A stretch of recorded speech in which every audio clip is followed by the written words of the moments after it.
You can't do that, Chris. I pushed the button. Bon We're live again, folks, for part 2.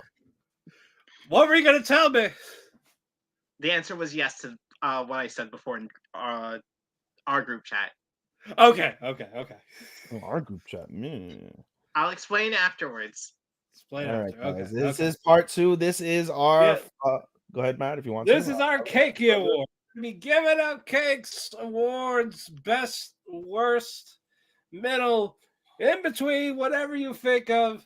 It's me again, Matt, with Ethan. And if you didn't guess the voice by now, it is Chris. Who is here with us. I am back. One more time. Yes, and Chris, once again, thank you so much for being a substitute for me while I was gone and having life take over in my life and me not being on the show because I cared more about life than anime at the time. For sure. So blasphemy, but understandable. Yeah. But yeah, guys, how it's gonna work for those that are not aware, I'm sure you are by now. We're gonna start with our cakes. We're gonna give a different cake for a different category, whether it's characters, genres, writing, animation, fighting, fisticuffs. We're gonna give all that, and then afterwards we're gonna give our top 10 with some free honorable mentions. And yeah, we were gonna close off 2023, and then next week we're gonna have our 2-part annuals. Which I am so looking forward to. Yep, I gotta write mine. Gentlemen, are you ready? Sure. As ready as we're gonna be, sir. Alrighty. First off, the Christmas cake, the cake no one wants. Most disappointing anime of the season. Chris, what was your disappointment? Mine was Rain Protocol. Rain and Protocol. All right. No hesitation. No hesitation. Care to expound on that? Yeah. I mean, like, I knew it was going to be shitty, just like Kizuna no NFT, but at least Kizuna no NFT somewhat tried. The only part where they actually tried in Rain Protocol is the end where they actually animated the final confrontation in the video game. It was just really depressing and really sad, and they should have had more gamer rage. That was a kill! Fuck! N-word! N-word! J-word! F-word! No, not Call of Duty chat room. No, not that. No, it's gamer rage. That's literally what I think of. I think of the N-word. It's Valorant and COD. So yeah, same thing. Yeah, bro. N-word, the F-word that ends in an OT. That word, yep, all that. Definitely think that when I think of gamer rage. All right. And then Ethan. And pushing your sister down the stairs. Yeah, apparently, and fucking cutting off the Wi-Fi and shooting her afterwards. Yeah. No, she fell down the stairs this time. She fell down some stairs. I was reading a story. No, legitimately, that's a story that happened somewhere like several years ago. This guy fucking was having lag issues, so he changed the Wi-Fi password, and his like sister bitched at him for it, and so he went and shot his sister. And he got sentenced to prison for life. Yeah. That's a good story.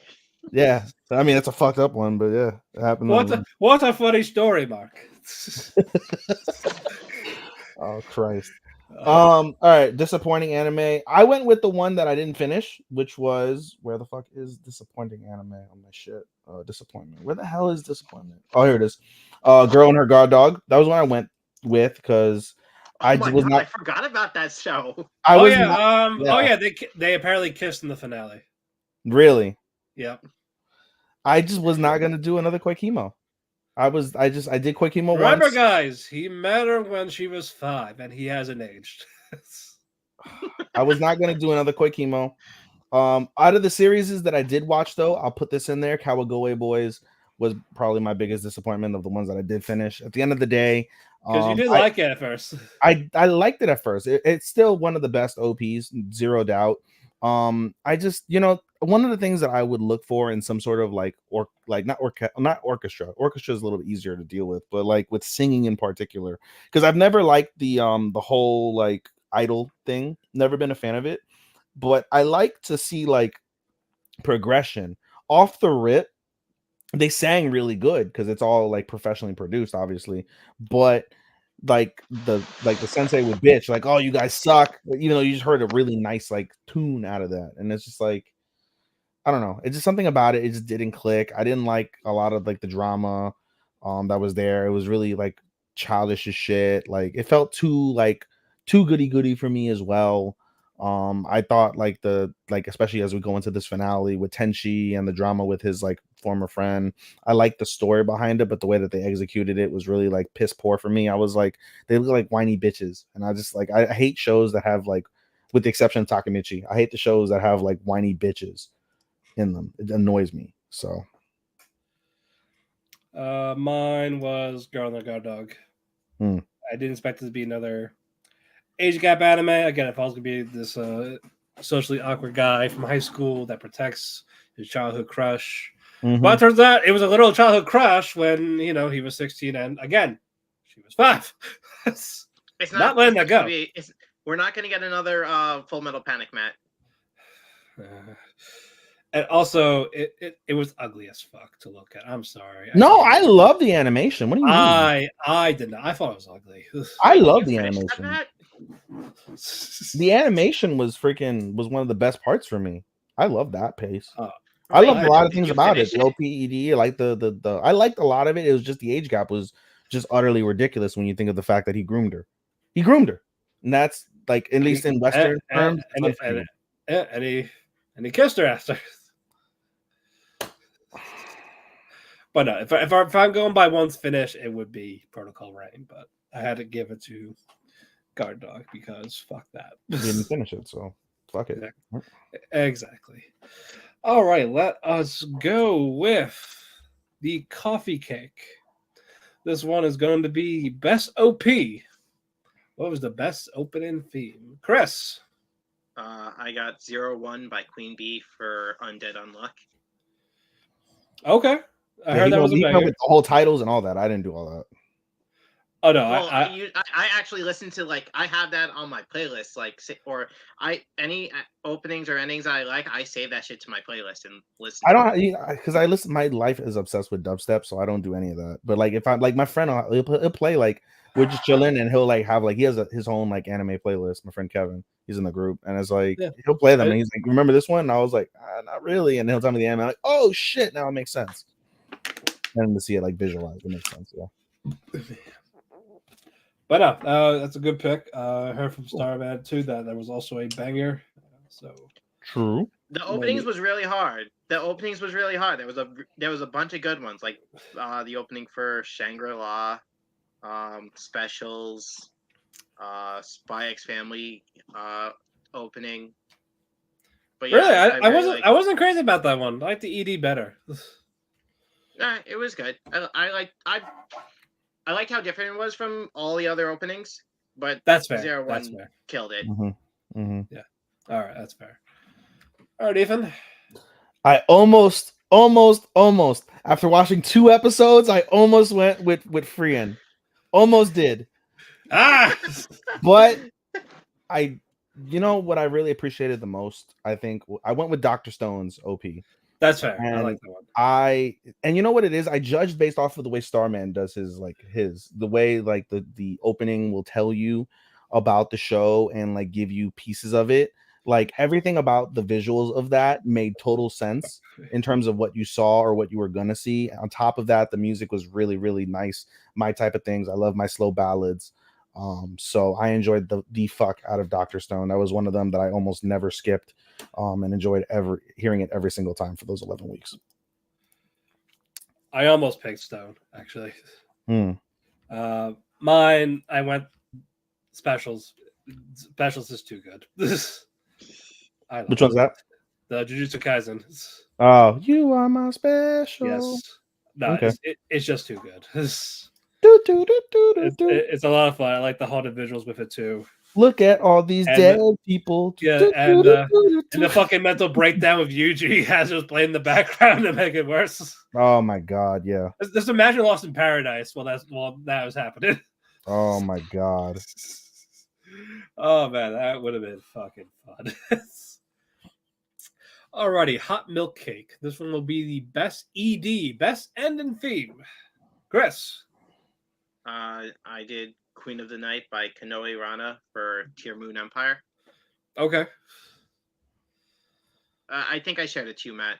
You did. I It was nice. Yeah, I liked. I basically like how in the video for it, how it like shows the. Well, no one here watched it except Starman, Yeah. who's not even here right now, so he wouldn't get it. But I like how the visuals showed a connection between the main character, Mia, conversing with her younger self, and who's like fixing all the mistakes that she made. I don't know. It's just really cute opening ending. No, it's a very cute theme. Mhm. Absolutely. Ethan. I went with Freerin. Yay! Yes, Yeah. 2 episodes, and I heard that ED, and I was like, yes. Freerin fucking killed it. I almost went with Stone, and I almost went with Apothecaries. I love those 2 as well, but I was like, after seeing literally the first episode and then seeing the ED, I was like, oh, this is tremendous. And then listening to it one more time after episode 2, and I was like, wow, this fits so fucking perfect. Freerin, after 2 episodes, wins its first award. Nah, Freerin was too good. I love the visuals of like Free in the background with the flowers like shaped like her. How she's walking around like day, night, winter, fall. I loved all of that. It was just too. It was too beautiful. So I had to give it that.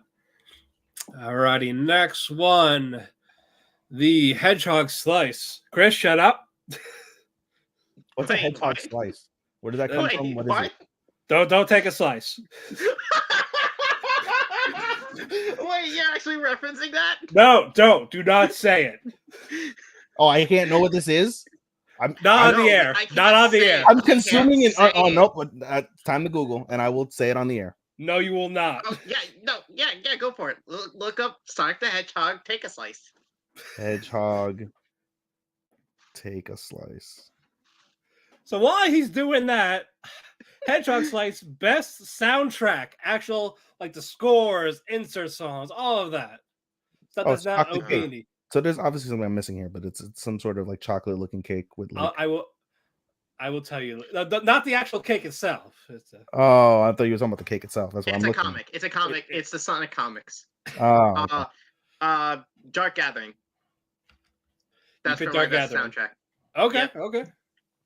It really it really helped with the chilling vibe that the show was going for, with all the ghost and the near-death experiences for main stupid character. Absolutely. All right, Ethan, what'd you get? So, I had Shield Hero, but I gave it to Freerin.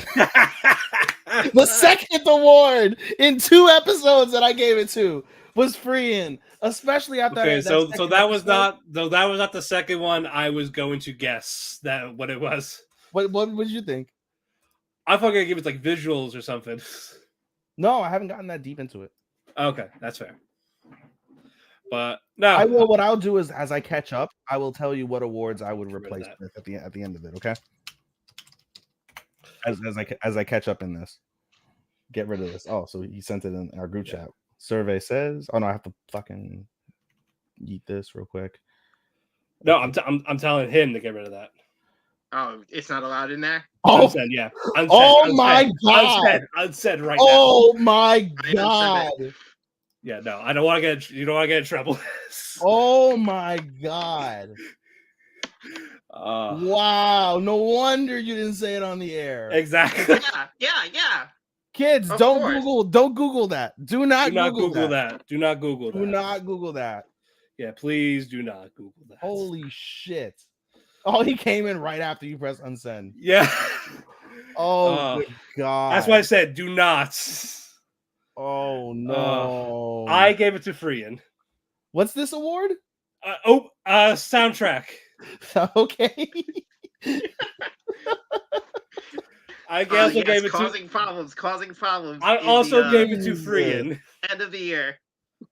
Oh, I also gave it to Frian. Matt, what I said is that I will, before I saw that, I will watch Freein, and then as I catch up, I will let you know what awards I would have given it. Okay. So when I'm finally caught up, I'll give you that information. Like, I would replace this for this, this for this, this for this. So those are the 2 awards that Freein got from me off of just 2 episodes alone. Okay. But it's beautiful. It's made by Evan Call, who does the Violet Evergarden soundtrack. Really? Yes. And I love the Violet Evergarden soundtrack too. Exactly. So I was like, ooh, I was already in. I was hooked from the get-go. Yes. Man, it's pretty cool that I haven't seen that show. Really? Yeah. He has not. It's a good emotional show too. I know, Papa, you're hungry. I'm aware. Thank you. Feed me, damn it. But all right. The Fig Cake. This is the best original anime. Chris. Man, such a hard decision. I'm gonna just have to give it to God app because fuck Rainy Protocol.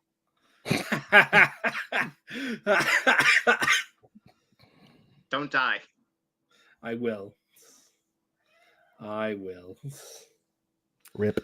All right, but so that was like the early option because it's not Rain Protocol. Yeah. All right. Okay, fair. I mean, this is always like one by default. It's still a good show, with all its hey, you're not gonna expect this, or hey, who wants to see a kid get curb stomped? Whatever, who cares? Oh yeah, that did happen. Sorry, Papa. It was another wheelchair assault. I just smacked my cat in the face on accident. I thought he was done petting me, so I went to shake like the loose hairs off my hand, and he was still there. Pop. Oops. I'm sorry, puppy. Yes, you're hungry. I know. I'll feed you. I'll tell you what. When I get water, I'll feed you. Give me a few minutes, okay? Thank you, puppy. Okay. I only had one by default, and it was Kawagoe Boys. The only award is gonna go. Only award it has next. Move on. I gave it to Fooly Cooly Shoegaze. Because this was a very Fooly Cooly type show. Like, it reminded you of Fooly Cooly, and it's actually a sequel to Alternative. So I liked it for that. I watched this one in the dub. I love the dub in it. And a lot of fun with it, even though it was only 3 episodes. Wasn't like perfect, but it was the closest to Fooly Cooly we were going to get, especially that's going to be the last one that Adult Swim is going to do. But it still had the theme of like maturity, growing up. But it didn't have the girl. Didn't have the main girl. What's her name? The crazy one with the guitar. What's her name? Chris. I don't remember. It's been years. Like Haruhi, some shit. Oh, I got to find it now. It's bothering me. I got it. You continue with your Haruko. You got it. Yeah, there was no Haruko. The first time we did not have her at all. No Hanako? Haruko, yeah, no Haruko.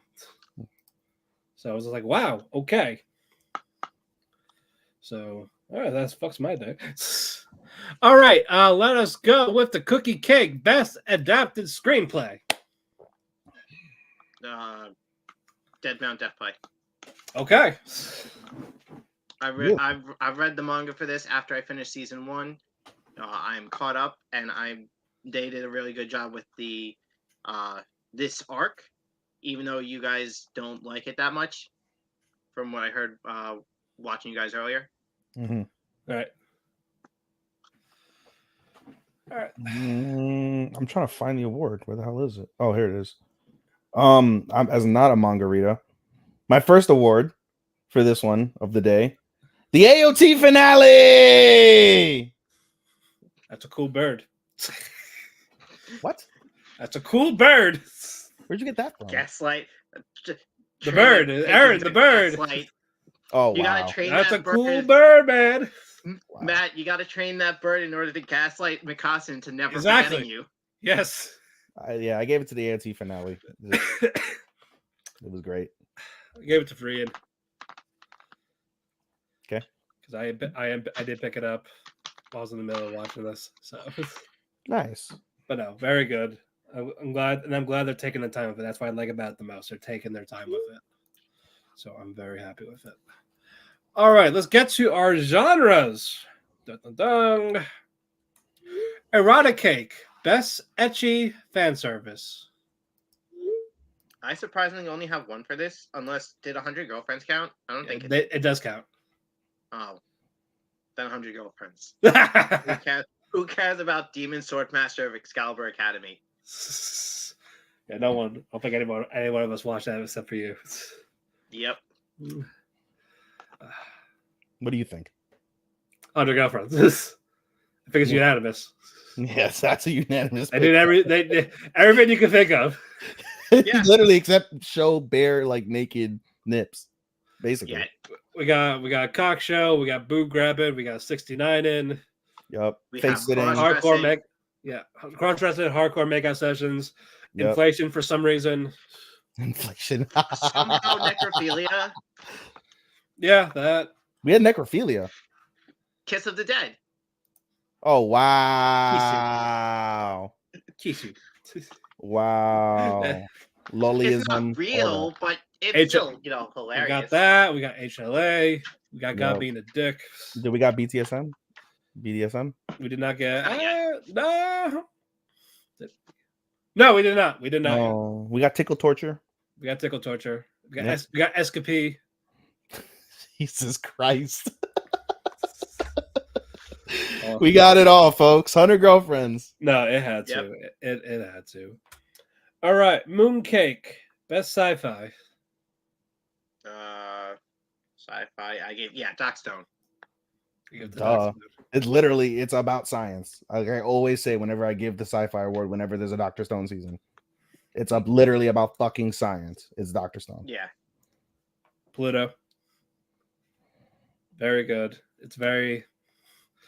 Nah, I love Pluto. I love the sci-fi of it, how they handled. Again, it's fucking Astro Boy. It's of course it's sci-fi, and they do a damn good job of it. I'll get to more Pluto later, but yeah, Pluto was my sci-fi of the season. Nice. All right, now, did we do Opera Cake? No, Opera for best music anime. Pass. I don't have You one. don't have one. That's right. We do. Oh, that's right. This is the second award that I won by default. Fucking Kawagoe boys.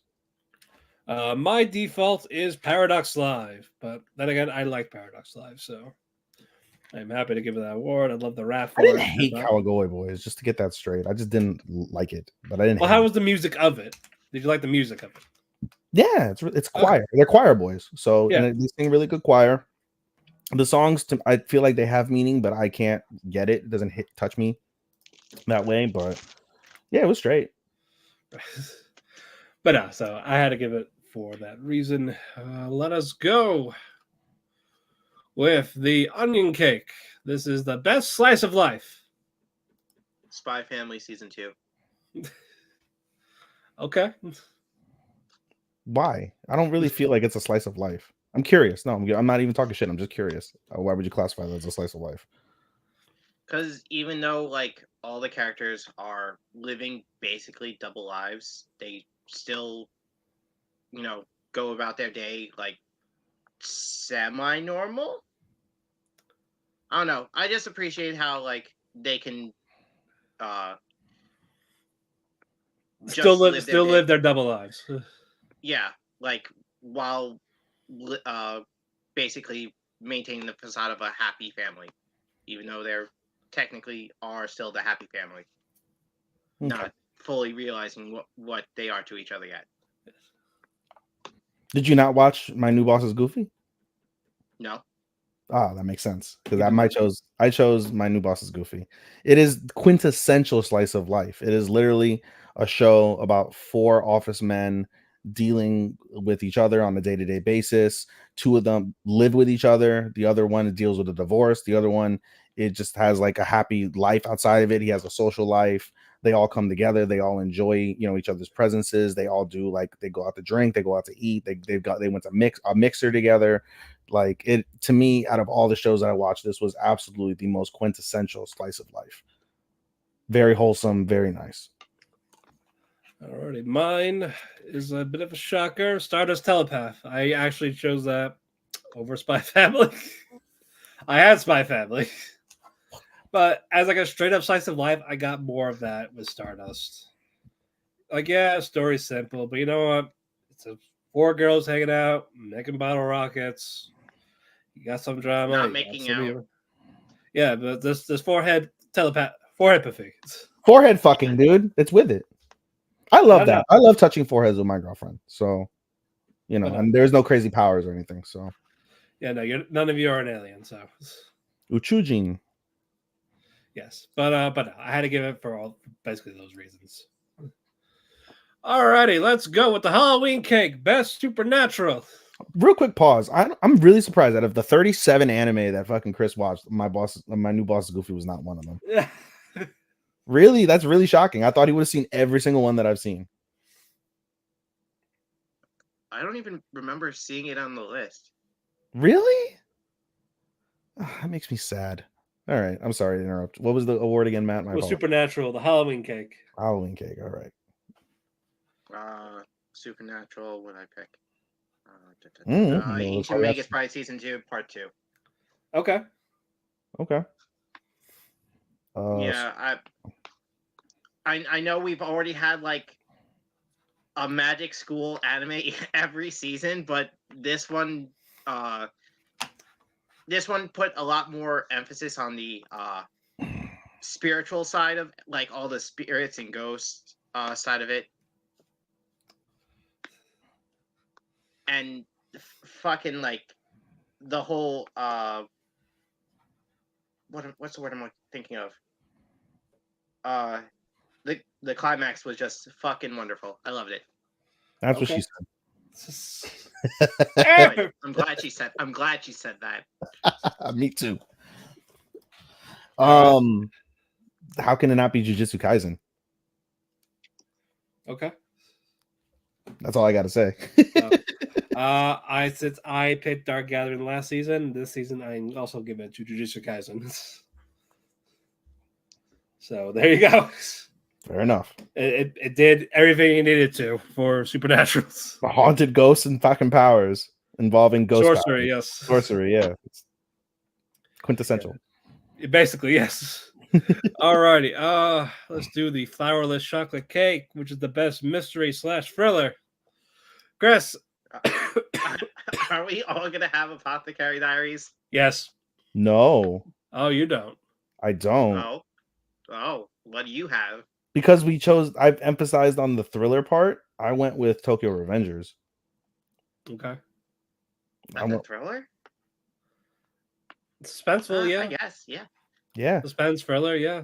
Yeah, I went with Tokyo. I went with Tokyo Revengers season 2, part 2. Apothecaries would be a second for me, though, no doubt. But it was definitely a Apothecary. Ron's in the trash. Yes. Is Starman listening in on us? He said he wanted to listen to our awards. I don't know. Maybe he saw the picture and he's not saying shit. Oh no! Apologize. For real. Sorry, it's just I love stupid humor. That's over the top though. That was bad. No. Even I said that's bad, and I'm a big fan of stupid humor myself. I got into a whole argument with my girlfriend over my dark humor, and if I had shown her that, we would be broken up.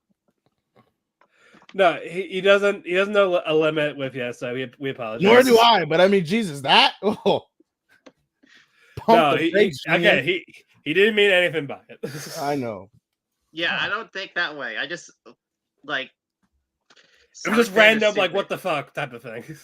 Yeah. Just like what is that, and why that far over taking a slice of cake? Whatever, don't worry about it. Okay. All right. I'm sorry. All right. Corpsing. Yeah, we are corpsing. Lemon cake adventure. I went with Undead Unluck. Okay, that's fair. You gotta elaborate? Yeah. The journey that her name was Fuko? Yeah, Fuko and Andy take to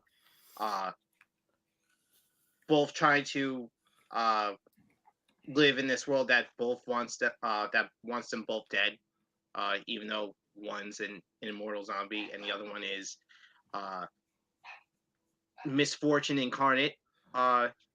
it's cute to see their moments together and how they like go through the strides they need to survive. Okay. Ethan? So had I watched more, I would have given it to Freeing, but I didn't watch enough to justify at this stage giving it, so I gave it to Kingdom of Ruin. So Okay. very mystery, not mystery, I'm sorry, very like adventure-y, obviously having to do with like the whole thing with witches and humans and each person's quest for hatred on their- revenge. yeah, the quest for revenge. That revenge that he got right away. Basically. So He didn't kill the king. yeah. So I don't know. And he gets hot somehow. Yeah. He'll never freeze. Yeah. I mean, it was gonna be Kingdom of Ruin. If not, had I not seen Freer, and I probably would have given it to Shield Hero or Eminence. Right. Okay. Somewhere around there. Fair. So That's cool. Obviously, mine was freaking. It had to go free, and Mhm. it feels like an adventure. Like it feels like you're with them with the past and present of it. Like you're exploring Free's adventure of maybe try to be a human-ish. that's literally all she does is just adventure. Yeah, she has no concept of time. Yeah, that's Does all not she does. care. She's like, I'm just gonna wander the plains for 100 years. Okay, it's just 100 years, no big deal. But it's a big deal for everyone else. How old is Freer in like in terms of like human age compared to her like right her actual age? Like what is she like 17, 18? Well, I think she's near the end. She's over 1,000. They live that long, so She's over 1,000 years old yeah. and she's gonna die soon. They don't say that. Do they say how long elves live in? Well, if we're going by like Lord of the Rings and stuff like that, they live like Because she physically looks like she's like anywhere between like 16 and 21. she's like no. If we're going by physical, she's probably like in her 20s and 30s. But if we're going like elves live for like 1,000 to 2,000 years, dependent. As I don't know how theirs works, but if we're going by the regular Lord of the Rings, it's like 1,500 years, I believe. I mean, she can't be alive for more than like 1,000. I wouldn't think, based off her looks. She does age. They do age clearly.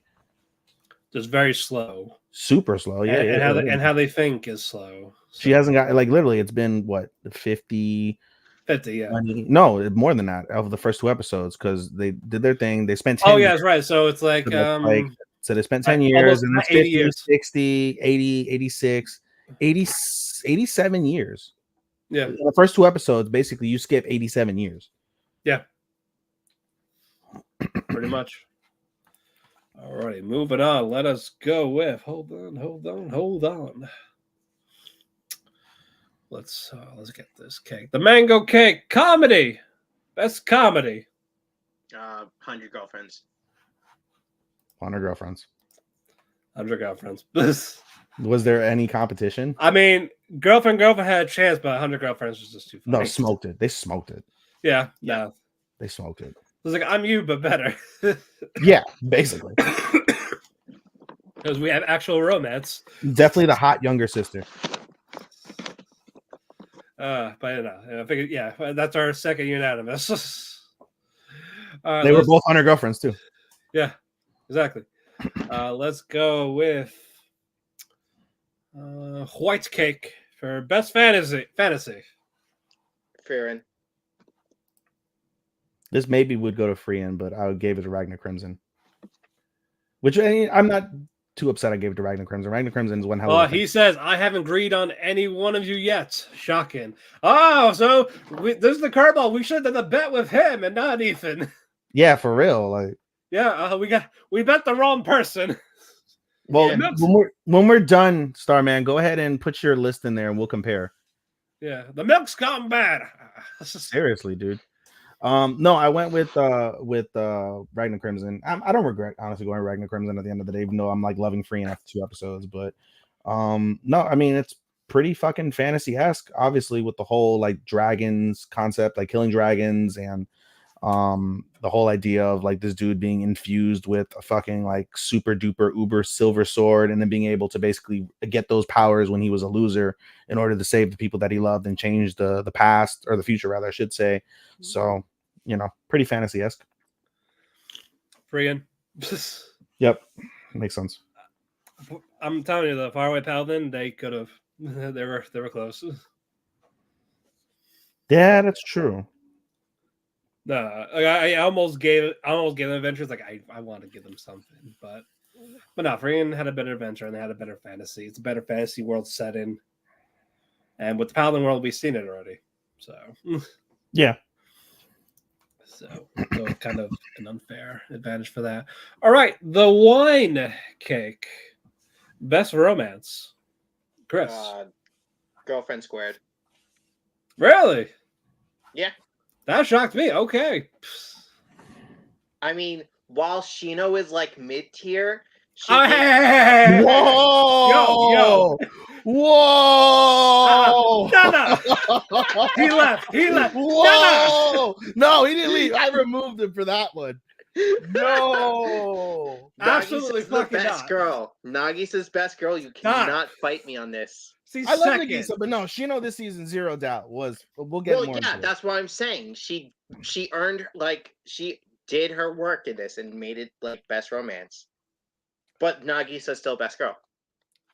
Nagisa is the best girl, but we'll talk more about it. We're going to talk more about it when mid tier. My fucking dick. It's not Rika or Saki. Saki's super fucking in the trash. They belong in the trash here. Angry bisexual energy. That's what she is. Go ahead. Give it to your dating story. I did give it the dating story, and I'll get into why when I explain where I ranked dating story as compared to the other ROMs.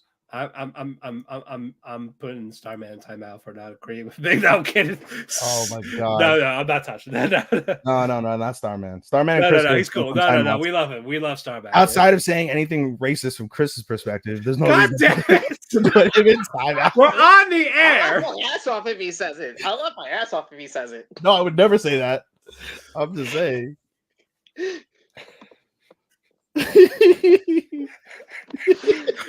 I regret it. That's it. I killed Matt. Chris, welcome to the new co-host slot. I killed Matt. Oh my fucking god. Continue. No, like I said, I really want to get into like the nuances of the three ROMs. I'll give you a spoiler. I ranked on my 13. I'll get into it like I said, but on the 13, I ranked the ROMs back to back in the list. 1, 2, and 3. Not like literally 1, 2, and 3. That's fucking blasphemy, but you know what I mean. I did not.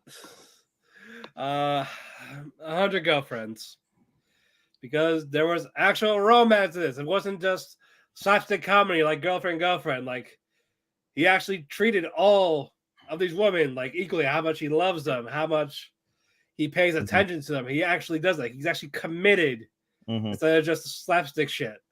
So I love 100 Girlfriends for that. Like, I got actual romance X vibes from it. I love Shino from Girlfriend, but it was also more comedy focused. I would have went with you too, Matt, and said 100 Girlfriends, but the only reason why I would is because I saw the fucking Gigax video about it. Okay. Right. But no. How about all three of us picked a different rom-com? How about that? Yeah. Those two were good. Don't give me that. I'm kidding. The only thing good about Matt, it's not Kimi Zero's fault. The only good thing they had was the ending. Fucking poor Alia. I don't think that was a good ending. But yeah, it was just okay. The band's great. I believe you for the band. Yeah. All right, let's go with the butterfly cake. Best action. Shangri-La Frontier. It's really good. It's just another one of your typical action-based MMO series, but they really deliver with their fight scenes and everything. Right. Okay. Nah, that's one of those that I probably should have picked up. Like any of the two cores, I probably should have picked up if I really had to. But oh well. I mean, you still have time. I do not. I picked up fucking free, and you can pick up another 2-core anime. That is probably Ragna and Shangri-La. I'm only doing one, Chris. Calm down. Let him do Ragnar. Let him do Ragnar. No, I'll do Shangri-La. Oh wow. Wow, he's not picking the one with JoJo references. Right. I can just find those clips, but all right. Action. Ethan. Jujutsu. Jujutsu. No, because I gave it to Bleach last season, so If it wasn't Jujutsu, it would have been AOT finale. I don't know what I would have had. I gotta look now. It might have been. I might have given it to Spy Family with the Your stuff. Yeah, that's true. I was gonna say what, and I realized, oh no, yeah, the Your arc, duh. Yeah, no, but that Okay, alone, give it to that alone was Avengers. enough. What? You weren't gonna give it to Revengers for that fight or the With the the truck? final fights. Truck-kun, yo, Truck-kun should be protagonist of the year. I'm putting that down. Hisaki got Isekai, man. Oh, that was fucking fantastic. Absolutely brilliant. Having But no, fun, I had to right? give it to Jutsu, even if it wasn't complete. It's just, my goodness, just like so many good fights. So fucking many of them. All right, Depression Cake, best drama. Oh, that's a great one. I picked Tokyo Revengers because I can't believe how many awards I gave it.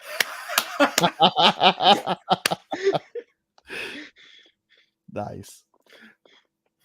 Did you give it Tokyo? Drama? No, I gave it to the AOT finale. Okay. Gave it to the AOT finale. If we're counting AOT finale, I gave it a lot. Yeah, no, I did say I would count it for you guys. Yep. I got Pluto because there was drama with the humanity fate. I will get to certain people later, but there was definitely drama in it with the mystery and the sci-fi. Yep. But again, it was just engaging with the drama, so I had to give it to that. Nice. A nice shoot indeed. Okay, that's it for the genres. Let us go. Avocado cake. Best fight. Oh man, Matt, this one's for you. No. We're gonna start off. We're starting off with Nanami. So Then we're going to Yajori. We're going to Nobara. Then Toto. He brings in Takata-chan in order to fight Mahito in Jujutsu Kaisen Season 2. Oh my god. Fuck you.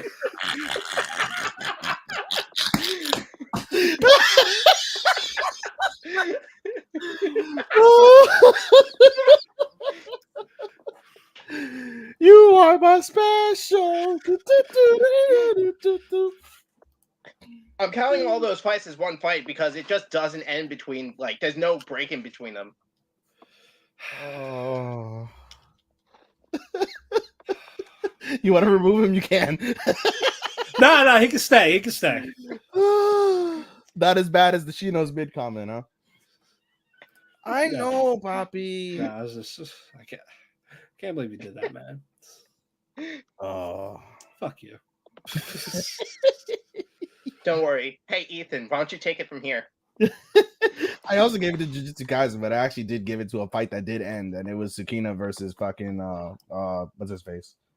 Damn it, where the fuck is The it? monster thing? No, not have it here. Yeah, Jogo.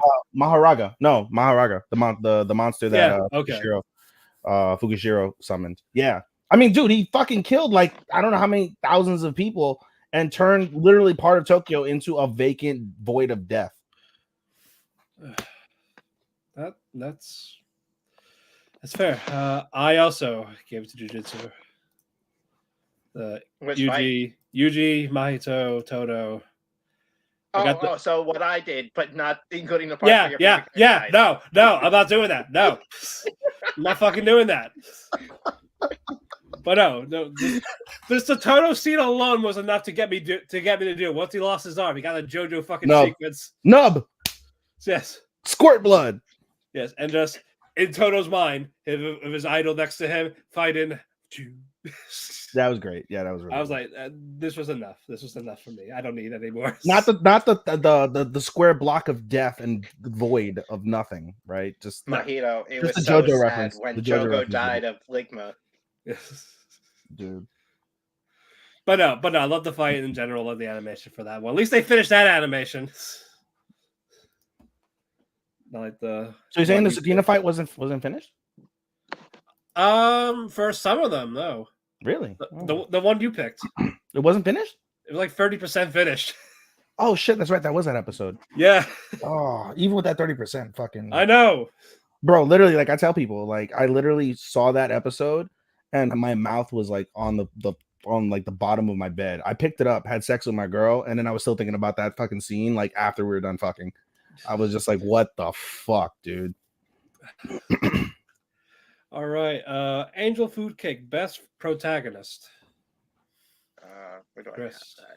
Oh, I got Terakamori Gandes blood from Really? Okay. Vexations of yeah. Is it because she went Ultra Instinct? It's because she went Ultra Instinct, and because she has the beauty that no one would see in like 10,000 years. But she's cute. She like despite her not wanting to go out and socialize and fight to the death, like she still does it despite like how many times she's dragged out of bed. Okay. She just wants to be a shut-in. She just wants a quiet life. She wants to just write fanfic. Horrible fanfic. I just want to be horrible fanfic. All right, Ethan. I went with Mau Mau. Went Okay. with Mau Mau. I enjoyed the absolute shit out of Mau Mau. I loved her. Just like her reaction to Jinshis were always great. Her like perception on things was amazing. The way she's able to put things together really easily was really awesome. And then her attitude while doing so was hilarious. Little Mau Mau, Chibi Mau Mau was fucking awesome. Like I said earlier in the part one.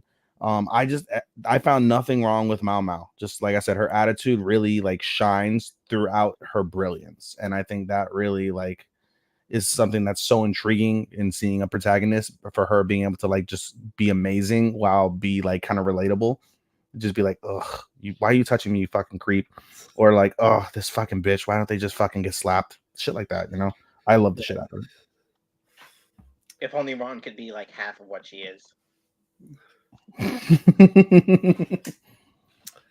I gave it to Freyan. She is a hero after all, and she was ready to throw hands with Devil. Like at the second she saw one that's ready to kill a demon. No hesitation. But you know, they're like, oh no, you can't do that. Can't wait to see that.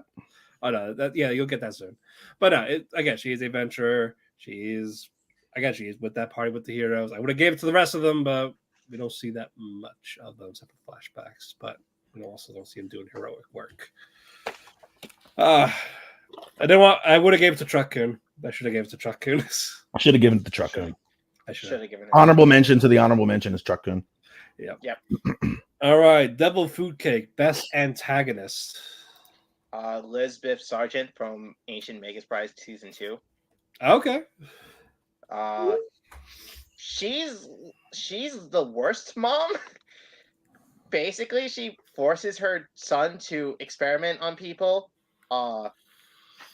Then when he runs away to be with this chick he was told to experiment on, he has them both killed and raises his granddaughter to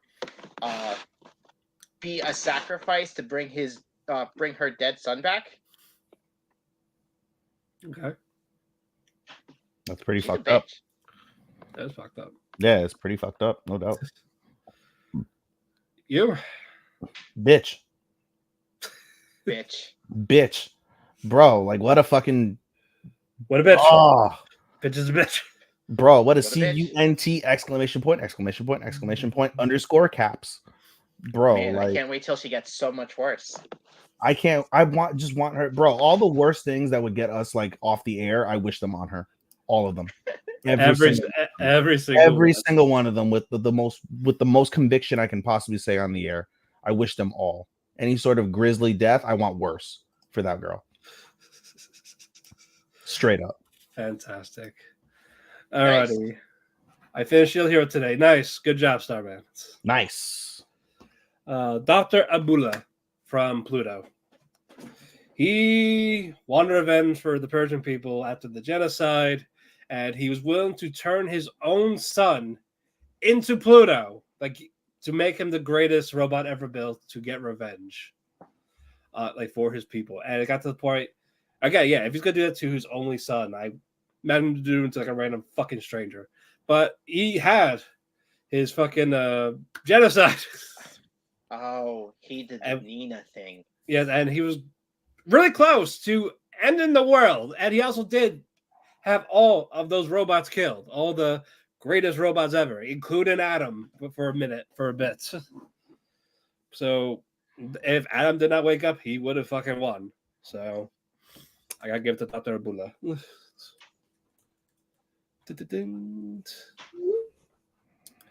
Alrighty, let us go with Apple Cake. Best Husbando. I'm gonna give that to Andy from Undead Unluck. Is that the guy that's like always naked? Yes, Okay. but that's not his fault. That's not his fault. It sounds like His his power fault. his power is undead, basically meaning he can't die. So when he gets blasted by like a meteorite or a fallen satellite, his clothes just fucking evaporate. Is this Kill a But Kill? the reason why, Is this Kill a Kill? close.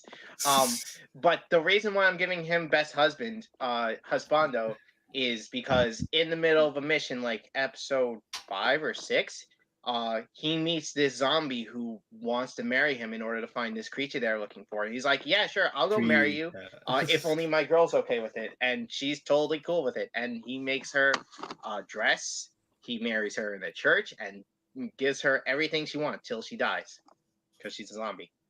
Okay. That's good. Ethan? Give me a second. I'm changing something really quick. He's picking Jinchi. No, I'm not actually. And this is for a different category actually, but I'm like, all right, let me do something else instead. This will be a shocker. Okay. Matt, I think I know yours. All right. Anyway, Maybe. best husband. Not Toto. This is bias. You said best husbando. Yes. Best Yeah. I did. All right. So I gave it to Ryoto. Obviously, you guys hate Dating Story. However, I will preface it by the principle of, as I've said before in the past, the principle of the show really, when it boils down to how Ryoto treats what's her face, I forget her name now, Runa, is treating her self-worth, and I find that to be so like incredibly like powerful from that piece of having someone that's just used to dating really fucked up men and just opening her legs because it was an expectation, because she thought all men just want me to just open my legs and give them my pussy, right? And the fact that he taught her self-worth, self-value, and taught her like there's more to relationships than just fucking and physical intimacy, I felt was really, really valuable from that perspective. And so I always appreciated that piece of the story at the crux of it more than majority of the things. It was either that or I would have given it to Rentaro, because like Matt said, he actually genuinely showed affection to these girls and like treated them all as like legitimate girlfriends. And he literally went to go fucking save his girl from being taken away from him forever. So, I mean, that has points in and of itself as well. But just for the principle of teaching a girl self-worth, I think when it comes to any characters that can, especially in romances, any characters that can teach the other opposite character something that's like a life lesson that's valuable, especially to that degree of not like physically giving yourself up just because, you know, the expectation is that way, and to do so when you genuinely have feelings for a person, to show the ultimate like show of affection and love, I think that trumps Rentaro just slightly, in my opinion. I gave it to Rentaro. Of course. Again, it goes above beyond for anyone he gives a shit about. So why would you want a man like that? Sure. Even if he is a MILF hunter, he wants the mother daughter double whopper combo. I get double it. whopper combo, baby. I understand. That was such a great line from fucking Karane. They know what's up. All right, let's get to that chocolate cake. Best waifu. I'm giving it to the Rentaro family. All the girlfriends. Although all 100. Well, the ones that we've seen. Even the so far. lollies? You like lollies, Chris? Hey, there's nothing wrong with them. I don't want to look. I don't want to look at a girl when I'm fucking her and as think, long wow, as she looks like they're she's of 10. age. Yay! Oh, as long as they're of age. To say short stack. To say short stack. Yeah. They They're exist. not even damn it. developed. At least midgets are developed. They got both of you there. Thank goodness. Yeah. Well, All right, who's your what's your favorite? Who's your favorite of the six? Who's your favorite of the six? Oh, mine? Hikari. Okay. I wonder why. Ethan. Shino! Let's go! I gave waifu to Shino. That's what. I gave it to Shino. No, in all seriousness, I gave it to Shino. A, she gets naked all the time. B, no, I'm just kidding. No, but I get it. But I mean, you would think like, oh, why would you go with the flat chested girl, right? The girl when she bends over, she looks like flat is justice. Okay. flat is justice. I mean, she bends over, she looks at the letter L. Like she has no definition. Like even when you see her like in the naked scene, like there's not much of a curve between like her back, her ass, and her rest of her legs. It's kind of funny. But in all seriousness, I gave it to Shino just because of the fact that like that, you know, despite her troubles with like wanting to like tell Naoya how she felt, like, out of all the girls that like did something in Girlfriend 2, like she was the most progressive and the most assertive because of the fact that I feel that her feelings are the most real out of them all. So I put a lot of value in that, and just being able to like, you know, put like just saying fuck it. She literally just said fuck it, and then boom. And it took some persuasion, but eventually she said fuck it, and she just did it, and I appreciated that. So, you know, and she's smart as shit, and like I said, she gets naked a lot and sexual things, so that helped. So I almost gave it to Shino. I give it to AI. I love a girl that can defend herself. Again, especially with the creeps. There's fucking I ranked them. It's efficient to get rid of That's a pervert. That's Willing to roundhouse kick a dog just to protect me. Or a cat, I'm sorry. yeah, she was like, punt it. Yeet. She was ready. Like I love it. She's ready for anything to help out. What do we do? Yeet it. Yes, ready to help out any significant other, putting that dog to sleep, anything she gets to do, and she's attractive, so Yes. and smart, like you said, with Shino. Yes. And she learns. She's learning most. She's learning to be a member of society, instead of just an introvert pie his life. That is most effective. Yes, it's very efficient. Efficient. So, yes. So I had to give it to AI. Alrighty, Right. let's go with not you. The Dundee Cake Best Duo, not couple, duo. I'm giving Partnership, it to Arachne friendship. Crimson. Okay, Well, we also said group. It can be a group. it can be a group. Do you still want Ragnar Crimson? I'm still giving it to Ragnar Crimson. Okay. The fact that Ragnar is so okay with being used by Crimson, who is just going to use the shit out of him until he can kill every single dragon and then himself, is just the best. And the fact that Crimson can just fucking somehow create guns and cars is hilarious in its own right, but the way they work together just complements each other. Ragnar's a muscle-brained idiot who just will do whatever it takes to accomplish his goal, and Crimson is the one who's controlling him behind the scenes, making sure that like the idiot doesn't stray too far and get himself killed. Okay. That's fair.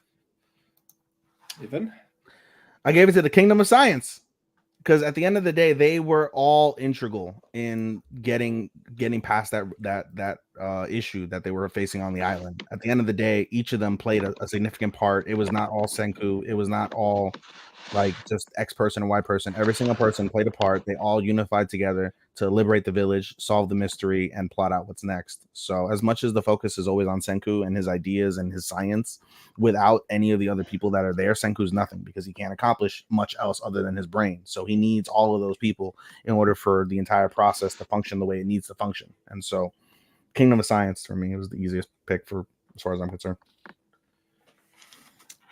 Komari and Vilhes. Thanks to you, Chris, because you gave that suggestion because I really didn't have anything else. It's like, who could I give as a fucking duo? But no, Vilhes is willing to poison people for Komari. It was either them or you're going to give Toto and Takeda-chan. The idol. Yes. I fucking should have. But no, I gave it to Kamari because I love the dynamic. I love the chemistry. Yeah, they're not a couple, but Bill Hayes is the fucking degenerate. Let's just be honest. And I just everyone in that show's a degenerate. Yeah, exactly. But I love the rapper vampire. He's cool. Just going beatboxing in while he's kicking their ass. But Bill Hayes and Kamari. Alrighty, the Valentine cake. Sorry, wedding cake. Best couple. Chris. Naoya and Nagisa. They didn't do anything. They're still the best. They didn't do anything. When you have a girl who will support you even when you're sick, her going out of her way to like request her time to just take care of Naoya, doing everything she can to support like Saki in order to make sure that like she doesn't overstep her bounds because she knows she's like stepping in on this relationship. Even though she wants to be with Naoya, she's totally okay with like being a third wheel. I'm so okay with that. Or I mean, I'm okay with her, their relationship together. I guess.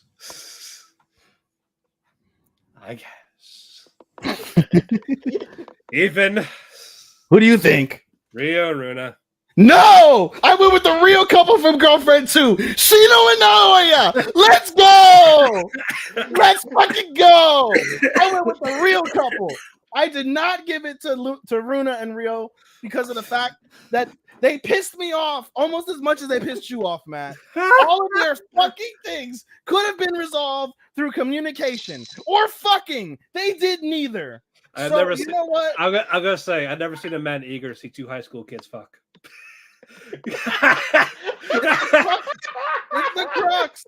No, you know what it is also is because I lost my virginity like the week before my senior year of high school. So and they're seniors in high school. So he still has no unanimous pick. That's fine. Womp womp womp womp. Anyway, I went with the real couple from Girlfriend 2, Shino and Naoya. Just that whole drama that played out. Literally, their drama is what got them on my list. It was superb. I loved how much Shino just went out there. Just went out there and pushed to get what she wanted. And then on top of that, when she got rejected, she took no for an answer and using her cunning and Saki's stupidity and Naoya's gullibleness actually got to be the fourth girlfriend. She literally got to be, the third girlfriend because we don't count Rika because she's stupid and she's a fucking idiot. So we don't like her. So no, she got to legitimately be the third girlfriend. Got to convince the girl who she thought liked her in the first place, basically. Like, oh, let's be a throuple. Right? And then like, oh, you get to feel on my boobs too, just like Naoya. And to Chris's point about Nagisa is now completely fine with literally being the third wheel in the relationship. Now more than ever, she is legitimately the third wheel because she's the third girlfriend. So, duh. I give it to Rentaro and the girls. More specifically, Rentaro and Shizuka.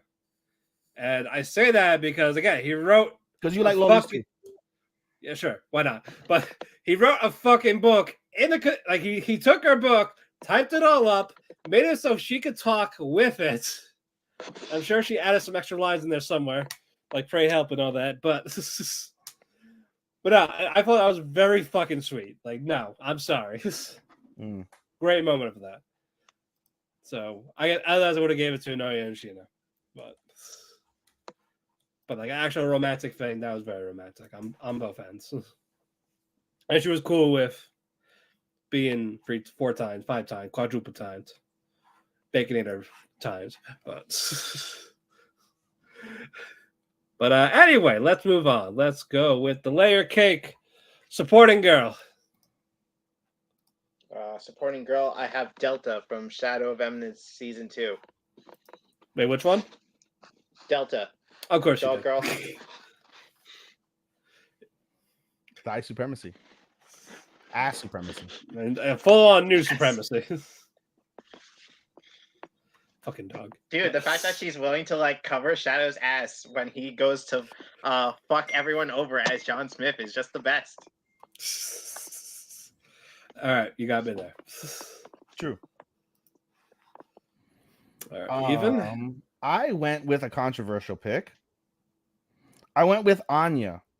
Now I realize Anya is a main character of the series. However, I will say Anya, whoops, I didn't mean to screenshot my fucking Monopoly board while I took some things. Thanks, babe, for the rolls. I went with Anya because she literally supported literally threw the whatever the sharp stick you want to call it, the jabber, whatever you want to call it. Yeah. She literally threw that with all of her might, needle. all of her effort. Yeah, the needle, all of her might, all of her effort, all of her like love, all of her desire to help. What's it called, to help her mother in that time to fight these bad guys, and was useful to the extreme. Not only that, she also supported Lloyd by trying to do what she could with the bomb situation as well. Out of the literal support of characters, she literally supported both her parents, which is all she ever strives for truly anyway, in the most epic of ways, and got away with them not realizing that she was one of the major factors on why they were able to succeed and why Yor's not dead and the rest of the passengers aren't blown up like the Titanic. Okay. Yeah, I see it. Oh, damn! I might have to switch. Oh, did I convince you? If you put it like that, yeah, I had Vilhays, but Anya did more. Fuck. I did way more. Yeah, I'll go- Anya supports her parents. That's No, her parents are dead. well, you know what I mean. Your father's dead, Anya. Oh my god. But I will give it to Anya for this. Yes, I convinced Matt of an award. She gets All a right. cake. She gets a cake. All right. That was shocking, right? I gave it to Anya. Yeah. Who'd you think I was going to give it to, Nicole? Oh, God, I fucking hope not. Fucking hope not. You fucking kidding me? What'd she do? Slap someone? Blame him? Blame a guy for that's not his fault? Say, oh, you don't know real life. No, he would have I knew for 2 weeks. I knew for 2 fucking weeks. You guys had months. No. No, he would have given it to Marie. Oh man, I'm gonna fuck your boyfriend just so you can get closer. Oh yeah, true. Or the shallow girl, like, oh, you're fat. I don't want you. Oh shit, he's hot now. I need him. Fuck her. Fuck you too. Fucking Akari. Fucking Akari. Fuck all you Gyaras. What the fuck you call yourselves? Oh god. I hope Okada Girls next season is not like that. I hope not too. All right. Pineapple cake. Best boy. Sorry, supporting boy. Supporting boy. Oh man, mine's not a controversial pick. I'm picking Takemichi. As a support? Yeah. What does he do? Well, fuck. Actually, I made this shit before he did any of his cool things. Fuck. I hate Tokyo Revengers for what it's doing to me. It's making me like Takemichi as a character. But the reason why I picked him as supporting boy is because he, besides like what he did recently, he hasn't done much as main character besides get himself involved. And stand then he had to get his ass kicked. Well, yeah, well, he gets saved by everyone. Mikey mostly, Draken. Fuck, he didn't even save Emma fucking when she got killed. He didn't save Kisaki. He didn't save Kisaki. Good. He didn't even kill Kisaki. Truck-kun had to come in and save the day. He stole the kill. Yeah, so yeah, I'm keeping him as supporting boy. All right. Oh, that was funny. Well, fuck. I hate season 3 for how good it is. 2.5. Yeah, 2 part 2. Sure, why not? Yeah, sure. 2.2. Yeah. Oh, I thought that was my cat. Yeah, I was like, Jesus. No, that was mine. No, all right. That's mine. All right, Ethan, what's yours? I went with Jinshi.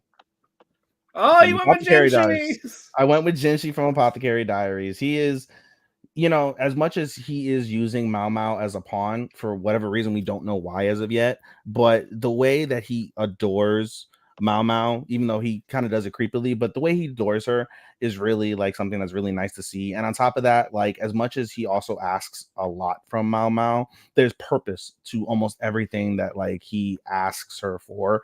And without Jinshi, Mao Mao would not be where she's at in terms of like her presence within the palace, I feel.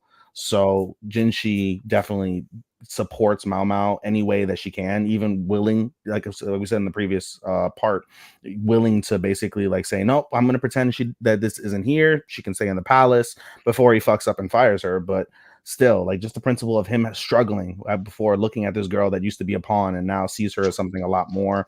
Even in like a couple episodes back when like he held her because he was upset and he was crying and she just let Mao Mao just let him cry. In essence, Mao Mao was being the support from that front, but it takes a special relationship between two people to be able to get to that point where like you can have that moment amongst two humans. So I thought that was really nice. And so I couldn't think of many other people really in terms of males for support. So Jinshi I thought was an easy choice. I gave this to a group: Himmel, Eisen, and Hader from Freehan, the old party, old heroes. Hold on, Starman wants to know if it's too late for him to jump in. I mean, yes, but we'll allow him in. We can tell him that, but I gave it to the hero party because they all left stuff behind for her while they're old or dead. So we got like Eisen gave her Stark, Hader gave Fern, Himmel fucking loved her. So all for this next adventure, like they all left something behind for her to do the repeat of 10-year adventure. So I had to give it to that. So I gave so all three of them just deserve that. Well, what is he saying? I just asked, do you want to wait till all the cakes are done, or did you want to make a point for supporting boy? Because he could ask during supporting boy, so I'm like, oh, maybe he has something intricate to say to one of our picks, or if he just wants to get on the air and talk shit and be like, none of you guys know what the fuck you're talking about because I picked all these motherfuckers and they're all right. What kind of food is he cooking for us now? No, he'll give the unseasoned chicken after. We got 4 left. He said he was gonna do. I guess he wanted to give his stuff real quick. He didn't want to give top 10 though. I thought he had a top 10. No, his awards are done. That. It's up to you, Matt. What do you think? It's up to him. He's got to argue. You know what, Chris? Let him cook. No, Chris, don't take back that K comic back anymore. Oh my god. Oh my god. Oh my god. All right, fine. He can come in. Let him come in. All right, I'm gonna send him an invite. Let's finish our cakes. Let's finish our cakes, and then we'll give him time to we'll give him the floor to argue these cakes. All right, let us. All right, so you just want to finish our cakes real quick? Not real quick, but let's finish our cakes. Okay, let me write them. Okay. All right. After our cakes, you come in. Do a cameo. Cakes. We got 4 left. You can come in and make your cameo and argue away, then scuttle away. LOL. All right, let's go. Princess Cake, best girl. Nagisa Minase from Counter Squared. For all the reasons why I gave for her being best couple with Naoya. Okay. Ethan? I gave it to Mao Mao for all the reasons I gave for protagonist. I gave it to Mao Mao. Definitely best girl. She was absolutely best girl. Yes, no doubt. Fucking bitch smacking one of the slaves. Perfect. I was like, yes, go, yes, princess, go. Absolutely perfect. That was a très magnifique. Très magnifique. All right, rum cake. Let's go with best boy. I'm giving it to Sunraku from Shangri-La. Dude wants to live his best life playing shitty ass video games, and when he's done with playing shitty ass video games, he's switching over to the God game and kicking ass. So yeah, give it to him. All right. Okay. I was gonna give it to Naoya, but I changed it after you said something, Matt, to Rentaro. Yay! I gave best boy to Rentaro. As much as I had what's his face? I had Rio on there for much of the season. Again, just the shitty miscommunication pieces just irked me enough to say fuck this. Meanwhile, Rentaro, for all the reasons that I don't agree with like polygamy, Rentaro still is a great dude and he does everything he can to really give intimacy and love to his girls. He showed out when literally probably the girl he loves the most, because it was his first girl, basically it was about to be taken from him. He went all out. He fucking not only convinced them to be a couple, he got her fucking mom to be his girlfriend too. So that's a W. When you can get the double waffle and killed the ghost of their dad. and managed to help the ghost of their dad ascend. So when you can get the double size E combo thigh special with the ghost ascension, there you go. Best boy. All right. Okay. I also gave it to Rentaro. So you're welcome. Thank you. And I said for all the reasons I said anyway. So fair enough. So there you go. Red Velvet Cake. Best visuals, not animation, like the backgrounds, visuals, the scenery. I'm giving it to Freered. Okay. Despite its trouble. Oh, sorry. Go ahead, Chris. My bad. Oh, yeah. I was giving it to Freered because like every new location that the party goes to in the past or in the present is just so well thought out, and like the team went out of their way to like make it all seem like a believable village, that like you could actually see this village actually existing, this castle. It was just really beautiful. Yeah.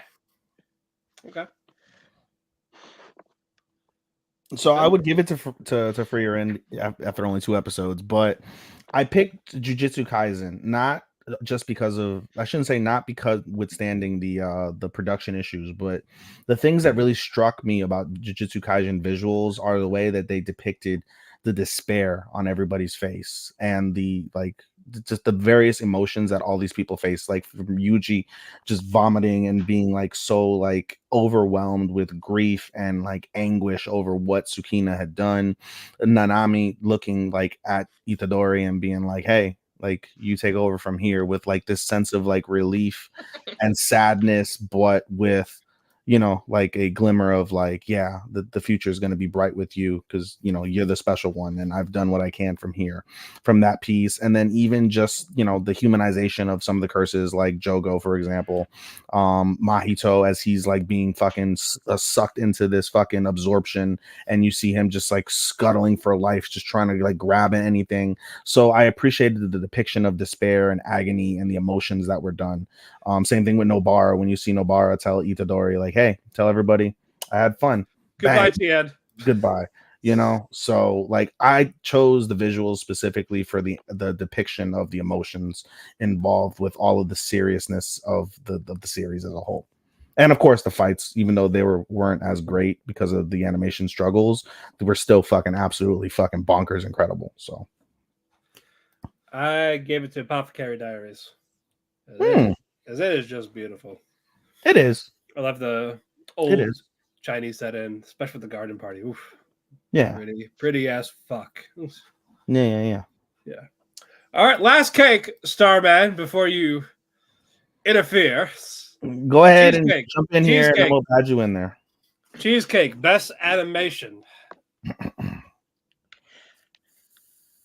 I'm giving it to Jujutsu Kaisen. Despite all, like, as you were saying, all the issues, like, those animators did their damnedest to make it, like, they were doing fucking work. They were. And they did with all the struggles they had. So, like, I gotta give them something. And that was it. No, I respect the animators. It's not the Mappa higher. No, not at all. Yep, absolutely not. Ethan? Sorry, I was saying it's animation, AOT finale.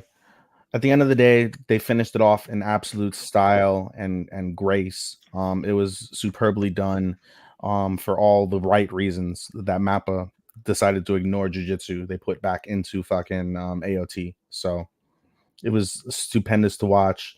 Everything about that finale was amazing. So, Okay. AOT finale for me. Scott Pilgrim takes off. I think it's probably the best animation I've seen from this year. It is just so good. Like Mm. especially with the fights, the interactions, the movements, the energy of it. Mm. And so I felt like you were watching a graphic novel with how it was animated, and they didn't hold back on it. So I respect the hell out of the animation studio behind it. So kudos to Scott Pilgrim. Indeed. All right, coming. Come on, Starman. I'm gonna go feed my cat and get water. Get your unseasoned chicken out here. He's gonna tell me I'm unseasoned chicken, even though I thought he's gonna yell at all of us. I thought I did pretty well with my picks, honestly. I thought we were fine. Well, I didn't say what whatsoever. I might now with this motherfucker, but you know. There we go. He's gonna make the bets happen now. All right, let me go. Yeah, I'll be dead if I lose this shit. All right, I'll be right back. All right, come on in, my friend.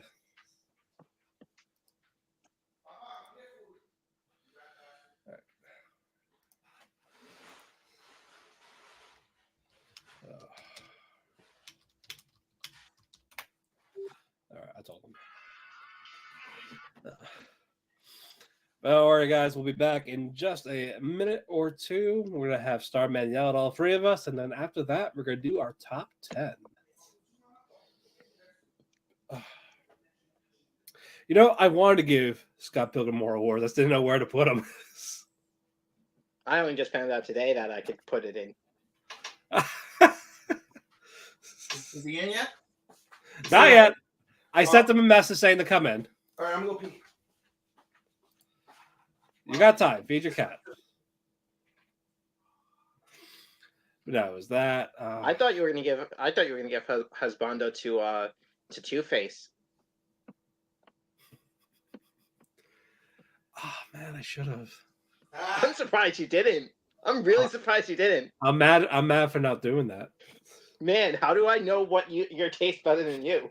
Well, I'm gonna have to fix that. What changed? So I don't know. I'll put him. I'll put in my annual. As I still got some slots. I still gotta finish my annual. Yeah, I didn't even. Not here yet? I don't even know what. He's not. We're just killing time. I told him to come. Time. Did you start off when? Did you start picking out when we started so we can tell Sean to edit? 2 minutes. Edit the last 2 minutes. Okay. Yeah. So 120 ish. Yeah, 120 ish. Hold on. I gotta play the song to let Starman know, or not the song, but I gotta let him know to come in. Oh, it went too far. Oh, son of a bitch! I'm trying to play the fucking. I don't want to get monetized. No, it's not me saying the line. Oh, okay.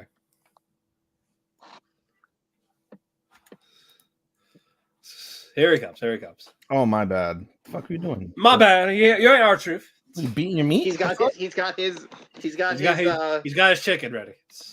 He's got his curry. Unspicy curry. He's gonna drink his curry through a straw. Fucking so stupid. It is stupid. That is. It was fucking stupid. If nothing else, at least this will be a preview for how next week's gonna be. Yep. Yeah. Right, that's gonna be like 8 hours in the course of 2 days. Can't wait. I can't wait. I can't wait. Great. So in the interim, actually, you know something for the live audience. I am going to share my screen for 2 seconds to give a preview. I'm going to give a small preview. Oh no, I can't show this. And here he comes. Okay. There he is. Here he comes. He's mad. Ho's mad. Hey, yo. There's hoes in this house. There's hoes in this house. There's hoes in this house. He's not ready yet. He ain't ready yet. He's not ready yet. In the interim, while he's doing that, I'm going to present my screen for 2 seconds. Extra present slides. No extra camera. Share screen. Here we go. Okay. Oh, I have to open the system settings to allow that. Okay, That's so fine. I missed the thing. I couldn't hear you guys. Plus, I was in the bathroom when you sent the message. Yeah, you're good. You're That's good. cool. Man. How you doing? Welcome for your cameo. Hey, look, man. Like, first off, thank you for guys. Like, how you doing, Ethan? Are you okay? You look like What's up? you ain't ready for this. I had to like come. Quick, man. Like, What are you gonna? What cakes are you gonna argue? We all fucked up apparently. Yeah, like what are you gonna argue? All the ones I didn't even pick that many for fucking for dating story. What did I pick for dating story? No, it's not even that with the dating story thing. The funny thing is, it's like I was listening in and out because I was around family and I could finally get like free, and it's like, all right, I'm free. And I was listening, I was getting up, getting ready, but I was shocked because I was like, dang, I should have took them bets because I was like, dang, it was a lot I didn't. I was shocked, man. I thought for sure Chris would surprise me and me and him would have something we could connect on, but it didn't really happen like that. So That's one. I'm I counting here. I told you it's a comic. How many of these fucking things did I give? I think I gave what, 2? I gave 2 awards. Nah, y'all gave Ethan. I'm most surprised about you and some of the cakes you gave out. Like, you deserve a round of applause for your cakes because like dude, like I'm pleased because I did not expect you to read some of those off. Yeah, because you know what it is? I'm learning off you because of the way you nitpick at certain shit. I'm like, it makes sense. So now, like, when I grade and when I look at like at the cakes, I'm like, all right, let me take some of what Starman looks at and apply it, and then it makes sense the way I apply it, thanks to you bringing it up in the first place. So I'm like, all right, I can fuck with this now. That's good. That's good. Okay. All right. Well, with that being said, man, I'm not gonna keep y'all long because I know y'all got other stuff to do. So I'm gonna shotgun these cakes if you don't mind. Because I'm Go ahead, by all means.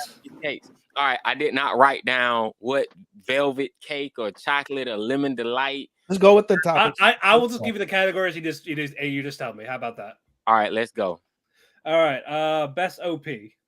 Best OP was Frontier Broken Games by FZMZ for Shangri-La Frontier. All right, very good. ED. ED was Nimarina by Minari SOS for Vexations of a. That was my runner-up. That's such a good that's a good vibe.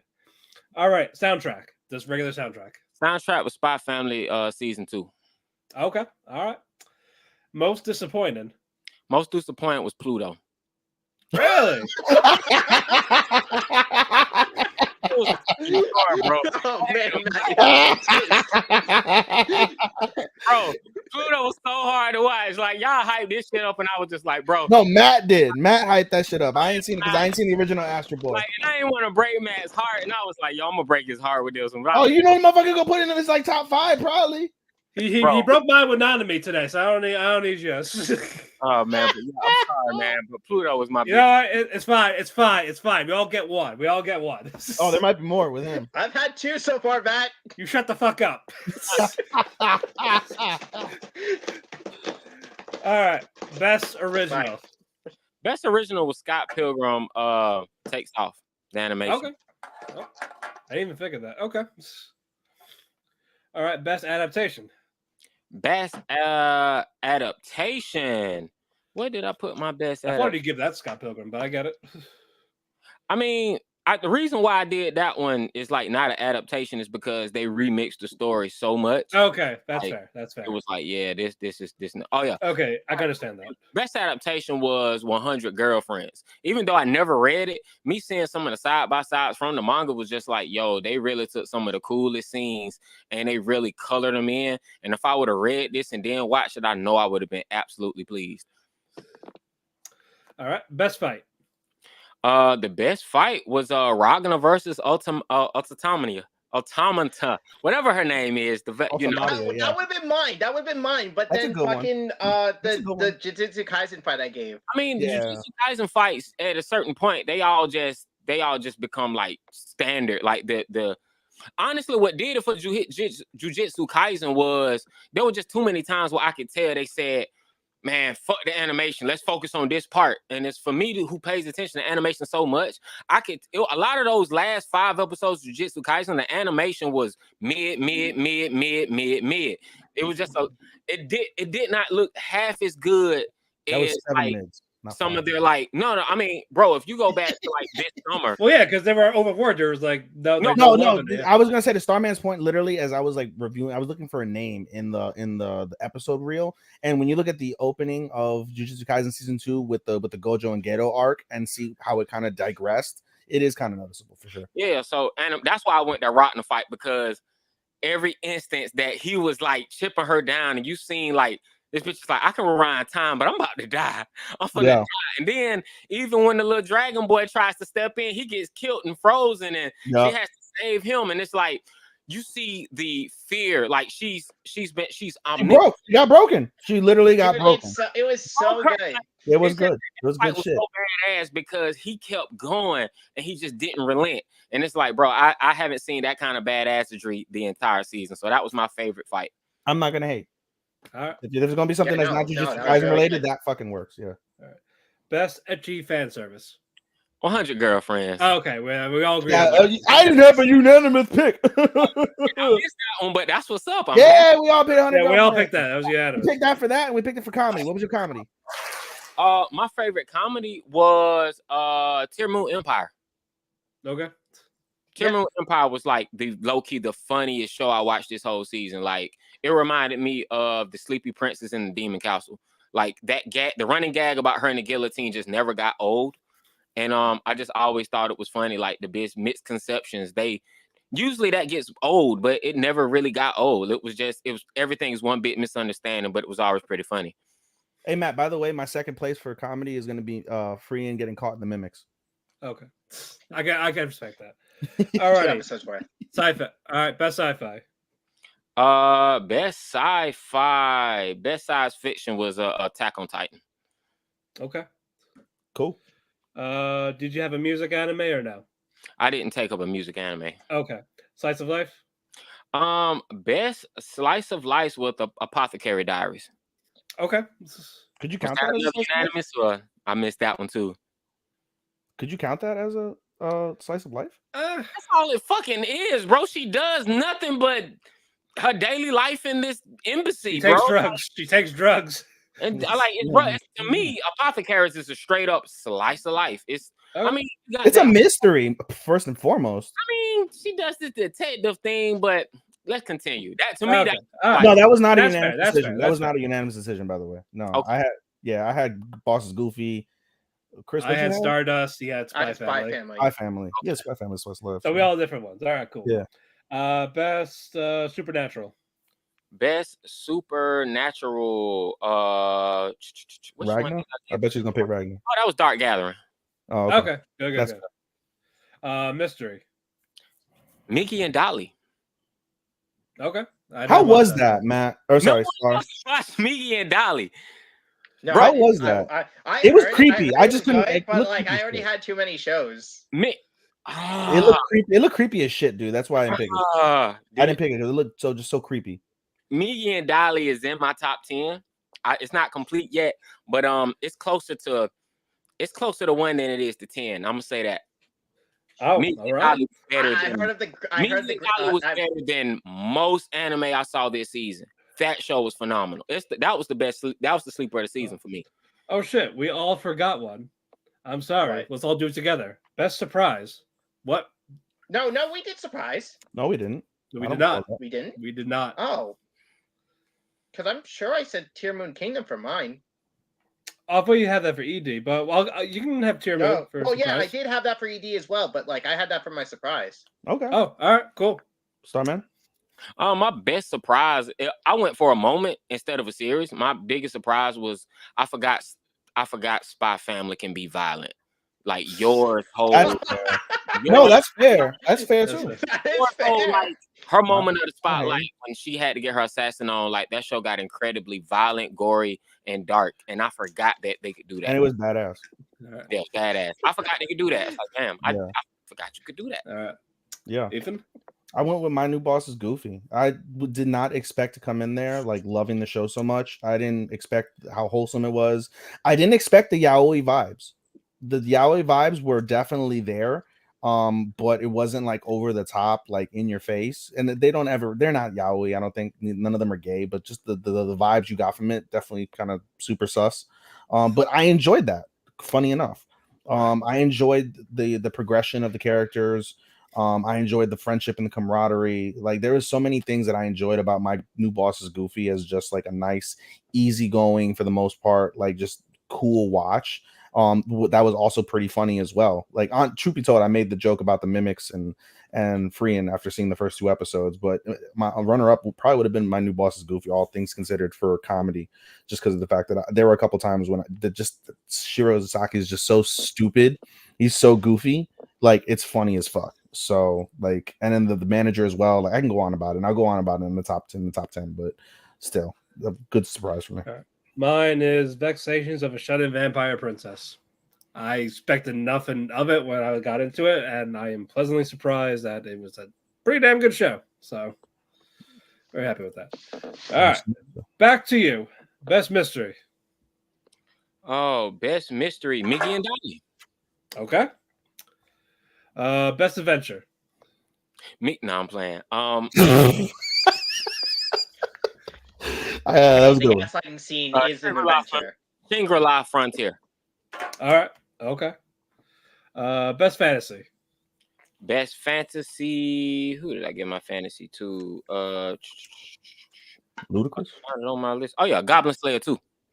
Goblin Slayer season 2. It was way better than season 1. Way better than season 1. I forgot you watched that. Way better. Like it was really good. That was that's the one. That's in your top 10. My top 10 isn't done. Yeah, it's classified. Best romance. I love. Hold on, pause real quick. I love how this motherfucker said, like, literally with like 4 weeks to go in the season, like, damn, I don't even know if I watched 10 anime. I know I got to binge a lot, but shit, did I watch 10 anime? I pulled the Chris, bro. In the past month, I picked up like 8 shows. Good. I picked up like 8 shows because I always do this. I picked up everything at the end because it was like, you know what? Now I'm ready to pick up these shows. Like now they're out in dub. I can watch them. That's literally what he did. Nah, most of them were subbed. I just picked them up later when I could binge them. A lot of anime is much better when I can binge it Netflix style, watch it back to back to back to back to back. I don't want to do that week to week shit with everything. See, we're opposites, but I'm not gonna hate on it so much. That's fine. That's was 100 girlfriends. All right. Best action. Best action. I'll give this one to Jujutsu Kaisen. All right. Best drama. Best drama. Miggy and Dolly. No, Tokyo Revengers. Nice. Okay. All right. Best protagonist. Best protagonist was Sun Raku from Shangri-La Frontier. Okay. Antagonist. Kisaki. Yeah, that's fair. Kisaki, bro. He was a whole hater. That's all it was. It was just like, yo, Disney. Wait, you're not gonna give it to Elizabeth Sargent from Vegas? Like, you got all these other villains that do a lot of this stuff that's like they want to take over the world, they want to stop this, they want to create this, they got a vision. No, he was a hater, bro. He was just like, I want the girl. I want to impress this girl. And I was like, bro, that's the realest shit ever. Like, niggas always is doing fuck shit to impress a bitch. And I was just like, that was the whole thing. He was like, bro, I got to get money. I got to fuck these niggas. Bro, that was it. He was just a hater. He was just like, bro, I'm just hating on Takemichi. He was just like, bro, I used to respect you. He was like, bro, I don't even know who you are. He was jelly. He was just a hater, bro. I was just like, damn, bro. That's what made him a good villain. Because he pulled out the gun, he shot, bro, he was gangster, bro. I was like, bro, you a gangster ass hater. Like, bro, I had flashbacks of the hood watching him. Because I was like, bro, I went to high school with at least 20 dudes like him. Like, I see guys like that everywhere, bro. Like, I ain't gonna lie to y'all, bro. Like, he black. He black. I might have to switch that. Oh, that makes sense. I gave you the bitch, like, but you know, I might switch it for annual. Bro. Husbando. Husbando was Rentaro. Good. I think that was unanimous for most of us. No, well, yeah, not me. Husbando. Oh yeah, who'd you have? I have an Andy from Undead Unlucky. No, I picked Ryoto for the nice, like, you know, the nice wholesome reason. All right, there was no unanimous. Okay. All right, waifu. My waifu? Yes. My waifu came late in the season. She came on literally at the penultimate at the end, bro. Hahari. Oh my god, bro. Hey. Hey. How old are you? You 29? Man of culture. What? You look like that. You rich. You 29. She stacked. She pretty. She cute as fuck. Oh man, no. Hahari, she stole my heart. She stole my heart. That was waifu right there. That's waifu right there. That's fair. That's fair. All right. Best duo. Miggy and Dolly. Makes sense. Miggy and Dolly was the best fucking duo. They twins, bro. Like these dog, bro, you gotta see the shit that they do, man. Anyway, we can keep going. Best couple is amazing. The best couple, man. I'm going to give it to Rentaro and the family. All right. I had that. But if you had to pick one out of those. Oh, honestly, it was the one Hikari, because he just did the most for her. Like at the end, it was all about her, and because of her, he pulled her mom. So I'm like, yeah, he got the double whopper because for her was so real. He pulled her mom, and her dad approved. So yeah, and that got raptured. Best supporting girl. Best supporting girl. Oh, Ethan is gonna hate this. Becky from Spy Family. What? That's the first one. We got one. That's what. I'm over here trying to rearrange my shoes while this dude talks. Becky, your 100 shoes that you ain't gonna wear. Hey, I ain't worn these. Y'all want to see them on the air? Bro, that one episode where she was just fawning over Lloyd, bro. I could not breathe watching the episode. It was so hilarious. Like Becky, it was just like, nah, bro. I didn't expect that from a side character who ain't had. Becky ain't had 100 lines in this show this whole damn season. She got her own episode and showed. Bro, she had like less than 50. Bro, she showed the fuck out on that one episode. I had to give her best supporting girl. What did she support? She didn't support nothing. She supported getting yeet. That's what she did. She got yeeted. Spy Family is like, they can do so much. Like, they're like a football team that can do anything on the offense. They can just do anything. So Spy Family was like, nah, we're going to get a supporting character and we're just going to hit you with comedy, awkwardness. Did you not hear what I said about Anya being a supporting character? One of y'all said Anya was the supporting character. I'm saying me. Yeah, it was me. And then I convinced Matt to go to fucking Anya. Supporting character of the season for me, man. Plus, that's Anya's best friend, bro. Like, nah, she makes this shit funny, bro. I got to give her props. Okay. Hell no. Hell supporting no. boy. That's the first award you said that I'm like, dude, what the fuck? That supporting boy was Crimson. Okay. Crimson. Yeah. All right. Best girl. Best girl is Kamari, man. True. Kamari, man. Like, I gotta get one of the t-shirts, but I am her biggest fan. I'm in the fan club, bro. Like, are you the rapper for that rap form, or are you the one that does the fetishes, or the one with the face?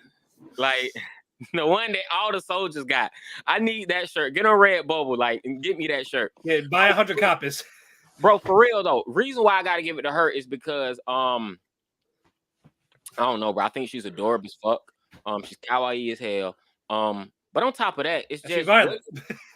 On top of that, man, it's just honestly, bro, whenever she blacks out, like she stands up for her friends. Like, she beat this guy the fuck up, like, damn, killed him. And he was just all she asked was he apologized. It was just like, nah, I'm gonna kill you. Like, but I feel like she faked it till she made it. She had to fake it till she make it. And she didn't even know she had the power she had. And I didn't really expect to vexations. I didn't expect to like vexations as much as I did. And I feel like from the voice actress to her and her supporting cast, I felt like everything around her just makes that show really, really, really dope. Honestly, here's a big spoiler. The reason why I ain't done my top 10 because I have to see how this show ends before I can confidently say this is my top 10. Because if that finale blow me out the park, I'm gonna be mad as hell if I put Shield here on my 10th spot and not her. So right. Well, bro, you got 13. There's 13 of them bitches. Well, the honorable mention. That means something. Huh? Next, I'm ready for my next. Best boy. Best boy. Who was my best boy? Oh yeah. Best boy was Takamichi. Really? Best boy was Takamichi, bro. Like, Takamichi got shot. And he just like, bro, I'm gonna be real with you. If Takemichi could fight, it would not be fucking fair. If he could fight, it wouldn't be fair. Cause he's straight gangster. He got more heart. Like, have any of y'all ever seen like Hajime no Ippo? Yeah. Which one? Yeah, Hajime no Ippo. I've seen Bro, that. if Takemichi could fight like Ippo, Ippo would lose. He got more heart than Ippo. You can't knock out Takemichi. He just, bro, he got beat with a pipe. He got pistol whipped. He got shot. He got beat, killed in front of his girl. Bro, he ain't get, you can't knock enemy, like, he can get knocked out in front of his girl. Like, when everybody devastated, and they was like, bro, we still got to have this fight. Knowing that they gonna lose, he just said, nah, bro, let's go. He inspired everybody. He can't fight, but he a general in the Tokyo Majin game. Even though they know he can't fight, he inspires everybody. He, To that point, I'll give him this. When you think about like the whole, shot.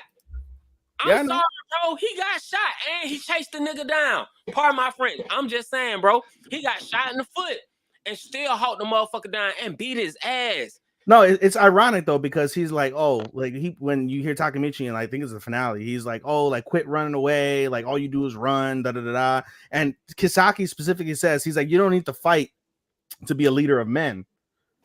It's the duality between them. There's the same. Yeah, they are. They're the opposite. It's like good and evil. Like it is the good and evil between like the dudes that they don't know how to fight, but they know how to lead. So it's formidable for me to give him the best protagonist. I would have given him the best. I mean, best antagonist. I would have given him the best protagonist, but no, like I had to give him the best boy. Like over all these other male characters, like Takemichi earned my respect this season. Okay, that's fair. All right, best visuals. Best visuals went to Freyrin. Nice. And last one, best animation. Best animation. $1,000,000. It does look like clean animation though. Hold on, you said best visuals went to free one. What did I give best animation to? One ready. I didn't do best animation. Well, let's flip it. Who I want to give this one to? Shangri-La Frontier. Okay. Yeah. That sounds good. Cool. Hold on. What'd you send me, Chris? Don't tell me it's that picture again. No, it's not the picture. It's not the picture. It's not Death Note. It's a Death Note? Oh, Matt, it's a Death Note reference. Damn it. I thought he put you on a Death Note. I was like, no. Stop done. Chris really wants to do the podcast with me and Starman. No, that'll be my retirement. Your retirement is beyond the Death Note? Yes. Oh my god. Well, Netflix action, live action. Let me drop these cakes on you guys. Starman, wait, do you want to stick around while we do the 10? And you give us your peanut gallery opinion? I mean, I can, sure. I'm reserving. If you're gonna watch, you might, and you're already on this bitch, you might as well fucking throw your 2 cents in there. Let's get some more practice in for next week. Go ahead. Okay. Wait, before we continue, I do want never mind. I can't. I have to restart fucking Chrome. I was gonna give you guys a preview now that we're done with the awards. I was gonna give you a preview. I don't want to see spoilers on your list. No. I have it like specifically to like where like all you see is the awards. I'm just so proud of like this spreadsheet that I came up with. But all right, whatever. Alrighty, are y'all ready? Yeah, buddy. Our honorable mentions. Number 3, Chris. My number 3 is My Daughter Left the Nest and Became an S-Rank Adventurer.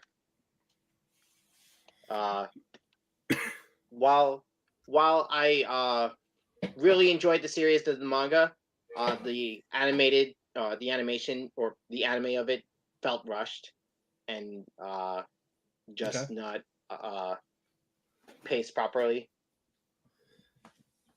Okay. Ethan? Shield Hero season 3. I gave it the Shield Hero season 3.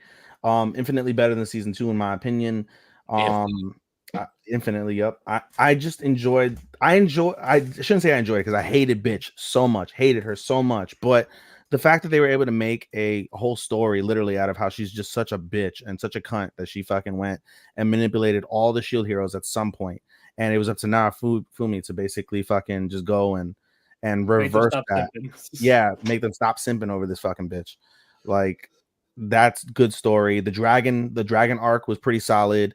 The closure that one of the, I forget her name, but the girl that with the father that was the dragon, that was nicely done. The some of the fights that were done in the arena, that was pretty cool. And I think one of the things that really lends itself to Shield Hero when it's got decent story is really that fucking that soundtrack. Like I said, I gave it to Freehan just because, like I said, after that second episode, I was like, wow, this fits so perfectly with the fucking motif of that episode. And I was like, I can only imagine how the rest of it is, so I'll give it to Freehan here.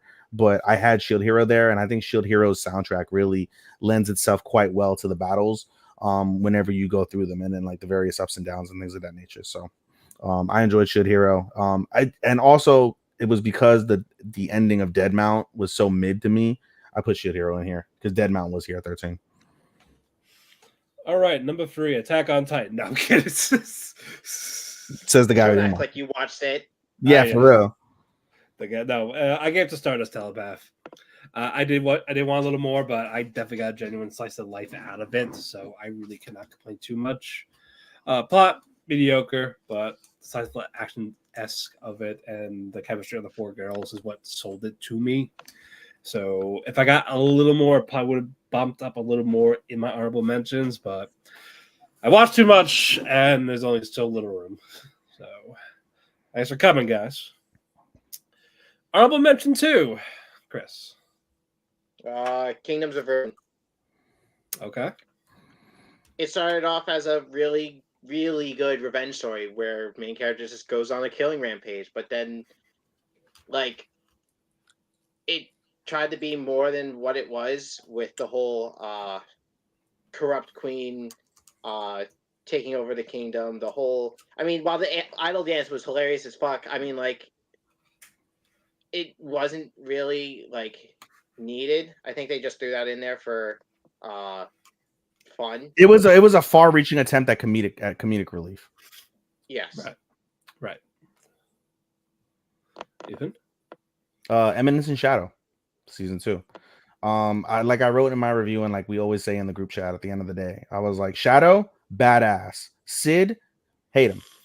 And then everything else, like in between, like it was just okay. Like the beach episode with the girls, I didn't give a shit about. Some of the like things back and forth with the girls, like they're great to look at, but you know, like out of all the girls that you saw that season, like literally like a handful of them really mattered at the end of the day. And that's one of the things that was there that kind of was just like, really, you know, at the end of the day, like nice to look at, but don't really add value a hell of a lot, in my opinion. Shadow was great, as I just mentioned. Like, you know, his battles were really dope, but I mean, I feel like it's kind of repetitive with Shadow because he's so OP as fuck. Like, he never goes through like any sort of like issues, and it's just like, you know, from that perspective. After a while, the whole thing with Rose, I thought wasn't bad at all. The way they closed out the season to transition to what's going to be the movie, I thought was really well done. The John Smith arc was pretty good as well. I didn't really care about the whole like financial ruin thing, but it lended itself to like the whole premise of John Smith and why he existed. So, you know, it is what it is from that piece. And just like I said, I hate Sid. I hate general ass Sid, like, you know, and even just the quirks of Shadow, like, yeah, I'm gonna do this or whatever. And he's just talking about fucking like whatever the fuck, not even related, but somehow it always manages to fucking go through it. Like, I'm waiting for that moment when fucking Shadow is like, oh, that's not what you meant. Oh shit. Oh, I fucked up. Whether that comes or not, we'll see. But you know, it kind of gets repetitive to some degree after a while, so that's why it loses marks for me. But I think that ending and the action and, you know, the fan service that it does provide keeps it up there within like some range of this list. I actually also gave it to Eminence in Shadow, season 2. I like season 1 a lot better. It was more engaging with season 1. Mm-hmm. This one felt a little too much of Sid compared to season 1, so it just turns me off. And I would have liked more John Smith because I thought he was cool as John Smith, not like my stepdad John Smith. But again, we thought that, and I'm always a sucker for a guy using strings as a weapon because it's a fucking OP weapon. Fucking strings. Fucking I thought they were strings. like piano wires. I thought they were piano wires considering he plays Either the way, piano. wire strings. Anytime whoever uses those as weapons, no, I love those. Those are automatic favorite. But I agree with both of y'all. yeah, but I wanted to like it a lot more, especially with how highly rated it was on websites, it's not clicking. No, it deserves. I think it deserves the hype it gets, but at the same time, I think it's overhyped. Yeah, But I understand the appeal of Eminence of Shadow, but I do I too, but I just wish there was like a better balance. I definitely would say it's an honorable mention off of the strength of you. I think it's like you need to see what it's about. Anybody who hears about it, who thinks they want to watch it, I would tell them to watch it. I would not tell anyone to skip Eminence of Shadow. It's one of those I'm like, you got to see it for yourself. But I agree with all Ethan's. I agree with all Ethan. Chris's points too. I agree with like your points on it. It's just it was cool. I like John Smith a lot, but honestly, it left for much to be desired. And to circle back to you with Kingdom of Ruin, that and Eminence of Shadow, both of those are strong 3.5s for me. Like both of those are 3.5s. Like, I mean, I like the goriness of Kingdom of Ruin gives it an honorable mention. Like it's if you're a fan of gore and action and the shock value, I think you should watch it. But once they got off of the moon with the witches, they could have parked it somewhere, but I felt like I don't like the fact that the anime just ended where it did. And but I ain't gonna lie, I do appreciate the visuals they tried to serve us. I'm gonna have to wait for season 2. They lost a lot.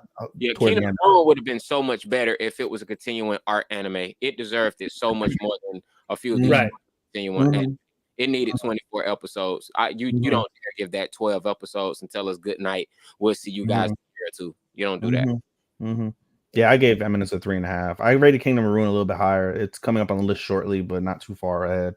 Yeah, both of those are 3.5 for me. It's like both of them. It's even 7. They're good. Like I don't hate them, but it's just there was so much potential to be great. I don't love them. I don't hate them. You know what I'm saying? They were like I don't regret watching them. Yeah, they were no regrets. No, I don't regret watching. As a matter of fact, I'm gonna switch it, man. I'm gonna put Shield Hero at 12. I'm gonna put Eminence at 13. Okay. Our last honorable mention, Chris. I'm giving it to Vexations. Like I can't purposely like it was either gonna be like Vexations for number 1 or what was I gonna fucking put for number 1 or for honorable mentions? I think it was gonna be Berserk of Gluttony for being man, you gotta see how many fucking cliches they fit into 12 episodes. Main character gets dresses in all black, has an ability where he gets stronger by killing everything. We saw this last season. Ethan. Yeah. Touche. Too fucking shit. But like Vexations, it's definitely gonna go like higher in the yearly thing as soon as I see the final episode. But like until I can give it its like take it all in, it's just getting number 11. I like it more than Berserk. I'll say that. Oh yeah, of course. I like it more if it would have totally kicked like let's see, it would have probably been like 8 or 9 on my top 10 if it finished. Yeah, Berserk was solid. If I was 15 years old, Berserk would be like one of my favorite anime. It's like kind of like the appeal you find in something like High Card. It's like, oh, okay, it's really put in a box. But good shot, Chris. I agree with you. Okay. I don't know about Vexations. Like I said, Vexations, I liked it a whole lot. Yeah. I'm putting it there as a placeholder because like I can't actually fully grade it. Like it's good, so I'm telling people, hey, this is something you need to watch. Yeah. Okay. All right, Ethan, what's your last honorable mention? Spy Family Season 2. At the end of the day, to me, this show was absolutely fucking carried by Yor. This season in particular was carried. I don't know if it was carried by Becky. Not to me. Not by any stretch of my imagination was it carried by fucking Becky. No, the Yor stuff, absolutely incredible. The best thing that Spy Family has ever done. To date, honestly, my favorite thing about Spy Family was the Dodgeball episode. It's still the funniest episode, in my opinion. The Dodgeball episode? The Dodgeball episode was by far my favorite thing about Spy Family for a while. Lloyd dressed up as Bond Man and him and Yor fought on the bridge. And her drunkenly it was up there. Out. It was up there, but no, I enjoyed the humor of a 30-year-old man pretending to be 6. That was fucking hilarious to me. But no, I mean, like I said, Yor absolutely carried it. All those episodes were absolutely incredible. Outside of that, I didn't care. Same thing, like I always say. Like, Anya was better this season than she was last season. I'll give her that. That's why I gave her supporting girl of the year, of the season, rather. Sorry. I gave her supporting girl. She really stepped up. And like I always say in the chat, when it comes to Anya supporting Lloyd and Yor, love it. Anya outside of everything, meh, or I don't care, or what the fuck. Like, I just don't care about the school. I don't care about any of the people in the school. I don't care about Becky. I don't give much of a shit about Damien. I certainly don't give a fuck about Damien's friends. None of those motherfuckers. Don't give a fuck. Frankie's one of my favorite characters. All the adults basically are my favorite characters. Fucking Bond. I like Bond a hell of a lot more than most of the characters. You know what I mean? Like, I just, outside of the Yor arc is what got it on my list. If the Yor arc never happened, this wouldn't be on my list this year. All right, my last one is Vexation, mostly because it is a placeholder until it finishes. I want to grade it properly, so it's a really good show. I enjoy it a hell of a lot than I expected it to be, but I'm just gonna put it in there for the time being, and I will redo my list properly after Saturday to see where it will stand. Because I think it has a chance to go pretty high, so I want to give it a fair grade without not being complete. Fair enough. All right, now our top 10s. Number 10, Chris. Jujutsu Kaisen. Or no, I have Oh my changed god, it I was gonna be recently- like, earlier. I was gonna that WHAT word was gonna come out if you said Jujutsu Kaisen a 10. Oh, don't worry, don't worry. Commit. It's coming. Come It's in! coming. Spy Family season 2, because it should have gotten to. It should have been longer. It should have been. This season should have been 12 episodes. They should have made it 24. They're cowards for not continuing. The cowards. The cowards. Okay. All right. All right, Ethan. Kingdom of Ruin, number 10. As we've already stated with Kingdom of the Ruin, at the end of the day, the shock factor of all the gore and death and revenge was amazing. Absolutely fucking amazing. And then as the season progressed, like the plot got lost. I get the principle what they were trying to do and trying to make what's his dick? Adonis. Yeah, I appreciated the fact that they tried to make him more human. I don't think they really succeeded a hell of a lot at the end of the day. I appreciated the fact that they made not Chloe, Madoka, that's her name. Forget her name. Doroka, sorry. Doroka. I appreciate how they, kind of swayed her more toward the side. I appreciated the gore during the last fight between them two and the other like Afro man guy. But Shiro Usagi. yeah, I just, I don't know. It lost the plot for me. I agree with Starman's perspective of how they should have, like, they could have parked it somewhere, but I really wanted more to like the overall like premise of like how is he going to get revenge on humanity while balancing the fact that Daroka has, kind of calmed him down.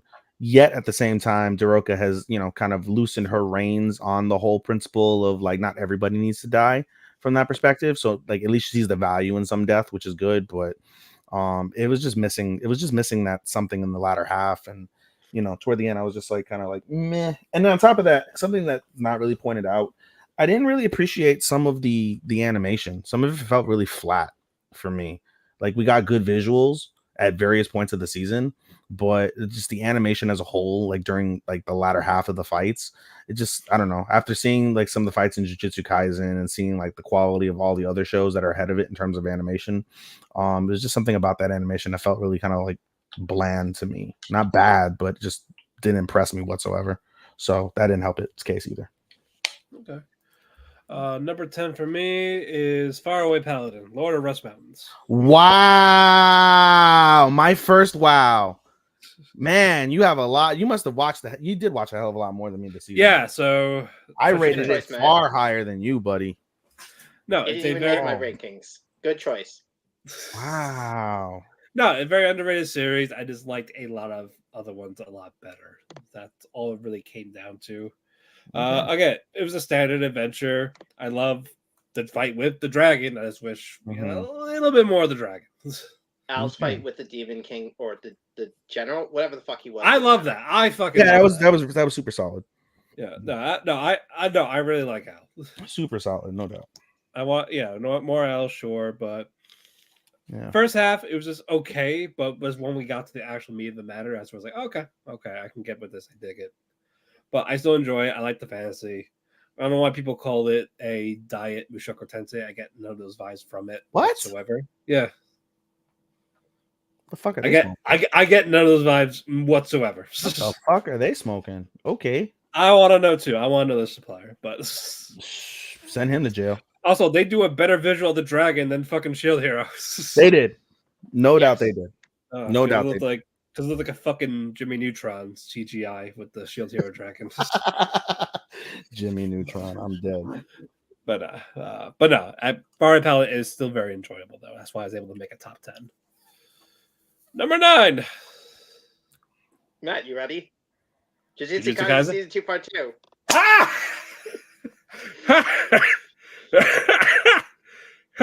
It didn't do anything wrong. Are you? It Are you did have a serious? lot of problems. No, he's serious. He's serious. No, Serious? I'm serious. Okay, serious. I'm a MySpace this shit. I'm giving y'all my top 8. Your MySpace is. You got a top 8 at least? You got a top 8 at least? I got a top 8. I can't get the last 2, but I got a top 8. Like the last two is in like you got 10 through 2, or you don't have 8 2 and through 1. 1. I just don't have 9, 10 of my honorable mentions. Those are all mixed up.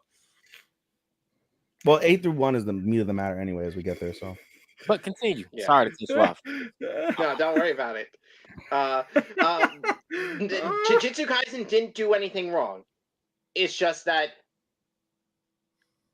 I don't know. It just didn't hit me like other series did. Like, yes, there was a lot of important fights, important like character deaths, but like I don't know. It just felt weird to have the first season only being the 8 episodes and not like You'd be going like 5. into some. Huh? Oh yeah, You it was mean- only 5. It was 5. Yeah. Yeah. Fuck. But yeah, I don't know. It just didn't. it was. click It with was. Yeah, because we've read this and something wasn't clicking Yeah. for you. That's fair. Yeah. Mm. But wow, you did it lower than me. Fuck. You didn't even mention the animation though, Chris. See, that's the thing. If you would have led with, bro, like they just the animation, the Mappa controversy with the No, animation. no. That's already like part of why it's so low. Like You gotta say if that. it- You gotta lead with that because that's the only credible reason I can accept. But go on. But yeah, that's going without saying. The whole map of shit's still fucked up. But like, besides that, like, it just didn't sell well, or it just didn't fit well for me. Ethan in his bag, bro. He was like, bro, I can't do it. He's being packed. He's being shipped away. I'm in my bag over this. Don't kill yourself or your setup. I didn't have a plastic bag. Fuck. All right, where was your number 9? My new boss is goofy. I wanted to rate it higher. I just appreciated the other shows more at the end of the day. At the end of the day, like I said, it was one of my like surprises of the season. Zero doubt. I just enjoyed it. It was such a cool ride, such a nice, smooth, like just watch, like pretty chill. I got my humor, I got unexpected yaoi vibes. I got feel good, and at the end of the day, one of the things that we always preach about is just the principle of animation with like adult themes, adult characters. And I thought that was really welcome and something that I enjoyed a lot. At the end of the day, the show really revolves around the fact that one guy was abused, and everybody who knows anything about Japan knows how bad those corporate. We just talked about Mappa and shit. You know how bad corporate working conditions can be. So to see the principle of the show being based off of a guy that was so fed up and so fucked up from his like condition, he developed a stomach ulcer due to stress. And he did a change of scenery, and he's just it deals with like PTSD and things of that nature, like trying to like overcome like traumatic experiences. And I can't talk shit to anybody who's had a traumatic experience. Experiences are dependent on whoever experiences them, but just to see him overcome that toward the end of the season, and he went from being completely alone and isolated to now having like 4 really awesome coworkers, like 2 really supportive bosses, and someone who's like really there that like supports his ideas, helps him grow, doesn't chastise him when he does anything wrong. And in the opposite effect, he's there to help his boss, who's also just like super goofy, super like funny, super odd, super airheaded, and be able to support him in that way. I probably could have given my supporting boy, truth be told, if it wasn't for fucking for Jinchi. I probably would have given it to the main character itself, which was Momose, just because of how much he supported Shirosaki and how much they meant to them, and then vice versa with Shirosaki as well. So there's different layers involved with it, but it's just a really wholesome show. I'm confident, 100% confident this would have made your honorable mentions at minimum, Matt. And I regret giving you fucking Kingdom of Ruin not Kingdom of Ruin. Deductions over this show. It's okay, I forgive you. Yeah. Girlfriend season 2. Nothing wrong with it. I like that one's better. I did enjoy season 2 a hell of a lot more. Season 1, we got more Shino. Nagisa took a back seat. Rika turned to Bill Cosby, and Saki just Saki just an angry lesbian. But but no, the characters felt they did their job, what they needed to do. This was more of Shino's seasons, and she's my favorite girl on the show. So like that, Noya, he's a ditz, but you know what? I love his determination of how he cares about the two girls that he has, even with Shino in it, or Rika a little bit, even though she's a red flag all over the place. But no, I had to give the girlfriend. I love it. I recommend it. But again, there's just too many. Too many to go to the top. Mm-hmm. Number 8. All right, Starman, you're here. Here you go. I'm here to shake it up and really get this thing going. All right. Coming in at number 8, I have Dr. Stone season 3. Wow. Okay. He did the thing. Wow. No, I said what? You guys bet on what? Apparently, I said wow. Well, or just you being shocked. So that's 3 now. Shock. Yeah. Dr. Stone season 3, because Dr. Stone, and I'm gonna say it. Reason why I said I'm gonna do my top 8 is because every anime I'm gonna name is an 8 out of 10 going forward or higher. Like this is just 4 out of 4. Don't get it twisted. Dr. Stone season 3 is a 4 out of 5. It's a 4 out of 5. However, I can name 7 anime that were better than that this season. It's pretty standard. Every episode's the same. Every season's the same. It doesn't dip. It doesn't raise. It doesn't go up. That's the thing. It doesn't go up. It's already hit its ceiling, but it does a great job at maintaining the ceiling it hits. It just never goes down. That's what makes Dr. Stone so good. It's edutainment. It's educational and entertainment. It never dips. It will never fucking dip. They've mastered the art of being able to get you with the suspense and get you with like, oh my God, what is going to happen? He might lose this fight. How is he going to use his quirky mind science brain to overcome this obstacle? He does it every time. How is he going to turn this enemy into an ally? Does it every time.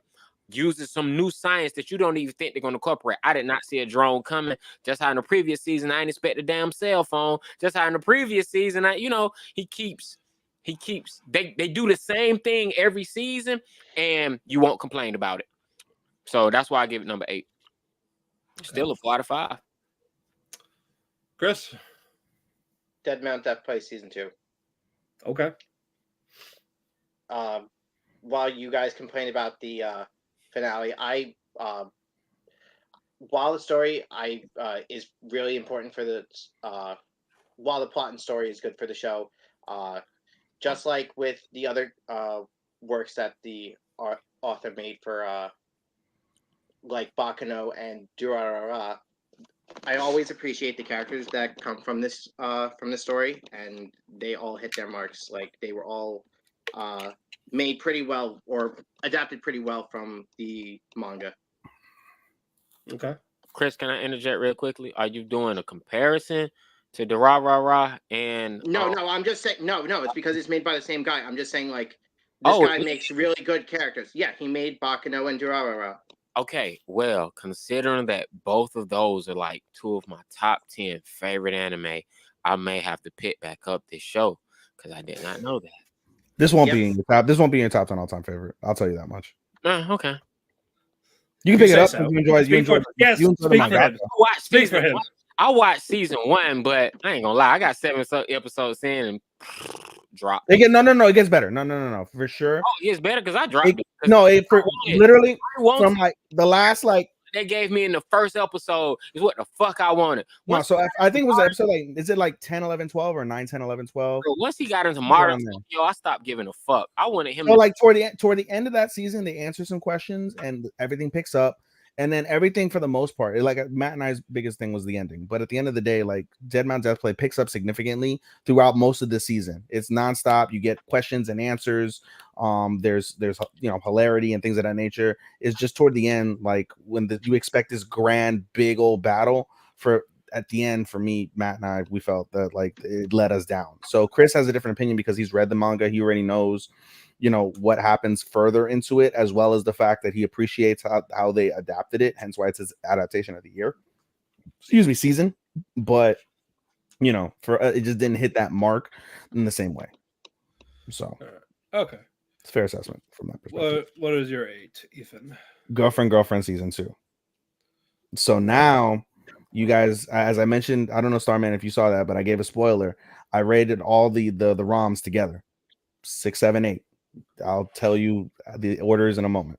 Obviously. I swear it's going to be our Dane story is going to be above the other two. I already got him out, bro. It's not hard. You think? No, okay. We'll see. No. Anyway, so Girlfriend season 2 was the third rated for me. The beginning of Girlfriend season 2 for me was kind of a miss. However, the Shino arc most certainly picked up this anime. It went from the Shino arc literally had this anime from not being in my 13 to like slowly climbing up. It was in honorable mentions, then it hit my 10, and then like when I really sat down and I really tried to think of like how I'm gonna do the 3 ROMs, I was like, all right, out of the 3 ROMs, I enjoyed Girlfriend the least as a whole. However, Girlfriend season 2 gave me my moments, which was the Shino kiss. I thought that was just so exquisitely done. I appreciated it so much. To Chris's point, I adore Nagisa. She is the best girl on the out of the 4 girls for sure. Shino now is number 2. Shino managed to actually succeed in convincing stupid ass Noe and stupid ass Saki to become a girl. Girlfriend number 3, which was incredible. And it is a lot of storytelling to be told after, she was like, oh, it's supposed to be one man, one woman, one person. Instead, now she warmed up to that whole idea of the polygamy thing, which was, kind of impressive from that perspective, that she opened up her mind from that piece as well. And I appreciated that so much. I appreciated the build up and the drama. I appreciated the drama, like I said, from the point that she ganged up with Rika to go after what's called try and get closer to Naoya and develop her own story, and that's kind of like what she mentioned at the end of the day is just like, for so long I thought of Saki and Naoya, and she put her feelings in the back seat because, she's like, it's wrong for me to like my friend's boyfriend. But, the more that she was with them, the more that she saw them, the more that she, appreciated what Naoya did for the other girls, made her want to do that as well. And so I appreciated that aspect as well. Hate Rika. She can go. She can fuck off somewhere. I don't give a fuck about her. Saki is a big disappointment. Hate Saki. She's just angry lesbian energy, like Matt said. So I'm not with the shit. She doesn't do enough as far as I'm concerned. Her moment with Noya on the beach kissing, that was nice. That was the only nice moment as far as I'm concerned between them. I didn't give a shit about the other 2 girls, quite honestly. So the only 2 girls that mattered were Nagisa, that unfortunately didn't do anything this season for the most part, and of course Shino, who basically carried, as far as I'm concerned. She pulled a Yor. She carried this fucking series to where it is. 3-point piggyback real quick. One, I hated the fact that I couldn't give this an honorable mention off of the fact. One, I hated that they changed.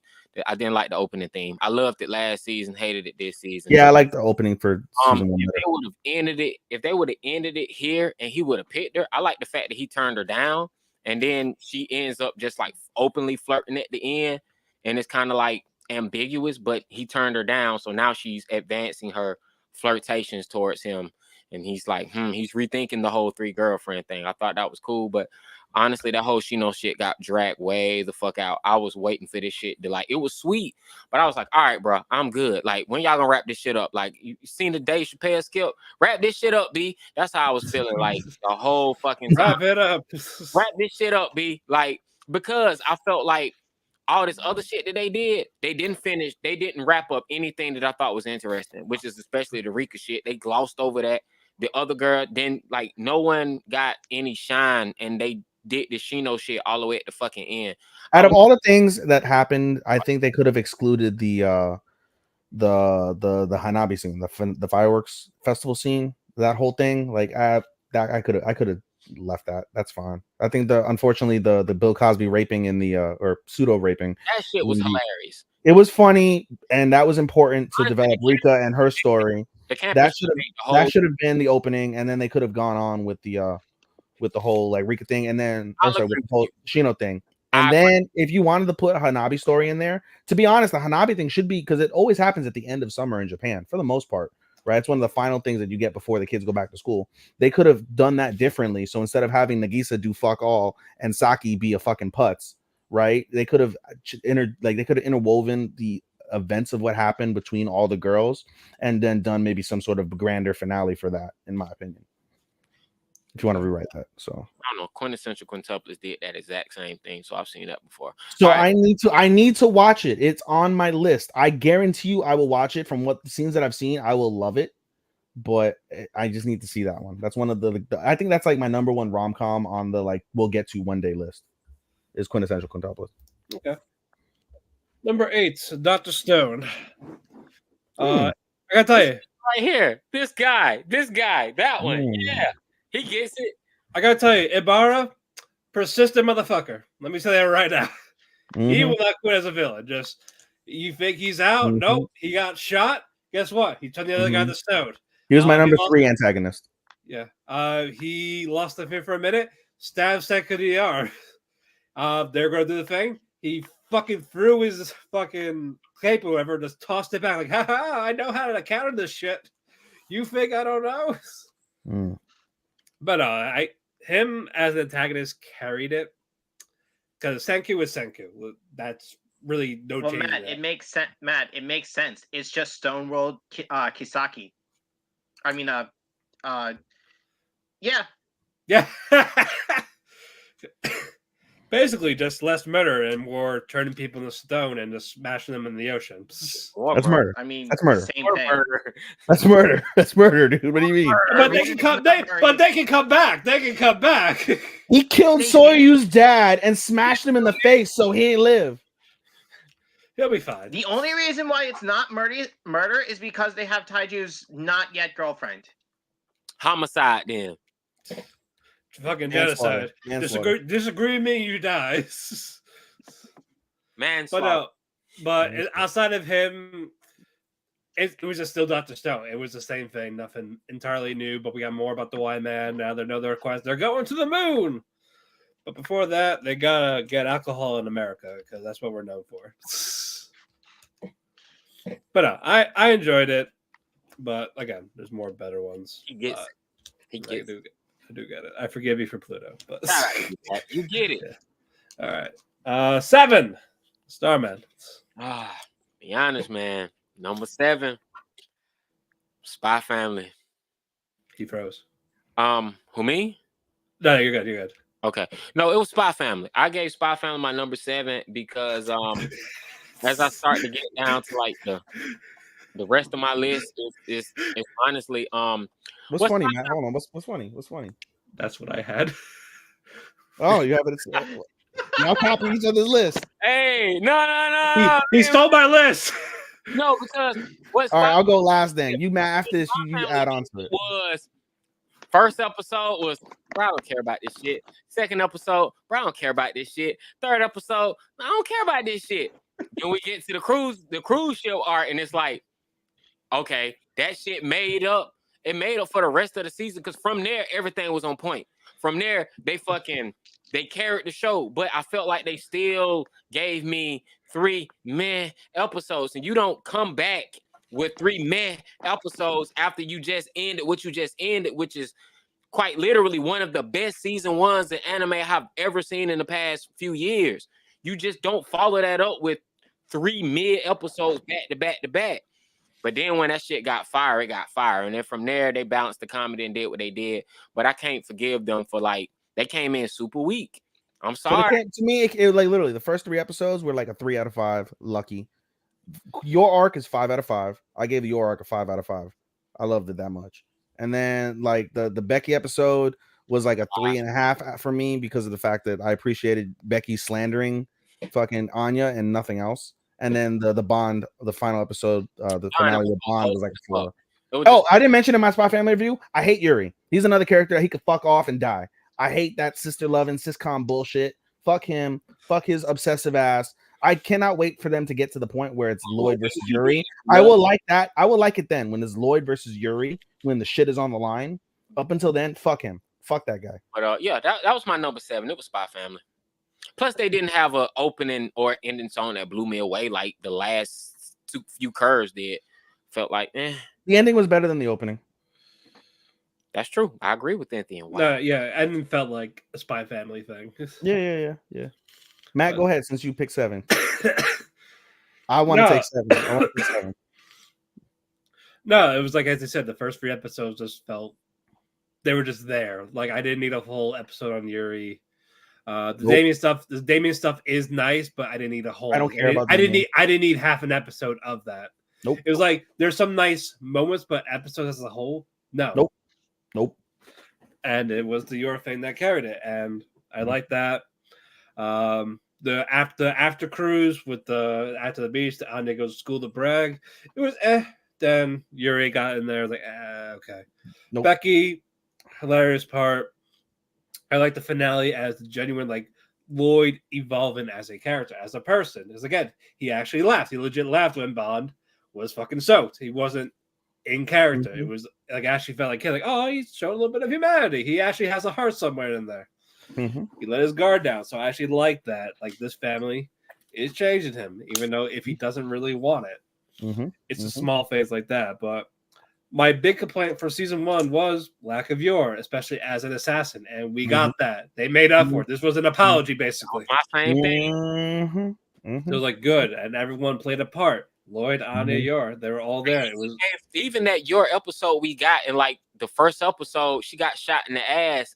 It was kind of like I was like, man, I don't give a fuck about her getting shot in the ass. It just didn't hit me like everybody else was like on their ass laughing. I was like, bro, like, okay. Bro, she straight up drank fucking blowfish poison and I was like, my ass feels better.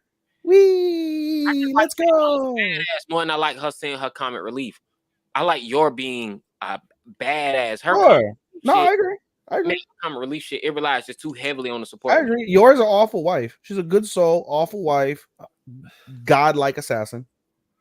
Yeah, but it's stuff like that. Why I gave it that. It should have been higher. It absolutely should have. But start off. I had Spy Family at like 6 after the Yor arc. So now we know you're 6. Thank you.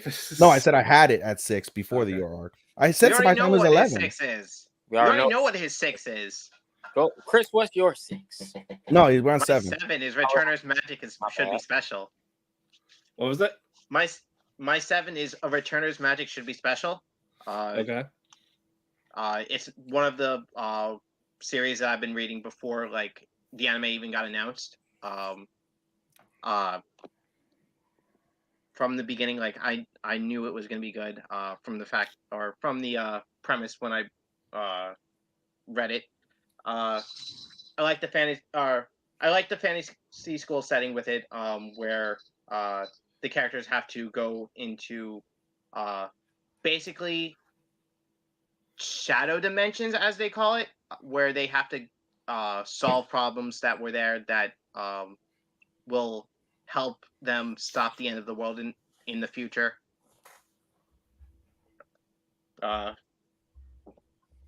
Yeah, this one was originally going to be like something completely different. Too bad I can't fucking count it, or I couldn't count it. Vexations. That's where you. That's probably where you would have put it. Okay. Yeah. Returners was going to be honorable mentions, but when Vexations didn't finish, like. Okay. Yeah. True. All right, Ethan. What's your 7? Y'all know the genre, but you didn't know the anime. I do. Dating Story is number 7. Okay. That means I put Girlfriends as my number 6. But Dating Story is my number 7. It is the second best rom-com of the season. At the end of the day, I talked so much about how much the so here's what I wrote in my review, right? Pieces of my review.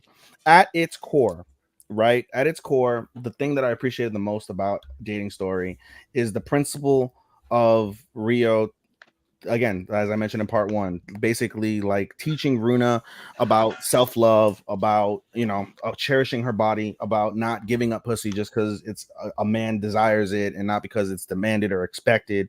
You give it up because of the fact that you genuinely love somebody. So I appreciated that baseline so much. At its crux, right, the principle of the inexperienced you and the inexperienced me did not hit. I agree, and I'll get into that in a second. However, when it boils down to the overall like experience of it, of them together, each of them taught the other many important things about a relationship. However, when you look at the context of what's learned in the relationship between the two people, in a normal real life scenario, I don't feel that it's a sustainable experience to be able to carry on Runa's desire to marry that person. It's a beautiful dream, but with the differences between the two and how they interact, as well as the fact that, there's just something about that relationship that doesn't click in the same way that we've seen with many of the other rom-coms throughout this calendar year. And so there was that aspect of it where I realistically could not give it any of the things that I was trying to give it so hard throughout the season. I was trying to give it the couple of the year. I was trying to give it, the best boy, best girl, waifus, all of that. I was trying to give it all the sweet shit. But realistically speaking, when it boils down to how the characters really truly are, you really just can't force that in, no matter how much you appreciate the baseline of the relationship. Now, when it comes to the overall anime, I feel like it's different from the aspect of, it's not a typical like high school relationship that you would see, or sorry, high school rom-com that you see in typical anime. The end goal for both couples wasn't necessarily love, but the end goal was sex, which doesn't get talked about a lot when it comes to regular like rom-coms that you watch, and some of the best rom-coms. Nothing that's lately sexual that's involved. You'll get the moments where like you'll have etchy things. They may feel, one dude may get hard, the other one may get a little wet, but that's not the overall base of the couple's relationship. And so it was unique and appreciated about how that is the overall end goal. The end goal was to them to fall in love enough to fuck. And so while I didn't mind that they didn't fuck at the end of the season, it was just, I told you they weren't because I knew they weren't.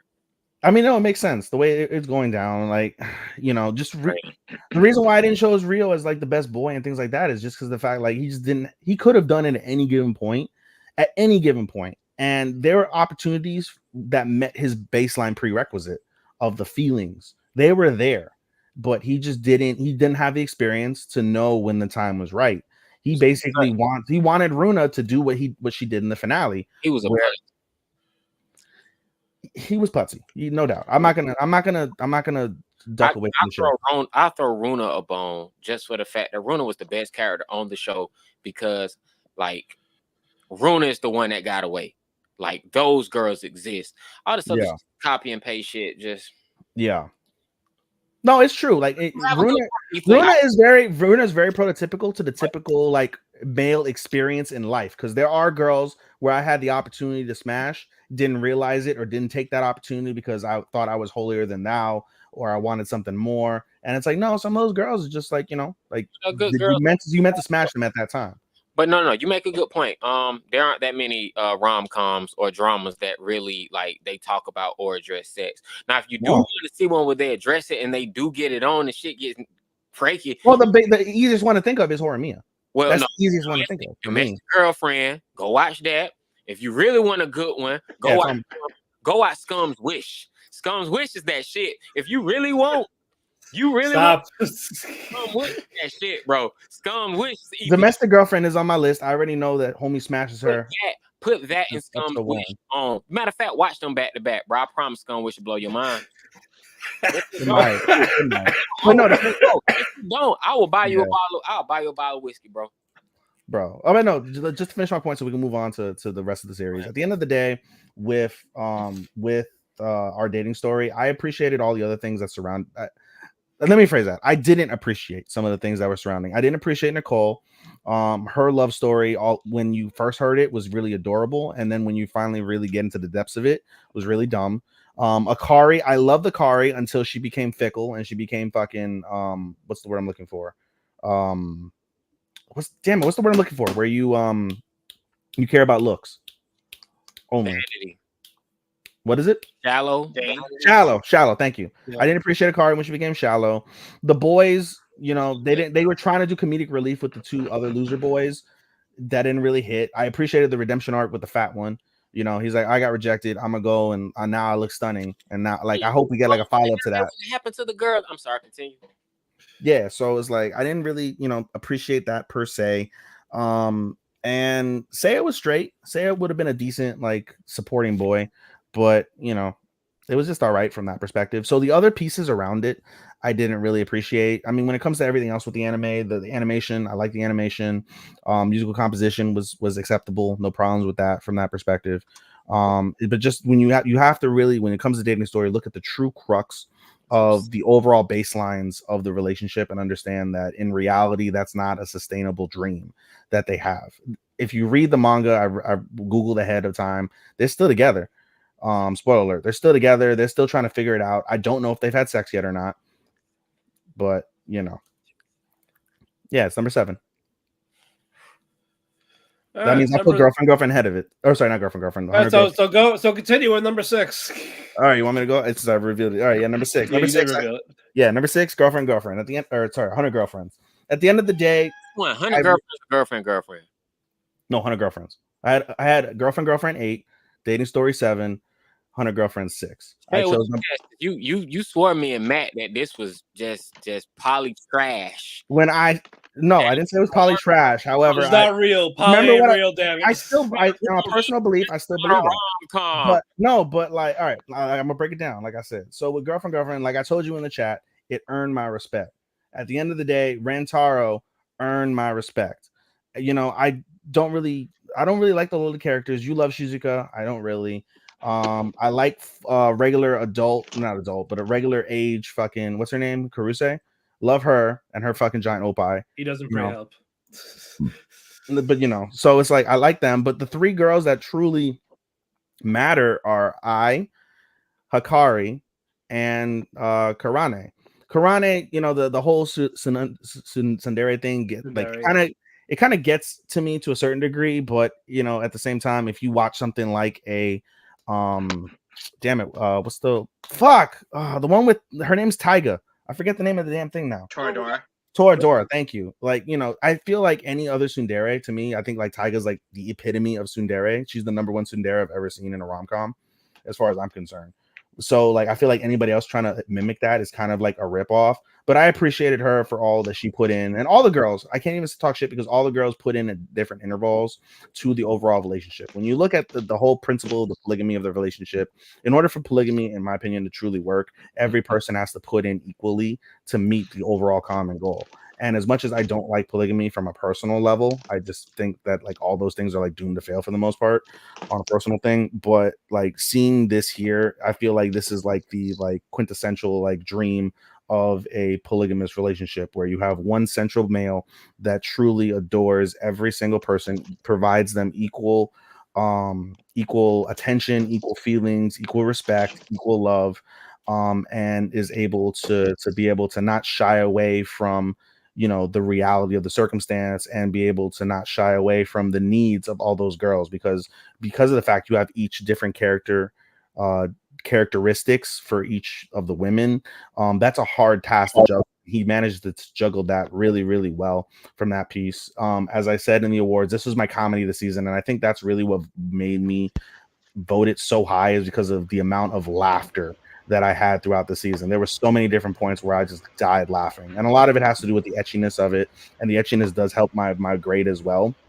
But to point that he had mentioned earlier. At the end of the day, when you look at all three of the rom-coms, Rentaro did the absolute most with multiple women, all of whom are his girlfriends in an official girlfriend capacity. And so, you know, he's not putzing around. He's very genuine with his feelings. He knows what he wants. He understands what's going on with like the whole like idea of like the love god telling him you're going to get 100 girlfriends and if you don't love them they'll die. I think that's a heavy burden that I haven't read the manga, but I would expect that at some point to become a major factor in some capacity, and I'm looking forward to that piece. And again, I just enjoyed I enjoyed the dynamic as much as like I talk shit about the dynamic, and on a personal level I just don't feel like those type of dynamics work from what I've seen in the past with other people that I've seen in polygamous relationships. This is like the quintessential dream of what one should be, and it's expressed quite well. And for my comedy of the season, I feel like that should be voted higher than other anime in some capacity. And so I have that. And honestly, when you look at, you know, the whole principle of what we look at here in terms of what we enjoyed the most, I can't say that I enjoyed the other animes to this point more than I enjoyed 100 Girlfriends. Wow. Congratulations. One, you rated it higher than I did. And if you would look at our group chat, you would swear me and Matt loved this show way more than you because we all praised it. And you rated it higher than me. You were a bigger fan of it than me, which is like, that is like, no, I like Remember it. last season I rated 100 Girlfriend, or sorry, I rated Girlfriend, I think higher than you. I mean, that's a given, but but no, 100 Girlfriends, because I like 100 Girlfriends, but I didn't expect you to rate it higher than me. So good job, Ethan. I had to really look at all of these rom-coms as a rom-com fan and really objectively look at it. And you know, something that like when I scroll down as I look through my annual list, I'll go into a side rom-coms. If I had to rank all my rom-coms of the season, this would be my number one. No, I'm talking about, I should say the year. Did I say season? I meant but when I stack it, I meant for the season. For this, it's the number one rom-com of the season. For the year, I gotta really go and look back because I had some really good rom-coms I enjoyed this year. But for the season, it's definitely my favorite. But if once I stack it against the other 18 anime I watched, I mean, you know what, honestly, and I'll give you an insight in terms of how I'm looking at my annuals and I'm looking at the rom-com pieces, is I had put Angel Next Door at such a high pedestal that a lot of the other anime that like I've seen to like afterwards have made me like really question where Angel Next Door fits in terms of what you get from what you get from your relationships and from your characters. And so now like having to like really think about it and hearing Starman complain and like give his opinions on rom-coms equally, you have to take into consideration, and you have to add more weight and value to the overall baselines of said relationships and the feasibility and, you know, capability to withstand and last. Bro, we're not gonna go off on Angel Next Door. You got your 6. That's next year. That's next week. Next week we'll go. Right. Yeah, because we ain't finna do that. I can't. I'm trying to give you context. Paul suck like Angel Next Door dick for like 10 minutes. I'm not. No, I'm giving you context. And surprisingly, he's gonna buy more than chicken next week. No. Just wait till next week. Wait till next week. I got some surprises on this for you too. I got a 6. My 6 is easy. It's simple. It's Jujutsu Kaisen. The main reason, the animation. As fast them fights was, as all the surprises was, the people getting. It was a lot of people that died and got fucked up. And I thought it was just phenomenal to watch. It caught me off guard. The internet spoiled every person that died that was traumatic. The internet spoiled it. Nothing surprised me because the internet told me it was gonna happen. Before I even had a chance to goddamn see it. Manga fans spoiled it, then anime fans spoiled it. And by the time I got excited to talk about it with people were already over it. But yeah, to be fair, you watched it and I had seen it only like 2 weeks prior. So I was the most. It was a very memeable, like it had so many memeable moments. That's why it definitely deserves a spot in the top 10. But the Mappa animation controversy is the reason why it's not in my top 5. Let alone this show was originally my number 3. But I had to kick it back once I got to the end. They're like, wait a minute, you got to the end and you saw Buddy from Jujutsu Kaisen 0 come back and you still gave this shit? Yes, I pushed it back. It actually moved back spots once I got to the end, once I soaked it all in. Because I was like, you know what? This shit was just fighting. This story, watching it, honestly, what it came down to is I don't like watching this shit subtitled. I just don't. I had to watch the last 3 episodes subtitled. I much prefer this shit dubbed. Like watching the subtitle, it's just something about the story I miss watching the subtitle. It's just at that point, it's like I don't know. I just kind of check out. I don't have that same experience. So hey man, this is my number. This is my number 6. I'll It's tell you still a what, 4 out of 5. watch it in dub and then re-rate it. Watch those last 2 episodes in dub and then re-rate it for me.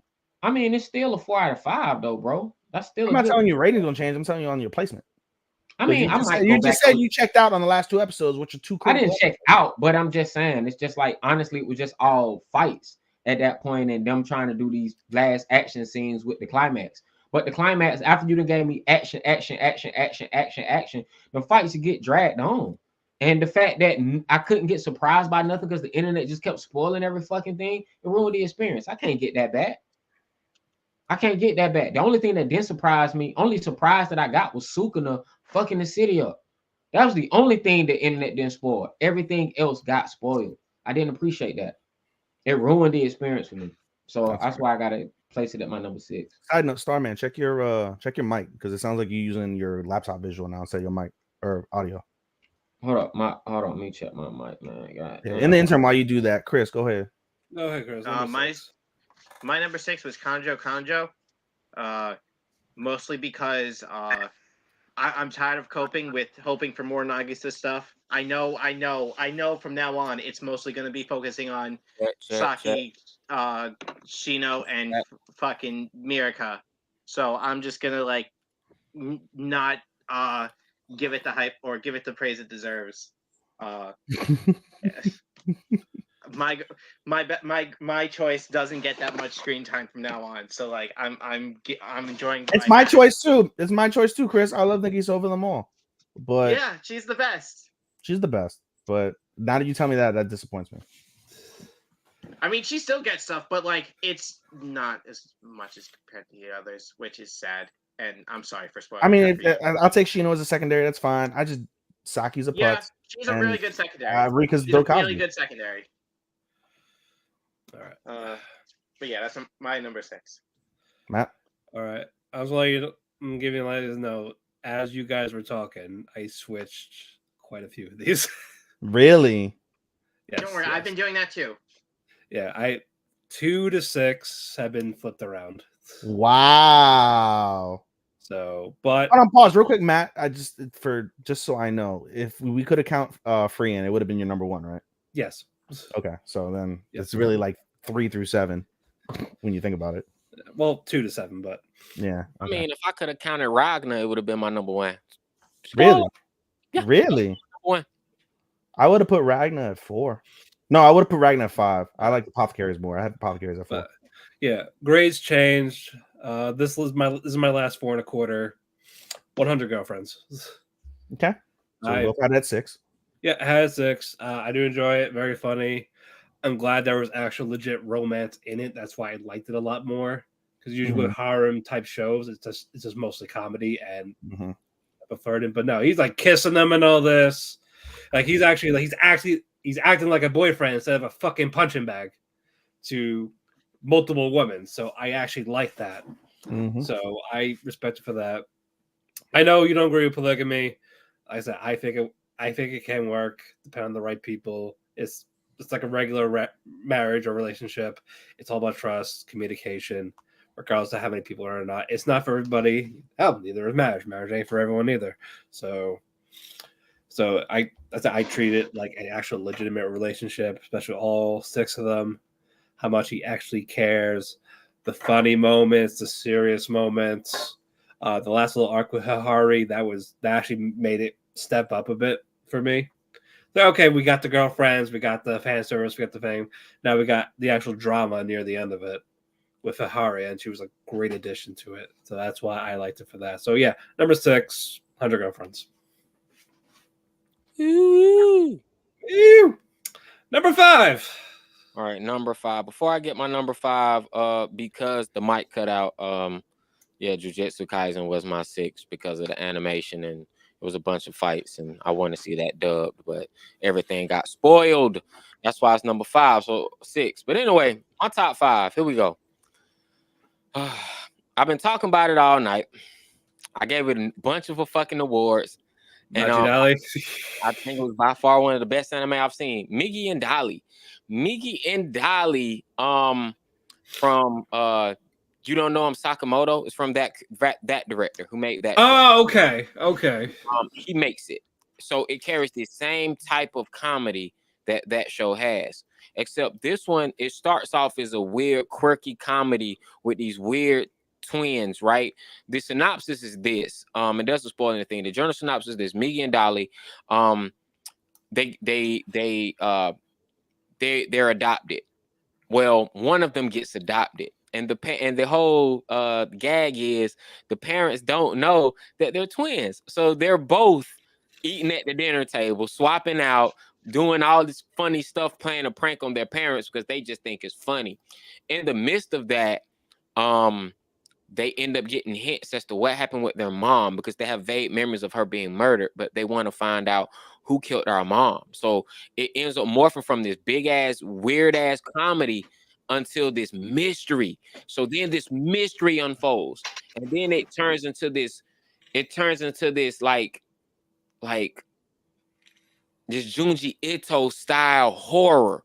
By the end, it turns into a straight horror thriller show, where so much death and destruction starts happening, and it just completely catches you off guard. And like the last 4 episodes all end on cliffhangers where you just gone episode. So I'm binging it, so I get to watch the next episode soon as it happened. Where if I had to wait a week, I'd be biting my nails, scratching the fucking wall, tapping my leg because I want to know what's gonna happen next. Like the last 4 episodes play out like a fucking movie, and then they actually have an episode 13 after they wrap everything up on episode 12. Episode 13 serves to give you a closure episode. You don't get that in anime much. Whenever an anime gives me a closure episode, I have to give you high marks, high praises, because the last episode was completely closure. They give you closure and a time skip. So you get to see these boys grow up after you've seen everything that they've been through in the short time that they were adopted. It's a phenomenal show. If I have to recommend any show from the fall season, I would say out of new shows, that is my number one recommendation of any fall show would be Miggy and Dolly. Okay. So, Miggy and Dolly is a 4.5 out of 5. Okay. Good shit. Chris? For my number 5, Yep. Dark Gathering. Okay. Okay. If it was just like part 1, it probably would have been a lot higher. But like as the series went on, it started to slow down and just didn't like have the same hit, or the second half of the episode just didn't have the same hit that the first ones did. Right.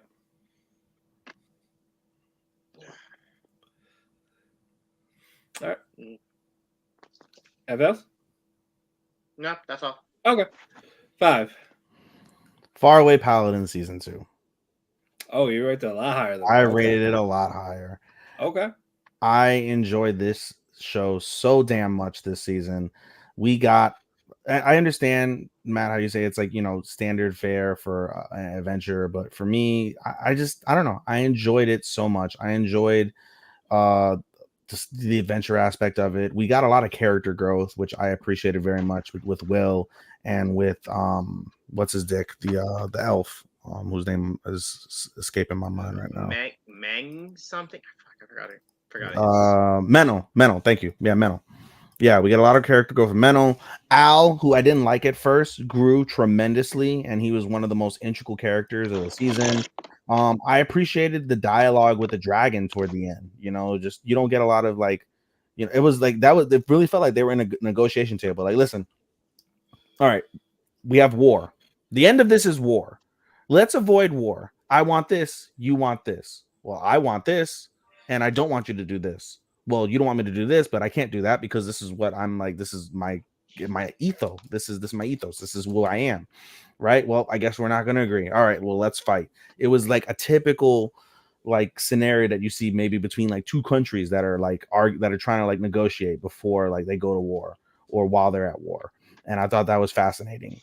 The aspects with Stagnate was great. We also got a lot more development this time with what's it called, with Gracefield.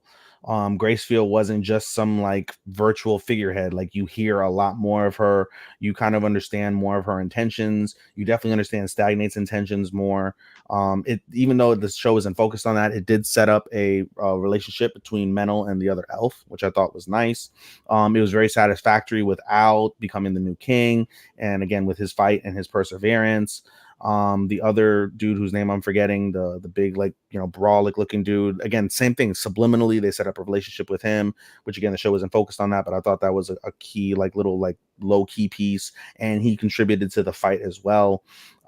So I appreciated a lot of the aspects of Faraway Paladin. This is one that I would always look forward to watching every time it came out, because I, you know, it's kind of like you understood like what was going to probably happen, but at the same time it didn't take away from my pleasure of watching it. So honestly, when it comes to shows to 5 and 4, I graded purely on the pleasure that I had when watching those shows. So for me, number 5 was Faraway Paladin season 2. Cannot wait for season 3, whenever the fuck that is, because Matt did break the news that they're under hiatus on the manga, which is insane to me. So Light novel, not manga. light novel, sorry. So we may not get this for a hot minute, if ever again, unfortunately, which sucks. So All right, number 5, Jujutsu Kaisen. I'm gonna say for the record, these are 4 to 4.5. But no, I'm gonna count it as a whole. Like the hidden inventory arc, I loved it. It was beautiful. Toji, Geto, Gojo, all that was tremendous. Shibuya arc, yeah, it started hot. Like especially with Gojo there. Then the part that he got sealed, like holy shit. And when you hear the issues about what Mappa's been doing to their staff, you could feel it's rushed or part of it is lifeless or not complete. It's like, damn, what happened if like that one fight you like, damn, imagine that 100% complete instead of just a quarter of it. It's just more like I didn't feel love when they were drawing it. It was just more like we gotta get it done, we gotta meet the quota, or else we're gonna get fired. And we're not gonna get paid. And as I said in part 1, all this shit's happening and you hardly have time to breathe. You hardly have any time to absorb what has happened in the previous episode or the episode before that. It's just like I'm still like too much unraveling, especially if you binge it. Because again, you got Nanami, you got Nabara, you got Toji coming back, Toji finding his son, then Toji killing himself. Like all of that. So, but outside that, the action is the action. That's what we're here for, mostly for Jujutsu Kaisen. Outside of that, and the characters, more Mei. So, oh god, definitely more Mei. But okay, all right, sure. I'm cut off. Cool. all right. Number 4. What happened? No, I wasn't cutting you off. I was clapping. You were preaching, bro. You were smoking I thought you were cutting me off. No, bro. You were preaching. I had to give you some applause, bro. I've been quiet with my applause. Keep cooking, bro. Okay. I'm sorry. Keep going. But yeah, it was stuff like that, and it slowed down. I was very happy for Yuta. I'm glad he came back. I was actually talking to Chris about this before it airs. Like, you know, we're getting close to the Cullen game arc. She should be here by now, right? And lo and behold, he was here the last couple of minutes. So I like that. I love the Toto thing because he's my favorite character on the show. Let's be honest. Aside from him and Nanami, yeah, it's fucking Toto's. But I liked his little JoJo sequence they gave him with the idol song. The girl like being with him, I think kick his ass. It's all his imagination. I just fucking popped. It's stupid, yes, but you know what? It's like yes, I see him totally 100% doing this. And Mahito is another annoying motherfucker, and it was satisfying to see him gone. Just see him swallowed up because he should have been swallowed a while ago. But yeah, the Nanami it hit and it was upsetting. And then once it happened, it's like we're going to Nabara, so it's not time to rest. It's not time to. I guess I'm moving on. Cool. Stuff like that is why I gave it number 5. I get hidden inventory arc. I felt love in that with how they animated, how they did everything. Shibuya arc started really strong, but at the end, it just became too much. It has no fault to the animators at all. I respect the animators for what they were working with. Just Mappa, stop taking on so many fucking projects. For fuck's sake. Please, like, Mm-hmm. chill. Mm-hmm. Alrighty. Number 4. Number 4. Number 4 for me was Tokyo Revengers. It really broke my heart to learn that this might be the peak of the show. But what I will say about Tokyo Revengers is, honestly, I quite literally love this season. This season was my favorite. Like, this season was my favorite season, period. Like, there was nothing about this season that I just didn't love. Like, the twist, the drama, it was just so dramatic. It's like you learned, like I said, once you learn the truth behind Kasaki's hate, you like, oh man, dude, you a hater. Like I said, when gave him best villain, like, bro, you was a hater. He was a hater. Takemichi stepped up. He annoyed me so much, and I was just so proud of him. And I felt like he was a whole G when I got to the end of it. Like, I like the violence. It really felt like real gang shit. It didn't feel like, these random punks fighting. Like, nah, this was real gang shit. This was like real life. Like, this was somebody trying to get some money, somebody trying to get a girl, somebody trying to get respect, somebody paying dues, somebody standing up for somebody. And bro, it's casualties of this war. And that shit got so personal. It's like the story that they told, all of it just made so much sense. Like, bonds were broken, bridges were burned, people came back, there were betrayal. It was just so much stuff in this episode. It was like just like that perfect burrito that you get, that you just it's like it's like you think all of the beans and the rice just gonna fall out, but you get some nice, some salsa, and you just keep going. It's just like, it's just perfect. It was perfect. I love this season. Dare I say, Tokyo Revengers this season was a 4.5 out of 5. I couldn't give it a full 5. But it's definitely a 4.5, like, for me. Okay.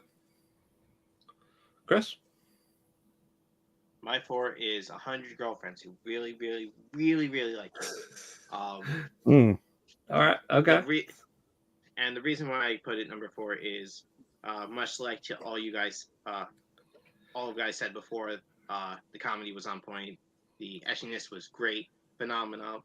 The romance is key, but but going further into the romance aspect, the fact that every girl doesn't like get sidelined immediately when a new girl gets introduced, or any of the new girls get sidelined to focus on like the main 2 or 3, is why it's a lot why it's higher than Kanojo squared. Okay. So basically, you like the fact that no one felt left out. Yes. Okay. No, I respect that. Ethan? Dr. Stone, season 3. Rated Okay. higher. I can't really find too many faults in what you guys said in terms of, like, expectations versus ceiling versus consistency. I think really that's why I rated it so high, is just because it was consistent. Everything about every single episode was consistent, enjoyable. There was much more drama than had been in the past. There was a lot more of a feel good ending. Like, a lot of the questions, so for me, like, whenever you have an anime that has a lot of questions and you finally like bring closure to those questions, you answer those questions, you bring everything full circle, I find great value in that. So I definitely appreciated the full circleness that the last few episodes of the season provided for us, in terms of like what's next, in terms of what was, what is, and what's next from that perspective. So I appreciated that very much. I thought the battle scene between the two dudes, the spear dude and then the other guy, I thought that was pretty badass. Ginro, I believe that's the gold one, right? Ginro, yes. Ginro, yeah. Ginro, with his sacrifice, I thought was really well done as well. I appreciated that. I'm going backwards because I think that was the end of like part 1. It's tough because part of these I'm like, Ginro, Turn the Stone, I believe, was part 2. I feel like it's part of part 1. Yeah, no, it's part of part 1 because of the fact. Okay. Yeah, the first episode is where they get found out in the cave, and it sets up everything. Soyuz getting that redemption was really nice. The fact that he has incredible memory where he remembers things as a baby is pretty nuts, but it is anime, so it is what it is from that perspective. But regardless, he got a redemption, so that was nice. Having the villagers, come to all realize like, oh yeah, you were all used by homeboy. I thought was really touching, and how there's no hard feelings at the stage, and now the Kingdom of Science is doing everything they can to restore the old tenants of the island as best as they can. So that was nice as well. And like I said, it's just the consistency. I enjoyed the consistency. I enjoyed the answering of the questions from that perspective as well. This was another one that I look forward to every episode. I was hoping to get some sort of revelation in terms of like maybe like a physical body or something for Y-Man. That would have been my only complaint. Would have been nice to see some sort of like something, see like there's a facility on the moon or something along those lines. I don't know. We got one more season. Yeah, I'm intrigued to see how that's going to play out. But I mean, to Starman's point, it is definitely education. I cannot recommend this enough to anybody that has children. This is definitely like a show in terms of the educational piece. That is an absolute must watch if you have children. Although this season, it was harder for me to recommend because there was if you notice the subtitles, Starman, you watch this in dub, right? Absolutely. So do they curse a lot? Do they say shit and damn and like all that shit in the they do. So there was a lot more cursing, a lot more shits, a lot more like ass and things like that. That really stood out for me as well from that perspective. So it becomes harder to recommend for children if you don't want to the language. I could have watched it every week in English and had no clue that it was being dubbed. I thought it was subtitled until the end. But it was a similar. Yeah, I watched the last episode in English when it premiered, and I was like, that's when I learned, like, wow. Mm-hmm. Yeah, I didn't know it was a single dub. But I binged it all in like 2 days. So regardless, I enjoyed it very much. So yeah, it's probably the most consistent anime. It is top 5 most consistent anime of all time.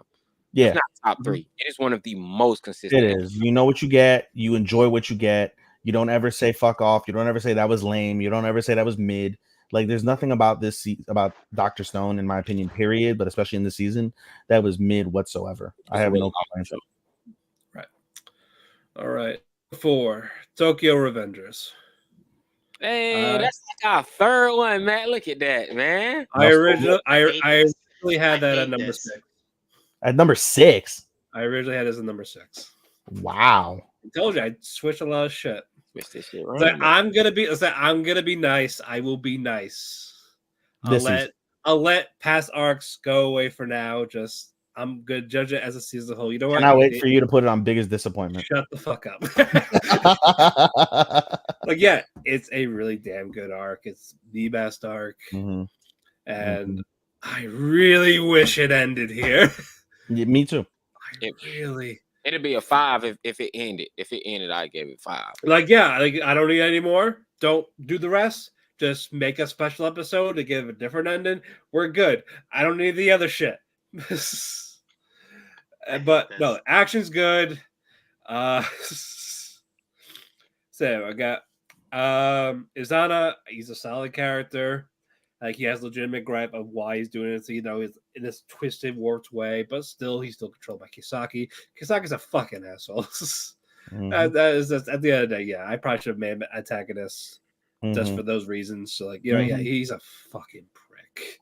Like, and him get hit by the truck here, and that was a satisfying. So like, satisfying. He did all this for pussy. Let's just be real. He did that he was never gonna get. For real. He's a fucking incel and a half. But no, Takemichi, yeah, he's still a fuck him, but still, he has grown here. Less crying, even though when he did cry, it felt legitimate. Like, he lost Naruto. He actually felt like a legitimate failure. And just over here in Hinata, let's say Hina. Sorry, I keep saying Hinata. What the fuck? It's my cat. I get it. Yeah, Hina, like, actually surprised, like, talked to her, like, he blurred out who was from the future, And I love how they all just magically believe them, not just go to psych ward. Like, what the fuck you talking about, Bruh, man? he said to this man's face, I would rather kill her. If I can't have her, nobody can. I'm like, oh, bro, no, man. Once he said that, I was like, oh, this is the greatest shit ever, bro. If I can't have her, nobody can. Oh, he's Yeah. psycho. He like nope. Like, I hit fucking teenagers, man. Oh, he burned her with a car, bro. Burned her with the car. Probably got ran over one of the timelines. Shots. He didn't want the dude to get her because she said no. I still love Takemichi. No pussy's that good. I'm sorry. Oh, that To man deny the world of it? No. love. All Oh yeah. Dude, and the funny thing is, I think she only talked to him once. What? Yeah, I just said hi to you and have a good day. Right? Like, hey, But- you're so smart. It wasn't anything. Wow, you're so humble. Jizz, marry Yeah, me. it was like fucking BoJack Horseman with that girl from New Mexico. The Oh one he had a crush. God, He's like, I only talked to you one time. bro, I haven't heard that name in forever. BoJack Horseman. Wow. But yeah, it was that same exact vibe, just less creepy with Way better than the Christmas arc. Oh yeah, no. I had no complaints. Didn't have many complaints over the Christmas arc either. It was just it was just okay, but I just like Chifu. Chifu was great, and that's how it ended. Yeah. All right, number 3. All right. This is when my list got tough. This is when my list got tough. All right. My number 3. I'm judging it off of the entire season, not the second cur of it. The entirety of the season, because they stay. Chris, I disagree. They stay absolutely consistent. My number 3 is Dark Gathering. Dark Gathering, because Dark Gathering stayed consistent. Like they did. They fought. There was one trend in the first part of it. The first part's trend was, your boy got hung, killed, almost died in every episode, but in the second part, he leveled up. In the second part, like, he leveled up. He said, you know what? I'm not gonna let Yayoi do all this by herself. I'm gonna be braver. I'm gonna take a chance. I'm gonna trust her. I'm gonna use the spirits. He starts using the skills that he learned along the way. He starts carrying the weight. He starts putting his life on the line instead of being the one to get Scooby-Dooed every damn episode. Always the one falling in the damn trap. He ended up becoming an asset instead of a liability, and I appreciate that. Aiko ends up going from crazy stalker girlfriend. I didn't like the fact that they did not do more with her being the crazy girlfriend, but I love every time she made that face when she met that little girl, and that little girl. I was like, yo, stop it. We both made that little creepy ass face, like, we love this crazy, creepy fucking ghost shit. I was just like, oh, you done turned this little girl out. God damn it. But even with That's that, right, Joy, Yayoi was gonna get my best girl, but I had to give it to Kamari.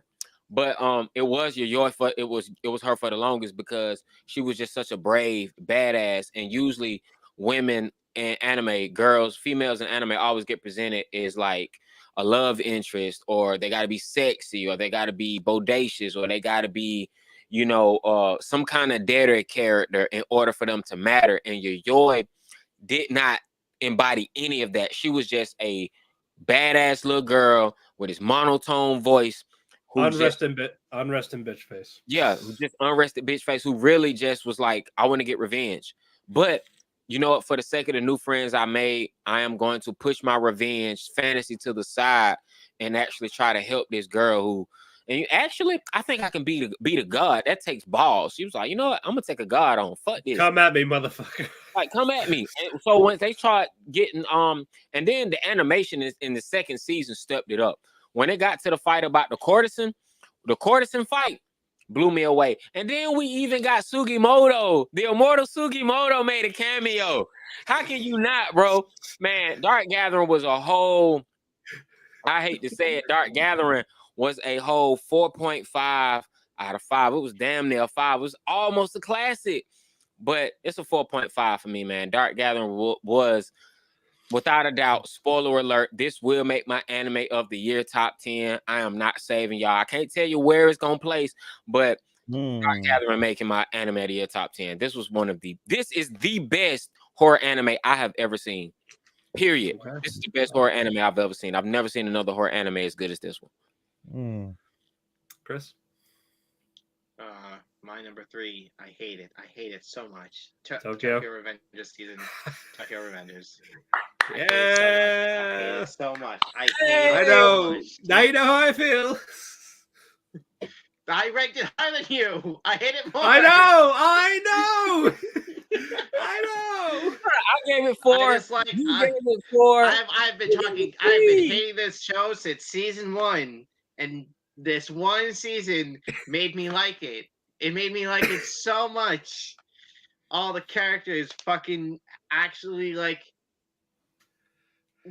shining like they're supposed to. Takemichi not just being a crybaby in the corner getting his ass kicked. Fucking Kisaki. Just that. Kisaki. Hina being, the girl that Takemichi needs to support him. Fucking Mikey going insane. It's just fucking all so good. And I can't. I hate it. I hate it so much. I don't know if I should feel proud or guilt. You should. I'm cursing you, Matt.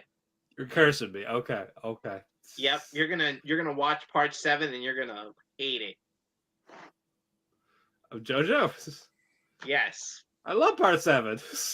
You're gonna hate it. You're gonna say it's gonna be bad?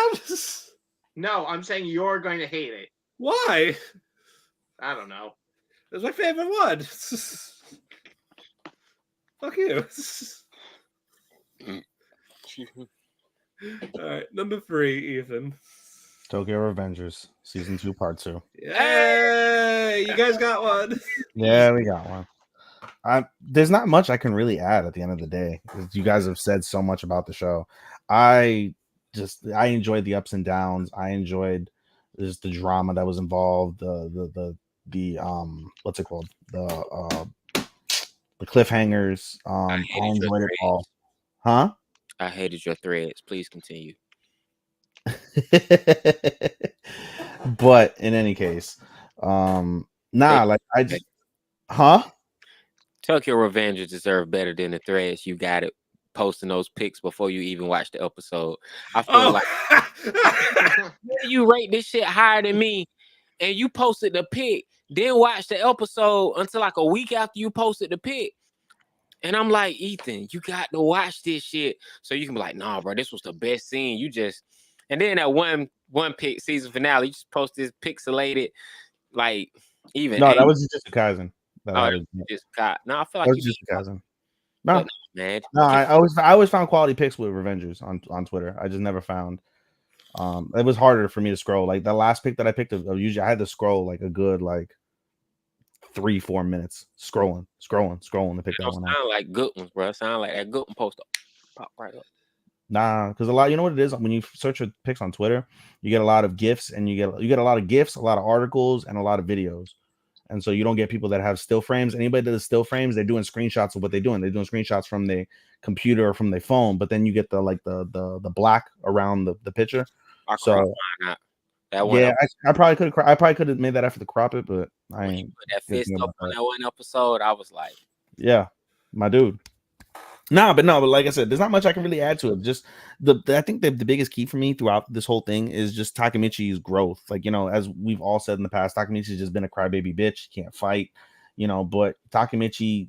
He's been a putz. He's been a putz, but Takemichi really, he stood his ground. He became what a main character should be. He galvanized the troops.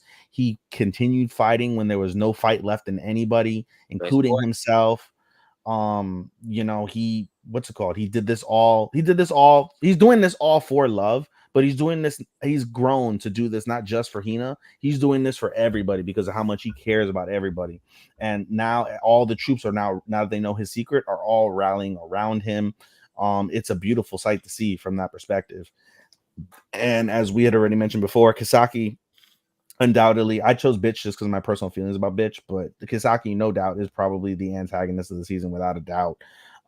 His backstory and hearing that like revelation that he just did it for the pussy is just mind-blowingly fucking mad. But at the same time, like it fits his character so fucking well. I literally jumped for joy. I was watching in bed when he got hit by Truck Kun. I jumped. I was like, yes! Yes! Truck Kun with the best kill I've ever seen Truck Kun do. Man, my heart hit the floor. I sat in silence. My mouth hit the floor. I just sat there. I saw it coming because I was like, he in the road. He gonna get hit by a Yeah, truck. I saw it. I saw it coming too. He stopped in the middle of the road. I was like, bro, it would be perfect. He It get hit would by be a so truck. perfect. It would be so perfect if Truck Kun got him. It'd be But so no, perfect. it's because he didn't die instantly. Like I think that's what sold it to me. It's like when That you too. see him again, he's like, I'm alive. And I was like, oh, this he paralyzed. Oh shit. Yeah, What? he is. Paralyzed. He's gonna be permanently crippled. And then But it's then, like, oh no. nah, he got a crushed skull. Wait, He got a crushed skull. Yeah, he got internal bleeding and a crushed skull. That's really what killed him, not the broken leg and arm. But no, I mean it just everything it fits so well from that perspective, and just the emotional pieces as well. Especially around Emma's death. Emma was one of those people that's super unfortunate, super duper unfortunate that she died. That was one that like that hurt. Seeing her die, that definitely hurt. And then just one of the other things that struck me in the season is just what's it called? The way Izana he was so blinded by his like unfettered like emotions about the entire situation. He didn't stop to realize the bigger picture because of just how twisted he was, and to like have him have that realization in the end that it didn't have to be this way. I think that says a lot about delinquency. And when you find yourself in like the absolute worst situations of being a delinquent or being a gang member, it's that when you're in that shit, it's like, man, it didn't have to be this way. And hindsight, is always, He was stupid. yeah. That's what that honestly kind of like. I'm like, bro, you could have all of this family. You could have a big family, but you so fixated loving and you so fixated, so selfish. Yeah, it was. Got mad when he found out he was just like, bro, like I ain't taking care of you because you the other woman child. I ain't taking care of you, motherfucker. Like, like I ain't taking care of you. Yeah, that was rough to see, but that happens. All that happens all the time in real life.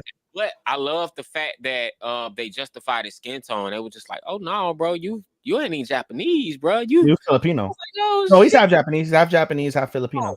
I was like, oh shit. Yeah, that's why he brown.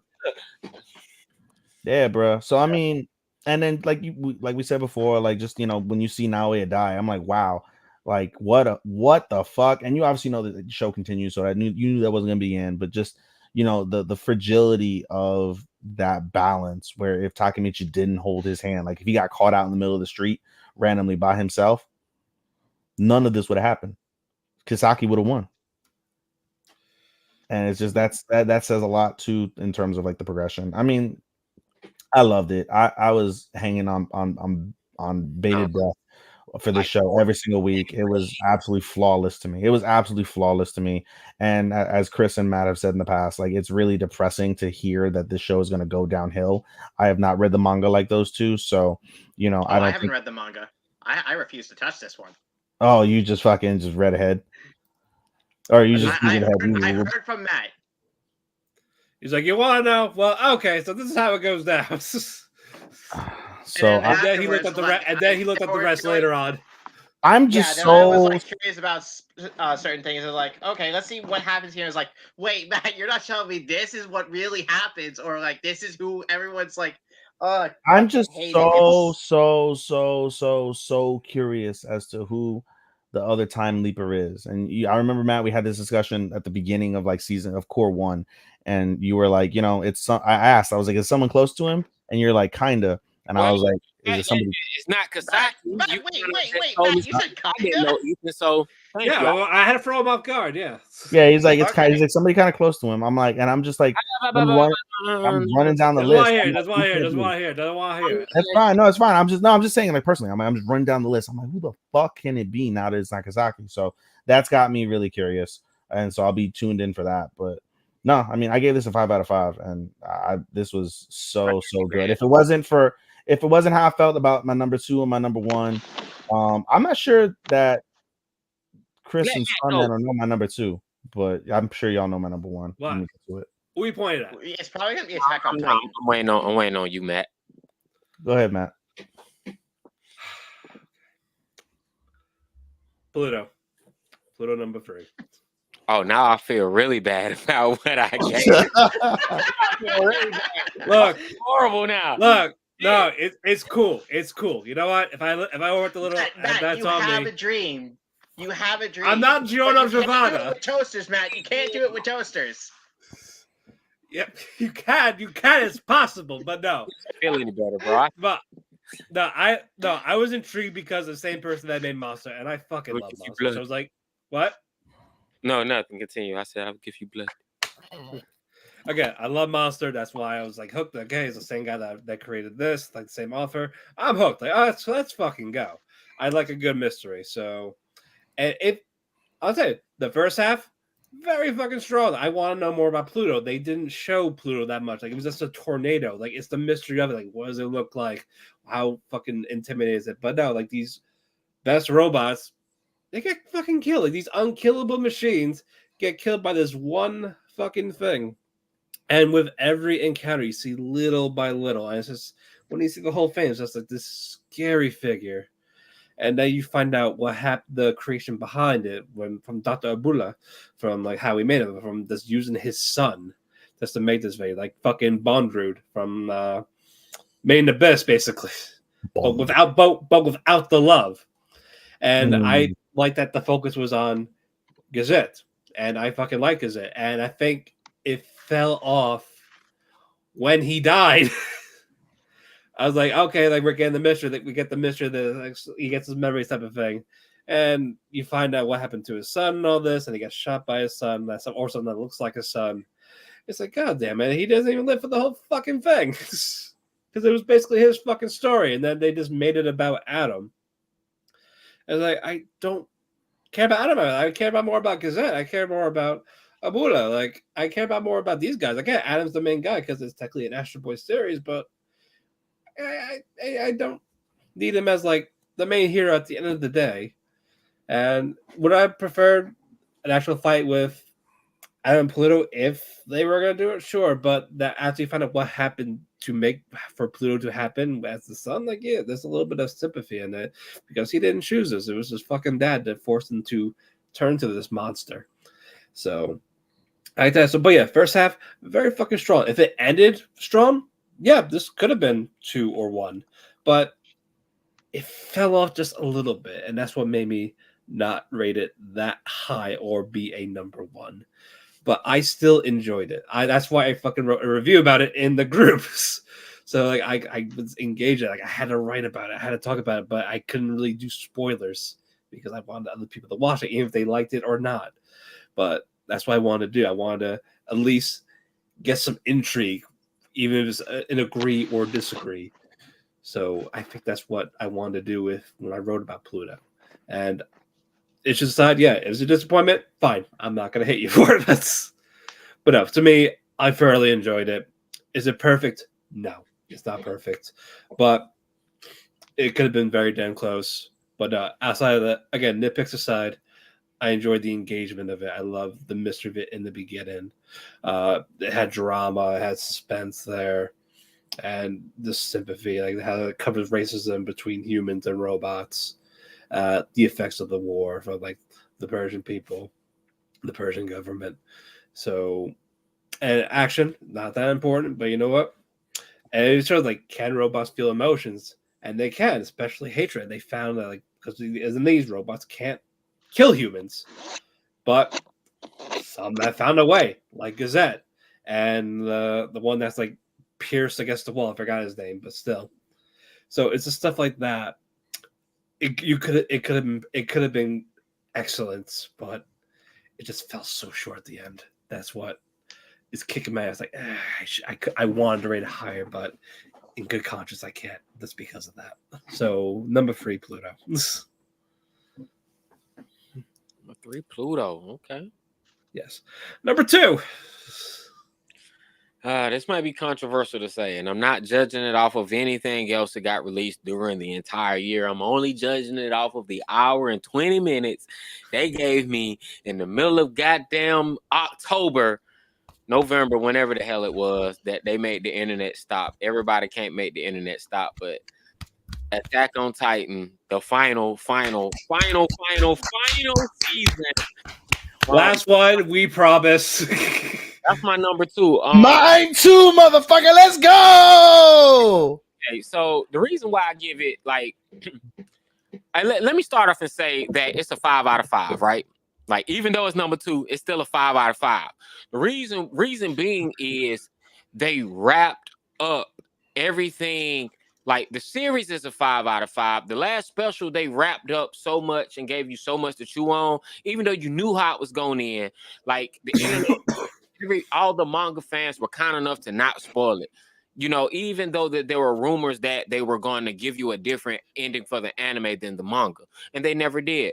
But I still appreciate the fact that we knew how this was going to end, but it was still a joy to watch. Like, all the stills, like you didn't, the twist, like the wings, they're in the sky, they're falling, the sympathy, even like the breakdowns that stem from it. It got everybody talking. Like, no other anime got everybody talking. We were waiting for this for so long. They switched studios.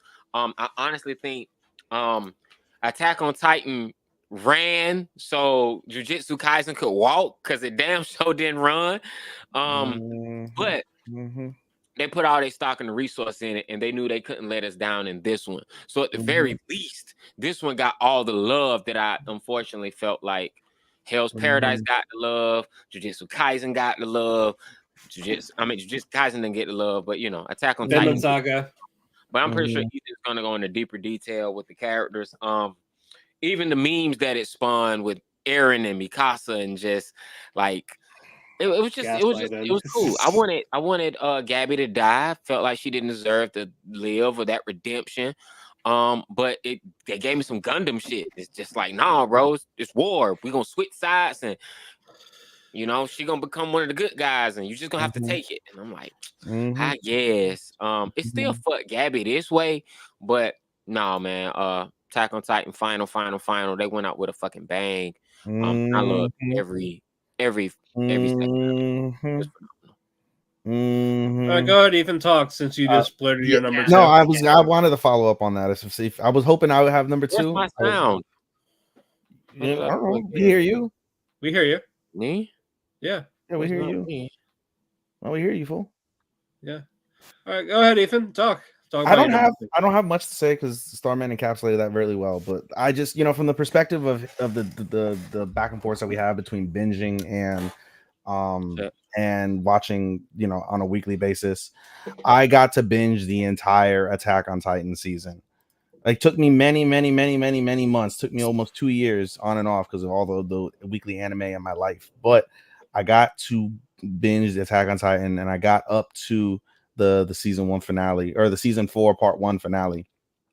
I don't even fucking know anymore. The part 1 finale. We'll just say the part 1 finale. I got up to the part 1 finale, and I was waiting on bated breath for this part 2. And as Starman said, part 2 did not miss whatsoever. At the end of the day, Attack on Titan is a GOAT. It is a classic. It is one you would recommend to any anime enthusiast for all of the reasons that people list Attack on Titan over so many forums and websites and posts and things of that nature. When you look at the totality of everything that was told from a kind of meh season 1 until it got good toward the end, and then just hit her banger, just one after the other every season without failure, gave you more and more and more to go, what the fuck? Oh my God, what's going on? This is insane. This is bonkers. And it continued all the way through the very end to have Attack on Titan, the finale part 2, get this send off. It was the send off that was rightly deserved. It was conclusive. It was definitive. It was conversationally inspiring, from the aspect of, that season 2, that part 2, just, it was the talk of the anime community for many weeks, and I feel like there aren't many anime that can traverse pop culture the way Attack on Titan does. I think there are many casuals that see Attack on Titan and don't just view it as just a Japanese cartoon. I think they see it as art. I think they see it as theater. I think they see it as a wonderful viewing experience that translates over into whatever personal, like, I guess, preferences of television and media and entertainment that others will watch that are outside of the anime spectrum. I think it hits that powerfully. And like I said, the season 2 finale was absolutely incredible. All of the characters got their due justice. Kind of to what Starman said, I didn't really know how it would end, because I wasn't that as deep into it per se, didn't read the manga or anything like that. And to Starman's point as well, the community did a great job of not spoiling it for those that are only anime specific, unless you follow those groups, which I never did. So I was so thoroughly pleased. I was so thoroughly pleased. I got a fucking Attack on Titan tattoo the week after the finale aired. So I put that bitch permanently on my body. That's how much I love Attack on Titan. So, I mean, at the end of the day, just everything about it is just, absolutely just phenomenal. And like, as we said, the characters are all stupendous. Levi got his due justice. Mikasa went out a star and had to kill the love of her life in order to save the world. Aaron perpetrated being the bad guy, all for the sake of his people. And you can have many conversations on whether Aaron is the protagonist or the antagonist. That's really, up to the beholder from that perspective as well. And you can have good conversations from that piece. Armin was sensational. Reiner fucking was awesome. Gabby was Gabby. I have differences on Gabby, but that was what it was. Peak was great. Falco was tremendous. Absolutely loved Falco. Loved the shit out of Falco. What's it called? Connie and Jean. All the memes of Jean fucking Jean fucking Mikasa at the end. Those made me laugh, but they played their parts really well. The parents played their parts really well. The emotions that were involved with all the characters, just the agony, the frustration, the bewilderment, the fear, all of that is captured so perfectly throughout this entire piece. And to Starman's point again, they Mappa truly balled out for Attack on Titan in its last sequences, and especially in the second finale. And unfortunately, that was at the cost of what my number one will be coming up shortly. But at the end of the day, I can't laud this show enough. Cannot praise this show enough. Cannot praise this finale enough. And even in its dying seconds of the show concluding, they still leave you with questions in terms of, will we see the founding Titan again in that tree? Is that person that walked in there with the dog a descendant? Like, what really happened to the universe outside of the closing after credit, where you see the world basically kill itself because of humanity's inability to escape war and conflict?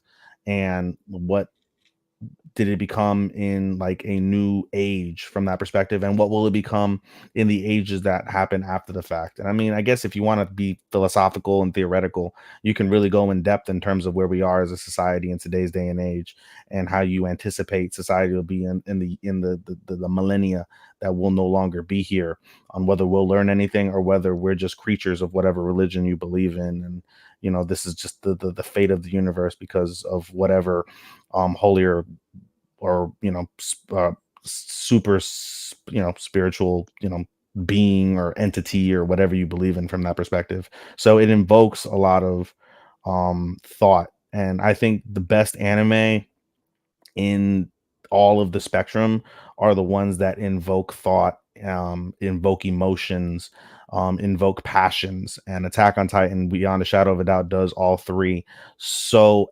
flawlessly, so effortlessly. It is a fucking marvel. And I only rated it number 2 because of the fact that I didn't feel right giving a special number 1. Quite frankly, that was literally why I voted at number 2, because this is my number 1 thing of And you know what, Ethan? I'm gonna go ahead and jump on that with you, because that was mainly one of my main things. I was just like, if we do an anime of the year, I can have a different conversation with you. But for like, there's no way 90 minutes is going to trump the hours, 24 episodes, 12 episodes, week to week suspense. There's no way that I can just I can't justify that. I just cannot. I enjoyed it far more than anything. Yeah, looking at my entire top 30, I enjoyed it far more than anything in my top 30. But realistically speaking, as you just said, like there are shows that are above it that did more for overall season and an overall anime in 2023 specifically, where you can't judge the body of Attack on Titan because versus I'm only judging this special. I'm not judging yeah that came before it. I'm not that even tangent I just went on involved most of the entire series, and I just sold the series. One little piece of the plot. One little piece of the plot is I can't realistically put it as my number 1. Yeah. I can't I barely put it in the upper echelons of the 30 just because I had that in mind, but I just enjoyed the finale that damn much. I couldn't not put it in that upper echelon. I just couldn't not include it in that piece, but I just can't realistically put it above the number 1 in this piece, and I can't put it as the overall number 1 in the top 30 that we'll get to next week. All right, Chris, number 2. Damn, I think I'm changing my number 2, number 1 like in the last minute. Oh, yeah. No, you made him switch. We no, on number 2. This is my own thought process on it, because like comparing like the whole like the 112 episode series and then like the whole 24 episode season 2 that okay, fuck it, I'm just doing it. My number 2 is going to be Tear Moon Kingdom. Okay. I really enjoyed the story of Princess Mia doing her best to avoid the guillotine. And what? You didn't let me down. You're letting me cut. You didn't let me down. Like, I was like, damn, am I the only one that liked this show? Like, it was my number 1. It was my number 1. It was my best there's surprise. intrigue on the number 1. It's now my number 2. But yeah, like the dumb coincidences that Mia uses for her leaps of logic to make everyone like go along with her attempts to change the future, all for the purpose of avoiding getting killed, is just a real like good goal for her, along with like all the cast of characters she meets. The plot twist at the end was really good. I really enjoyed the fact that like it was actually like, or part of it was the good kingdom was the one setting up all the other kingdoms for failure, but then it was some evil society in the background trying to get rid of the monarchy in all the lands. I really enjoyed it. Yeah, I did not like the ending. I felt like they dropped the ball at the ending. Yeah, that's part of the reason why I moved it to 2. Everything else was golden, though. But this shit's hilarious. The show is fucking hilarious, man. Yes, it is. And she's adorable too, and she makes a lot of faces. Honestly, I think she has the face of the season. But continue. So you haven't mentioned that star, man. So that's a bunch of impressions, bro. Like, no, for real. Yeah. Keep going, Chris. You cooking. Yeah. Cooking, Chris. That was pretty much it. I'm not like I don't write reviews for like. So like I'm just coming up with most of this shit from the top of my head. I don't write any of this. No, I mean like you guys write reviews for your shit. I write it and I don't post them for like 6 months, 9 months. But yeah, I don't shit in general. Yeah, but well, he'll be done with 2023 in like June 24. Right. Basically, I'm still on fucking spring Matt, this week. No, but Princess Mia was adorable. She was dope. She was cool. I love all her facial expressions. Tear Moon is a good recommendation. Like, definitely. Yep. feel like we're gonna have to say number 1 after I say this, but number Who, me 2. and you? No, not me. No, I'm Yeah. talking about Starman. Talking about Starman. Okay. Oh. Okay. What's your Number number 2, Matt? Dark Gathering. I love a good ghost story. Yeah, I can't The be vi- mad at that being You know number. what? You know what? Yeah, you're right. You know what, Chris? I agree that the second half maybe a little repetitive, but you know what? I love the visuals. Love the backstory on the ghost. That's why I liked about it more. The back on the boats, like the kid eating the meatballs, even though it was like fucking cannibalism. Sugimoto, like you said, the concubine and the fucking fat. Thinking about it, I think my main problem with the second half is how many like more evil entities they like or antagonists they added. Like they added the evil god. They already had the evil Yayoi's evil spirit, and then they added the possessed humans. I guess that was like my main problem. They're adding too much. So the And possessed then humans were probably a little too much. What you're saying? No, them backstories, bro. The boy with the meatballs just let me know, like, no. No, I'm not talking about him. I'm talking about the people who are being possessed by other The spirits. humans. You was talking about the humans. Yeah. Oh yeah. The body snatchers. Yeah. No. I don't know, man. I thought that was a pretty good. That was a cool ass fucking twist. The body snatcher. But it's like we already have an evil god. We have Yayoi's. We have a giant evil uterus spirit on who- top of the. A giant Yeah. uterus. I kind of like that. No, because they introduced them in season 1. We was like, yo, who's this guy with the hat? Why do they care about this hand? Then out of nowhere, when we forgot about them, we come to the end and find out, oh, these guys are not the men in black. They're not ghost hunters. These are motherfucking ghosts propose, you know what I'm saying, imitating humans. And I'm like, oh shit, I forgot about you guys. But no, I liked it. Very fun, very creepy visuals, haunted music. I would never eat I meatballs love again. Aiko. I love Keitaro Gru, and Yaoi is she's a fucking boss.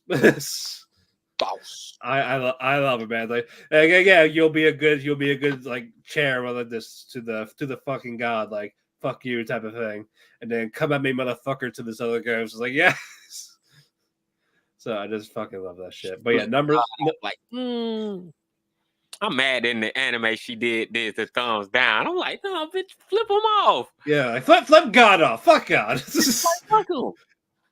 Okay, but no, very good supernatural. Like that was a hardest story. So number 2, Dark Gathering. Number 1s. All right, even we know yours. So Yeah, you already gave it. You want me to start? go ahead, sir. You already gave it. You gave it, yeah. Oh, Yeah. I mean, there's not much. No, because you know why I'm over here playing Monopoly while you like, guys... come on, say it. Oh my god, you're not even. I am listening. No, I'm listening, but I'm trying to get this out the way. Nah, number 1, Jujutsu Kaisen, to be expected. I just, I understand all the things you guys are saying. Just, I don't know. For me, it's just like, I just enjoyed the roller coaster, dude. Like, I enjoyed the pure madness. I enjoyed the violence so much. I enjoyed the sad parts. Like, even though, like, kind of for me having to do the threads and shit, like, I feel like Starman 2, where like many of those moments were like ruined. But at the same time, I just didn't know how it was going to go down. I didn't know how they were going to like actually like do that moment. And the way that they did it was just so like, it felt so right. Everything about this show for me was so right. I understand everybody's position on the mappa animation piece, and especially toward the end, you can definitely tell the quality continued to drag, but I didn't pay attention to that animation nearly as much as I paid attention to the story. And the story was absolutely phenomenal. And again, I look at the way that they really do the despair and the agony and the trauma and the consequences of this event as a whole. Thousands upon thousands of people in Tokyo are dead. Normal people that have no idea what's going on with jujitsu, sorcery, or cursed spirits or anything like that. People just living their everyday lives, and all of a sudden they're just gone. Like, how did I die? And I find that to be so polarizing, that that they made life so fleeting. They made it so invaluable and valuable at the same time. I thought that was absolutely tremendous.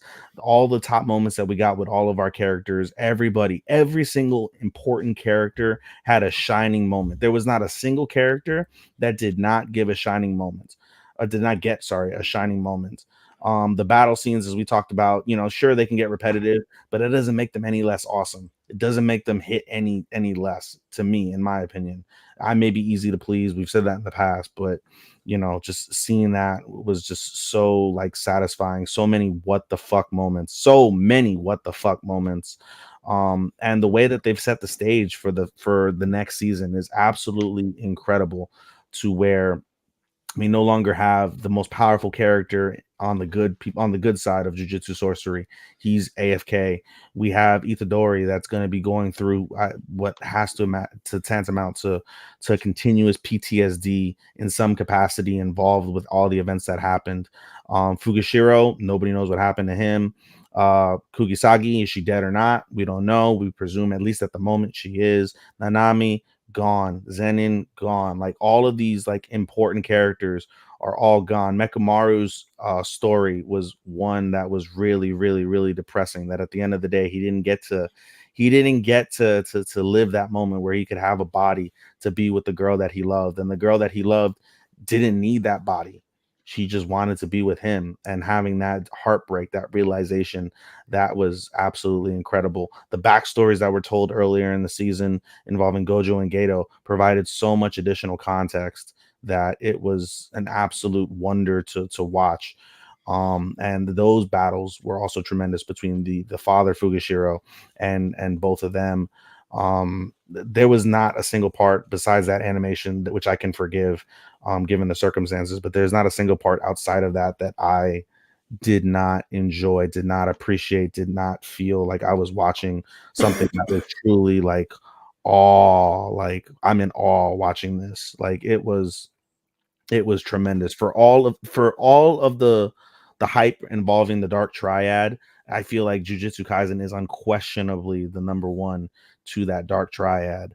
I can't see how anything else, at least at this current stage, would overtake that from that piece. I mean, I don't even know what else I can possibly say to justify the number one, in my opinion.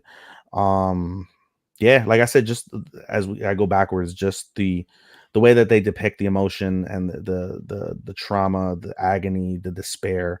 There are very few shows that depict that type of level and do it to that level of execution. I thought the way they executed that was really, really, really, really amazing, and it really puts a new perspective on how dark a shonen anime can be. Nowadays we don't get the same darkness that we got with like the OG Naruto's and like so forth and so on. Like, this is a shonen of the highest level of darkness outside of, like, since Attack on Titan. It's like literally Attack on Titan moved on. Now we get Jujutsu Kaisen and we get the Dark Triad as a whole. The three of them in terms of like dark shonen anime in this day and age, when you have your Demon Slayers, you have your My Hero Academias, and you can go down the list. None of them will ever achieve that peak darkness, as far as I'm concerned, that you're going to get with the Jujutsu Kaisen or an Attack on Titan. So just appreciating that, I think, really makes this stand out so much more than what it normally would in any other season. For example, Tokyo Revengers, probably looking back on my number ones throughout throughout the season. Trigun, that's close. Oshinoko, not as close. Jobless Reincarnation, oh, Tokyo Revengers would have beat this. And in any other season, I feel like Tokyo Revengers season 2 part 2 would have beat this, but just the pure spectacle that Jujutsu Kaisen turned out to be, really raised it head and shoulders above anything that I've seen thus far this season. And so just for that aspect alone, basically, that the whole spectacle of that season 2 was just breathtakingly sad, gruesome, traumatizing. I'm not traumatized by it, but just the principle of the events that happened. And I'm on bated breath now for season 3. I am so curious to see how they have Yuta, as now he's basically like a primary bad guy, I'd imagine, as season 3 progresses. You still have Kamo, and he's obviously the ultimate bad guy because of the fact that he has his powers and everything that he has going on. But you've turned Yuta, which was a beloved figure. I absolutely adored Yuta in the movie. And you now turned him against Itadori, who is still, no matter how you may feel about Sukuna, he is still a sympathetic figure, because at his core, Itadori is just a normal, average 16-year-old kid that loves and cares and is galvanized by his grandfather's mission before he passed away of make the world a better place. And he's literally battling so many fronts that prevent him from being that light in the darkness of the world. I find that to be like amazing theater that we're going to see progress over the next season or two, or however long Jujutsu Kaisen lasts. So my number 1, Jujutsu Kaisen. All right. Chris. Oh, what? You two are gonna say yours? Unless you have the same as I- ours. Unless you're the same as us. I don't. I probably don't. Yeah, I know I don't, because you're not watching this. My number 1 is Ancient Mega Sprite season 2. Oh, okay. I'm watching it. No, I'm talking to Matt. Okay. Yeah, I know. I'm just letting you know I watched it. Yeah. I know you did. From beginning to end of the Magic College arc, has been a wonderful ride with Chise and Elias. Both of them meeting new people, making friends, which is really hard for Elias, who doesn't understand the concept of friends, and Chise continuing to go out and get herself in trouble, even though she doesn't need to, has been a fun ride. And as I said earlier, fucking Elizabeth Sargent is my opinion, the most fucked up villain of this arc. Kisaki aside, the fact that the whole reason why she's doing this is to bring back her son, who she didn't want in the first place, by sacrificing her granddaughter, who she treated like crap, just like she treated her son. It's just been like a wonderful, and I think the best Magic School arc we've had or rather, the Magic School anime we had all season, even though it's only just an arc. Okay. All right. Number 1. Are you two gonna say it at the same time? I mean, I'll shoot, man. I'll shoot this out. Because I wasn't gonna even rain on your Magus Bride Parade, because that was, I watched it. I didn't feel the same. I got to the end and I was just like, bro, what in the world? But I don't know. I guess because he kind of knew they were gonna say that girl. Anyway, her backstory was indeed tragic. The anime I'm talking about for my number 1, though, kind of disappointed a lot of fans because there's a source material which you can read if you really want to read it. I feel like there's no need to duplicate it. There is a movie live action that exists. If you like it, you can watch it. This was Adult Swim was supposed to produce an anime for this manga, which I guess some would call a comic because it wasn't made in Japan, but it was graphic novels. Let's go with that. I'm talking about Scott Pilgrim Takes Off. Yep. Scott Pilgrim Takes Off was my number 1. Science Saru did the anime. Science Saru did my favorite anime movie in recent years, which was Inuo. They've done Devilman Crybaby. They've done Japan Sinks. They've done Keep Your Hands Off Ikitosen. They've done a lot of anime, which all seem to get the highest of praises. But for whatever reason, because of the source material, Scott Pilgrim Animation wasn't considered anime enough for my anime list, even though AniList ended up adding it after enough fans complained and pressured them. They added it. MAL did not fold, but for whatever reason, For whatever reason, Afro Samurai is still on MAL when it is the exact same thing. That love project from Samuel Jackson that was made in Japan for American audiences that doesn't even have a Japanese dub is on MAL. Hell, even Cyberpunk. Same thing with Cyberpunk. I mean, with Cyberpunk was based on a game, but it's not a big far leap and bound away from Scott Pilgrim. Scott Pilgrim definitely, I made it #1 anime of the season for the fact that you had the audacity to tell me it wasn't an anime in the first fucking place. Because it gave me all the anime elements that I enjoy. It gave me everything from the movie I enjoy with a twist. The big twist is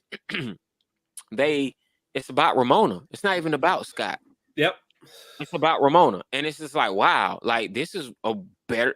I like this story. This other story I've read. This other story I've watched. I've never seen this story. What would happen if Scott disappears and Ramona has to atone? We have to get like her side of what's going on. And then they brought back the original movie cast to voice all of these characters from Aubrey Plaza to like to Brie Larson, like to Chris Michael Evans, Cera, to like they brought Michael Cera. They brought everybody back, and I really enjoyed the cast. The anime moments are very anime-ish. They do chibi characters. They do like they just I don't know, man. It's like the character designs like they look like the manga. I mean, they look like the graphic novel, but at the same time, they animate the fuck out of it. It's just it was just so well polished. It was fun. It was comedic. The music is dope. The colors are dope. Netflix put the right amount of money. It came out. I watched this thing in a day. I'm talking about the day it dropped. I just jumped on it. I watched it, knocked it out. Like I literally just said, you know what? This is what I'm doing today. I'm watching Scott Pilgrim. So I literally watched it before I went to work, got off work, finished it. Like I'm like, it's 8 episodes. But Scott Pilgrim was probably the best time I've had watching an anime all year. It was just an easy watch. It was something I was excited for. And even though it's source material I've seen several times, they found a way to give it to me fresh. Many people feel like if you feel like they did a bait and switch or they took the best parts of the source material and didn't adapt them, I'll give you that and say, yeah, that's exactly what they did. But that does not change the fact that I feel that Scott Pilgrim Takes Off is a 5 out of 5. This is a classic. I think it is absolutely the best anime adaptation of anything American that I have ever seen in my life. No, but no, definitely Scott Pilgrim. Yeah, I was definitely caught off guard because I haven't read the graphic novel. I've only watched the live action movie. So like when we see Scott disappear, I was like, what the fuck? And then it's about Ramona. Like her, you find out more. You get more background on their past relationships and her getting closure. It's not just find them; it's getting closure from them. So I like that. Like everyone was different. Like they're not just evil exes. Like they're actual fucking people. And then when we get to their arcs being done, their little redemption arcs, is like, yeah, these guys are pretty cool. It's not just generics. I'm evil boyfriend 1. I'm evil boyfriend 2. I'm evil girlfriend 5. But no, a lot of different characters. Ramona, I fucking love Ramona. I like that she had this chance to shine instead of being this damsel in distress or whatever you want to call it. Just being there. You just gotta find my exes, and I change my hair. That's it. That's all I do here. But I like she could fight. She's just a badass. I like the exes when you actually see them as characters, especially fucking Chris Evans with the fighting the paparazzi. Shout out to Brie Larson for actually performing as Envy Adams. That is actually Brie Larson singing. Yeah, that was dope. Yeah, that and fucking Walt. Fucking loves Walt. No, he was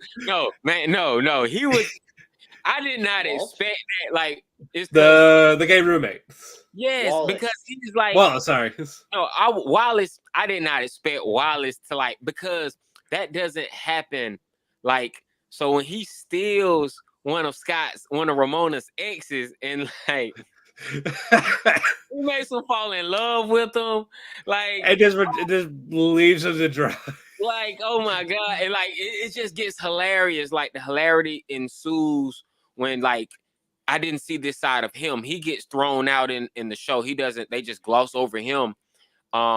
Even young Neil, even young Neil is like, yeah, I'm a writer. I'm doing this. I wrote the script, man. I just saw someone sitting by my computer, like, wow, Man, I was doing that. I decided to write it. Like, Fucking no. I like even the side characters, like not the exes. Just they had a little bit of time to shine. Like they had some character, they had some personality. So I enjoyed that. The comedy was great. The action, I loved it. The animation, beautiful. Again, I said probably my favorite animation of the year, most likely. I probably should have gave this one best soundtrack. Matter of fact, you didn't ask me best soundtrack. Yes, you did. No, I did. I gave it to Spy Family. I probably Yeah. should have gave it to this though. Yes. Honestly, I think this deserves it. Honestly, I'm changing that answer. It's All right. definitely what Pilgrim Takes Off. But is the anime group that makes the music band. But this was my only 5 out of 5 out of everything I listed here. Very good. I loved it. If we don't get more, I'm content. I'm just very satisfied with what we had. I feel like fans would absolutely love to get a side-by-side brought to life version of the graphic novel, and I would really like to see that because it's a good graphic novel. However, you can read the graphic novel. You just go read the graphic novel. Yeah.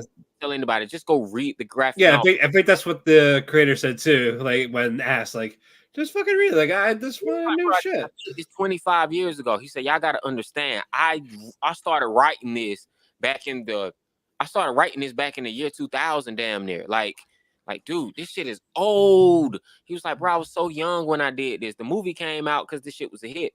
I remember going to anime conventions and seeing Ramona Flower cosplays, like girls having different hair, having the big hammer. They even use their weapons. Matter of fact, that's one thing that got glossed over.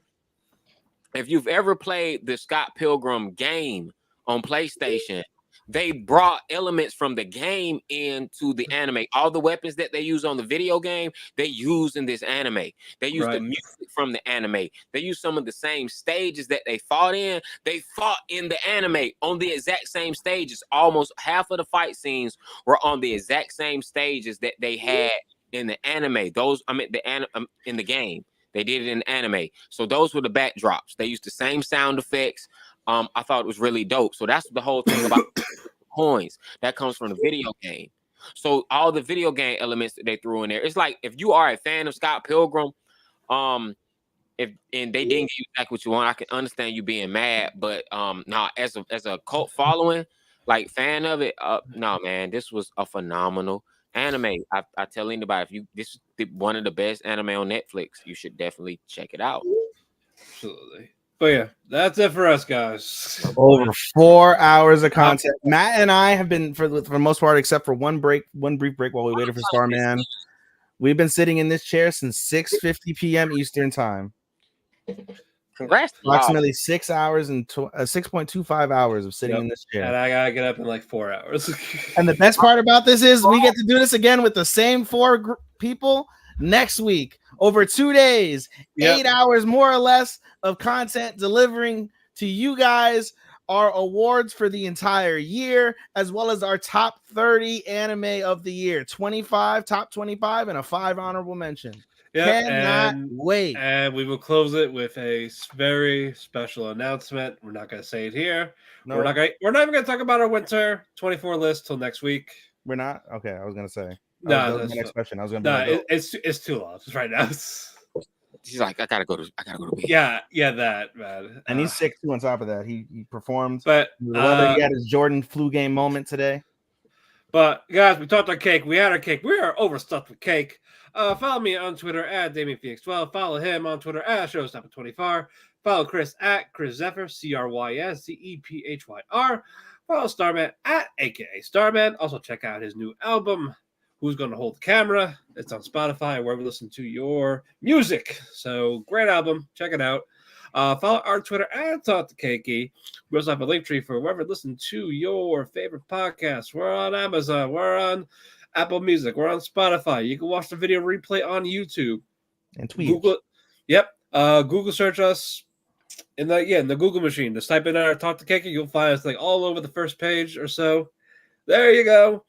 with the trashy waifu. I'm kidding. No, I'm no, Oh, no. you finally saw. Oh, you saw my screen. Yeah. Yeah. Also, we want to thank Sean for being our editor. We also want to thank Chairshot Radio and WTM Network for hosting us on their platforms. Follow them at WTM Network and at Chairshot.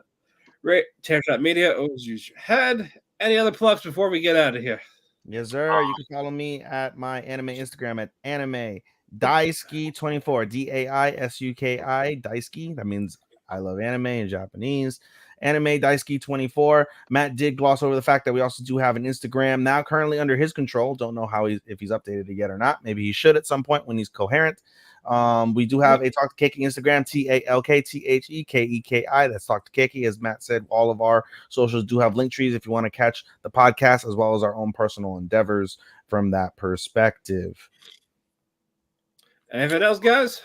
I got nothing. I'm AKA Starman on Twitter, AKA Starman on TikTok, AKA Starman wherever you, AKA Starman. That's all I got. Thank you guys for letting me jump in. I jumped in late. Gave you my 8 out of 8. I'll update my top 10. Anybody wants it on Saturday, so be on the lookout for that. I'll definitely be posting that before the new year. Yes, sir. All right, and guys, by the way, I was gonna say again, Starman, Chris, thank you so much for filling in for me this season. Much obliged. While life, like I told Chris earlier, like life and my desire to watch anime before, during, or after that life kicked in. Took a while for me to catch up, but much obliged to you gentlemen for stepping in for me while I was abroad. And I look forward to your continued success and support for the podcast and ourselves in 2024. And I look forward to either and both of you filling in for me at some point in 24, as life will continue to get in my way and I will continue to miss anime, depending on what life circumstances I already foreshadow will bring to me during that year. All right. Bye, guys. We'll see ya. Arigato, natu faku, and sayonara. Sayonara, minasan! Bye-bye. Welcome to Talk to Keki. Not an